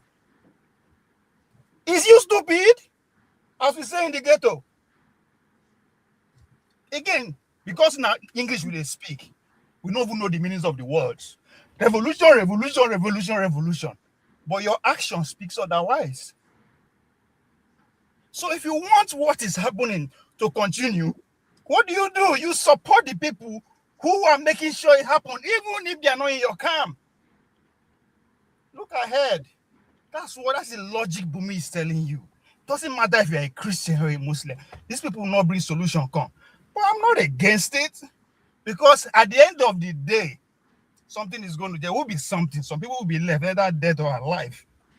So at times when they complain, we will pop down, look at what they complain about. So if they celebrate, say, boot is on the ground, they are defending Christian, Tinubu should be your champion because he made that possible. Tunanja will not be indigenous of Bakassi today, if not be Obasanjo, but we're not going to insult them. There are so many things you have to look as a Nigerian, study your country. What are they up against? They mess up, we agree. That's why I don't get hope in them. They are not coming to change anything. But even out of their foolishness, you could see something they are getting right. Focus on that. Win and win, no matter how little it is. You don't get money to influence anything. You could shout. You say, now win they come here be your problem. You are losing it. So if you are celebrating Christian protection, Tinubu should be your candidate. All right, thank you. Because the Muslims are happy. They will support him in 2027. They will give me other money. You know why? Because it's a win-win too. You either take Muslim ticket, or you choose your defense of your religion. You can't have the two. So you know if you go invite, let other people talk. Come in and give you power. It's not going to happen. All right, thank you, Ovia. Jide? Thank you so much for the damages. The question I want to ask everyone is, including those that understand what is going on, I respect everyone's opinion. This is a rhetorical question. Do we want to self-destruct ourselves? Do we really want to self-destroy? Do we want, in Yoruba, they call it afoofa. We call it afoofa. Do we want to destroy ourselves by ourselves? Because of ignorance, because of emotions, because of trauma, because of lack of knowledge? Do we want to destroy ourselves? Let's even consider that you are inviting a country that you don't know anything about. But what have you done to consult your neighbors? What have you done to at least take power from those that are in power, that are oppressing you? What efforts have you made on that? You are inviting something you don't know anything about, you have no control over, to come and save you. And evidence have been proven time and time again that they are the ones playing a role in the killing of your own people. And you still want them to come and solve your problem. How does that make sense? Do you want to destroy yourself because you're finding a desperate solution? How does that make sense? Let's even assume you don't even know anything about the country. Take that aside. Take that aside. You don't know the reputation of the country, you don't know the history, the antecedents, the reputation, and what it is still doing now. You don't know anything about that. Let's even assume. Let's give an excuse for ignorance. Let's give an excuse for ignorance. You still have evidence that is playing a role in the killing of your people. Because it said it clearly. It said it, that it funds Boko Haram. You still want it to come and solve your problem. Currently, it is stealing your resources. It's stealing billions of dollars in your country as I'm talking, through multinational corporations. Can't that open your eyes? Can't that open your eyes enough? Let's even take away that. These are the people that enslaved your forefathers, that separated us. These are the people that separated you, that stole us for centuries. They killed our people, millions of our people, that enslaved our people. And you still want them to come and save you? What are we thinking? Like I said, we are self-destroying ourselves. Some of us are talking about examples of countries that they've helped to bring peace. They did not bring peace. They brought neighbors fighting each other. They brought neighbors creating tensions with each other. You're talking about Yugoslavia. They destroyed Yugoslavia. Serbia and Kosovo, they are enemies today because of what they did. Serbia and Kosovo, they are enemies today because of what they did. Croatia and Serbia, they have tensions with each other. Is that what we want to be? Is that what we want for ourselves? We're talking about Bangladesh and Pakistan. Pakistan and India, they hate themselves more than we hate ourselves. They have nuclear weapons at each other's necks. That was what they created. That was what they created. Is that what we want for ourselves? Do we want to destroy ourselves? Do we want to destroy ourselves like great Native Americans destroy themselves in the US? Do we want that for ourselves in our own land? In our own land? Let's even forget about that. Look, someone was talking about Poland. Poland, forget that now. They're talking about Poland. Poland and Russia, they have an intertwined history. Today, they are enemies of each other. Is that what we aspire for ourselves? We do not aspire prosperity for ourselves. We want to be slaves till we die. Do we want to be slaves to these people? We've been slaves to them for over 400 years. We've not learned anything. We still want to sell ourselves. We still want to sell our dignity. We still want to sell our dignity. Right now, as I am talking, they want to commit another genocide. They committed genocide just recently, some few months ago. They want to commit another genocide on our own people, on our own cousins in Cuba. I talk about Cuba. Look at what they want to do in Cuba. And you think they want to come and save you. Why do we want to destroy ourselves? Because of our pain. Our pain. I don't have to have any family member that is in the north for me to understand that what is coming is big trouble. And what is coming, we're going to destroy ourselves. If we cannot organize to know that our fight is against our governments, to take power away from our government and take power for ourselves. That's the solution. And the solution is to bring the people that are orchestrating your problems to come and solve your problem. Then it's unfortunate. That means you want to self-destroy yourself. And if you want to self-destroy yourself, let's go and self-destroy ourselves. We have to prepare for that. I'll stop there. Thank you. All right. Thank you so much, Jide. Finally, we have Ikechukwu Okafor. You have 3 minutes to rant. Okay. So Jide said most of the things I was going to say already. But I have a couple of notes here that I'd like to go over. So first of all, there's this issue of tribalism and religion or religious divide in this country, Nigeria. So after the war ended in 71, they said no victor, no vanquished. We're all Nigerians.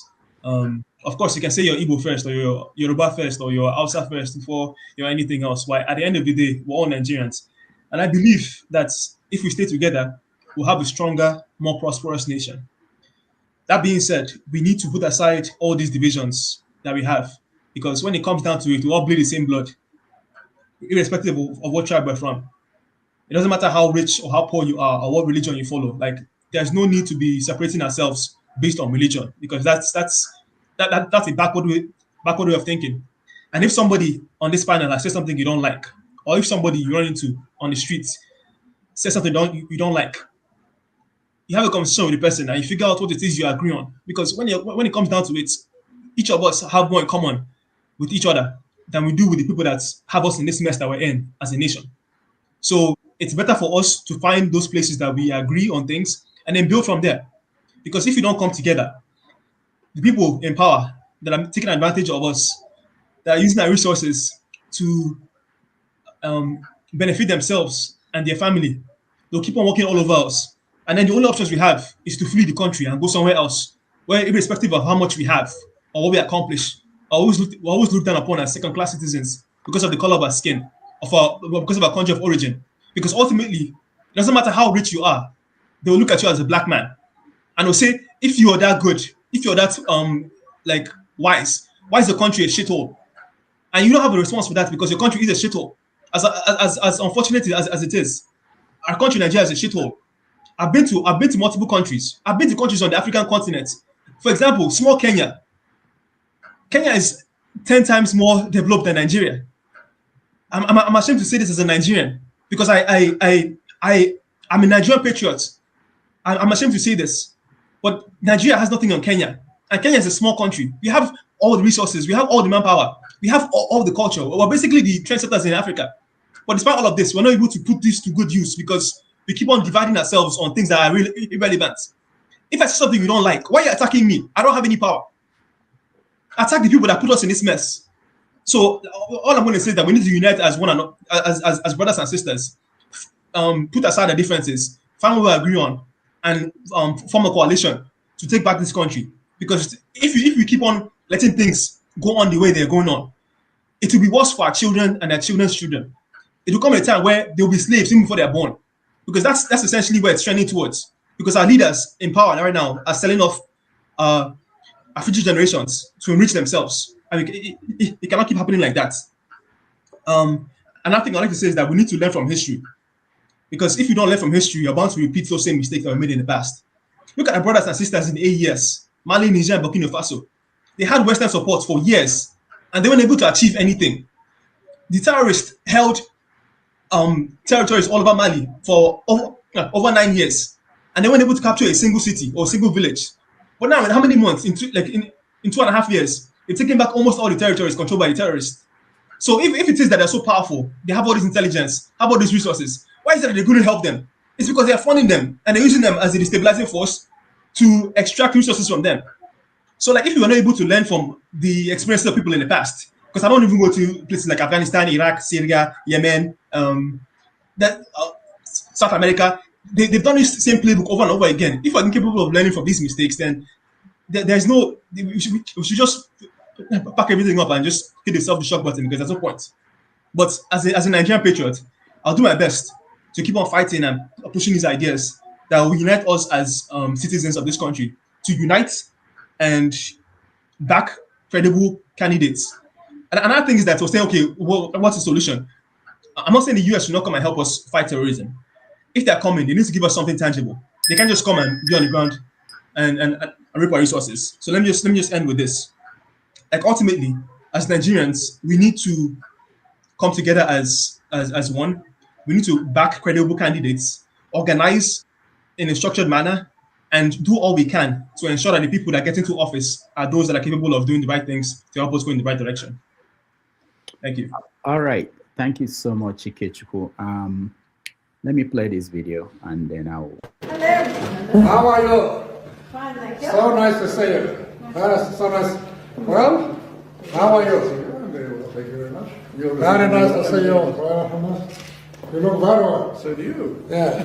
Splendid. You've been having rather a busy time, haven't you? Well, I'm not as busy as you are. You know, Your Majesty is very busy. Can I order you, Your Majesty?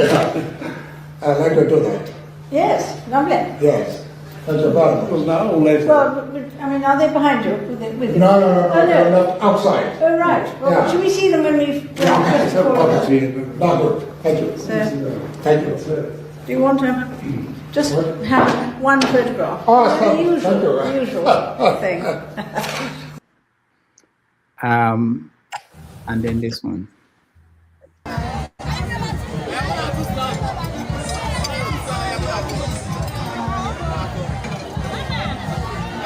So, some of the server come. Some of the server for plate. They don't you the server for plate for blocky plate.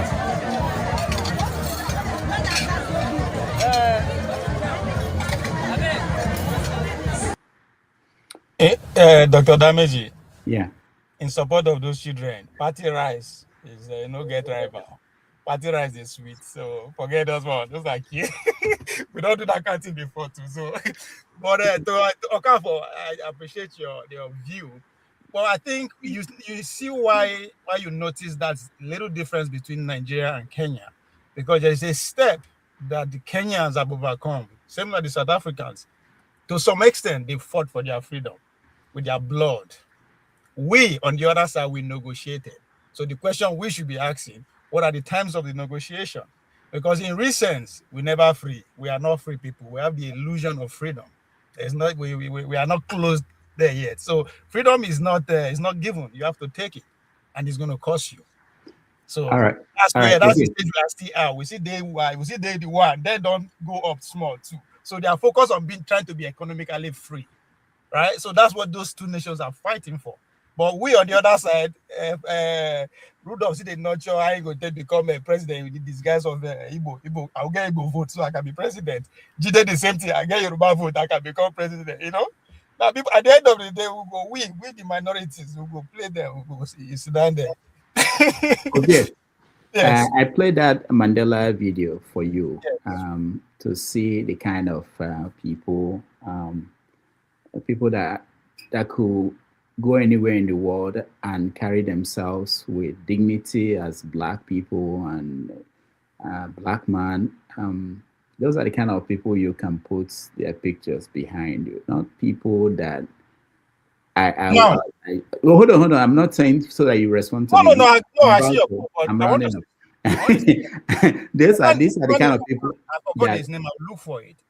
That quoted and say, if let me just summarize this. If you see where an Oyibo man, a white man praises me, know that I've sold my people up. That's what I all would say right. to. All right, thank you. And then the other video of the kids, this video. I know a lot of people talked about, in every country in the world, you can find poor people. You can find poor people who are feeding from trash. It happens in America, in New York, and everywhere. But I don't think the degree of poverty we see in Nigeria is something that is close to what is seen in other parts of the world. There's this quote that I had long ago, that the society that we abuse today will take its revenge on our children. And part of, if you listen to the international community, people in NGO, when they talk about what's happening in the North, it looks as if they are wrong, because they always say that it's as a result of corruption that a lot of young people are left out there and they join these organizations. And you can make a case that there are also corruption in the South. Most people in the South are not joining groups like that. But there is no doubt that when you abuse a society that you abuse, the children, they will take revenge on us. Maybe even if you escape and you live in another country, these things we're hearing today is as a result of years of abuse. The fact that we allowed it to happen, look at the issue of tampering with laws passed, and people are surprised that it's happening. Why would we be surprised? Look at the election process that brought. Sorry, Dr. Damiji, before you move further on that issue of the North and how the poverty and all that, I think for me, why I really don't pay attention to that, because there's a reason for anything that you see is happening. One may not understand it, because we always argue, we take our argument back to the beginning of the country, however you want to start and for. Now, let me argue from the Southeastern perspective, right? Who to me use that as more as a point to make a point about how Nigeria is not going forward and all that. And I understand. But the question is that the same people will argue that one, the Fulanis are stranger. Two, they're minority, they come. Now, if you don't see that, if that is their beginning, and you refuse to agree that they're in control of the whole Nigeria, but people that had that little beginning, less than 100 years ago, they're in control of the half of the country, 19 states. If you don't see that as progress, is because you are so bent on your own way of seeing things without actually seeing it from your own competitor perspective. They are winning. Again, I agree with you. Those kids of that today, where they see them today, will fight there tomorrow, but they are already fighting their cause. That's what the Americans are saying. So those kids that they neglect all those years, they are of age now. That's where they are. I asked this question about 5 years ago. Boko Haram started doing blood now over 15 years ago. There are a lot of kids who their parents were killed. Where are those kids? A lot of them are within that border region of Cameroon, Niger, and all that. They are of age now. They are asking, who are we? Because they are not accepted where they are, and they don't know where. So it's easy to co-opt them for them to achieve their goal. And the goal is just to keep expanding. You might not see it that is working for you. That's fine. So that's why I know they really don't see that. To me, that is just the hanging fruit. Why then they maintain it, even though the whole world is here? But the maintainers, they fight for it every opportunity they get to maintain that culture. It is because it is working for them, and they are looking at the bigger picture. If we continue like this, by the year 2075, we might be running the whole country. Everybody might be running around saying Musa, and all that. Can we just see at once for some time? Not necessarily what they are showing us, because we know get strategy. Thank you. The minority will be Ogboni and Igbo smokers with a few. Shout out to fella. We be our kid. They don't take them, but okay. Thank you. This is a candidate. All right. So before we go, let me thank those that supported us. George Blue Shell, thank you so much. Chris, thank you.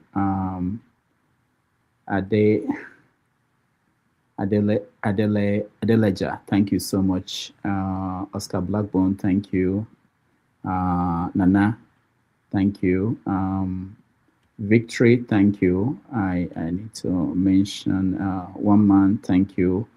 Riaku Tope, thank you. Emmanuel, thank you so much. Emmanuel again, thank you. Man of Prestige, thank you. Eccentricast, thank you so much. And Madam Luke, thank you. Madam Luke, thank you so much. I appreciate you and all your support. And then, so tomorrow, again, let me remind everybody, tomorrow we have 90 Minutes Africa with Prince Adebayo joining us. If you can join us, we appreciate you. Forefathers is ready at the other end for a continuation of part 2 of the program.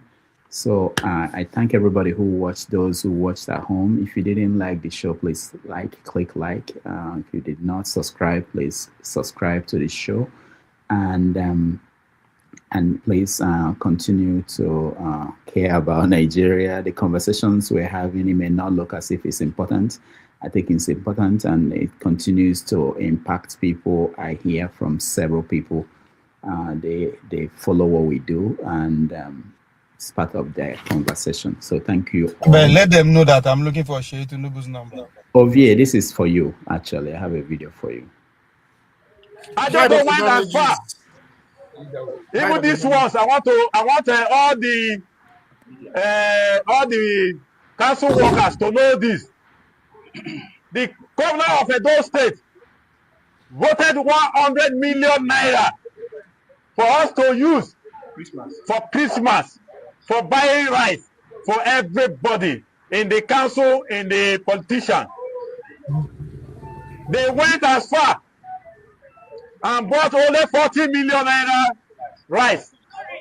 Okay. We now ask, where is the 60 million naira? The chairman of the council took 20 million naira. Ajoto took 40 million naira.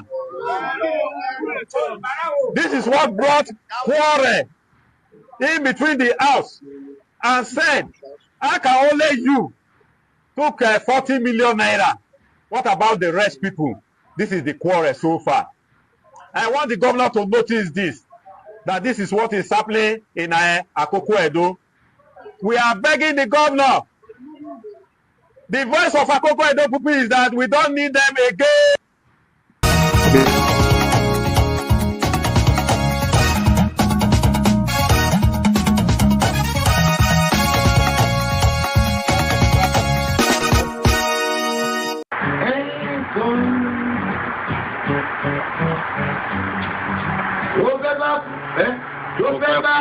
Tó fẹ́ kú torí ẹ̀.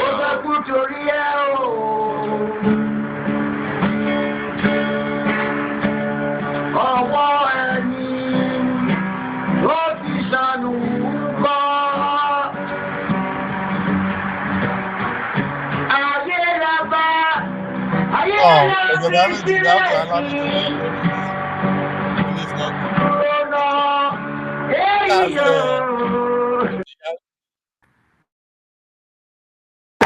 Thank you so much for watching. Thank you. Have you subscribed? Yes, you. Have you subscribed? You. Yeah, before you go, click. It's free. Click. Just that's it. Have you subscribed? You are laughing. Have you subscribed? Have you subscribed? Thank you. Thank you. Thank you. Hey, madam. Thank you so much. I can see you. I can see you. We have to get to 100,000 subscribers. This by the end of the year. How are we going to do that if you don't subscribe? Yes, you. Yes, you're about to click off. Why? Have you subscribed? It's free. If you don't, ask your son, ask your daughter how to. Just one click. Thank you. Thank you. I see you. Aha. Thank you very much. Thank you very much. I'll see you tomorrow. Okay. What do you want to say before I click off? See, I think the country, they should come and take class for with the Akoko Edos. Are you from there? Yeah, that's my local government. Those are my people. The guy that represent us, they behind there. See, when we discover anything irregularity, we take out it to the public, to the people, and we do what we follow proceeding. The man was impeached. The councilmen sit down and impeach him for that. Tell me how that happened before. All right, Ovie, they started the other show. I will talk to you next time. Take care. All right.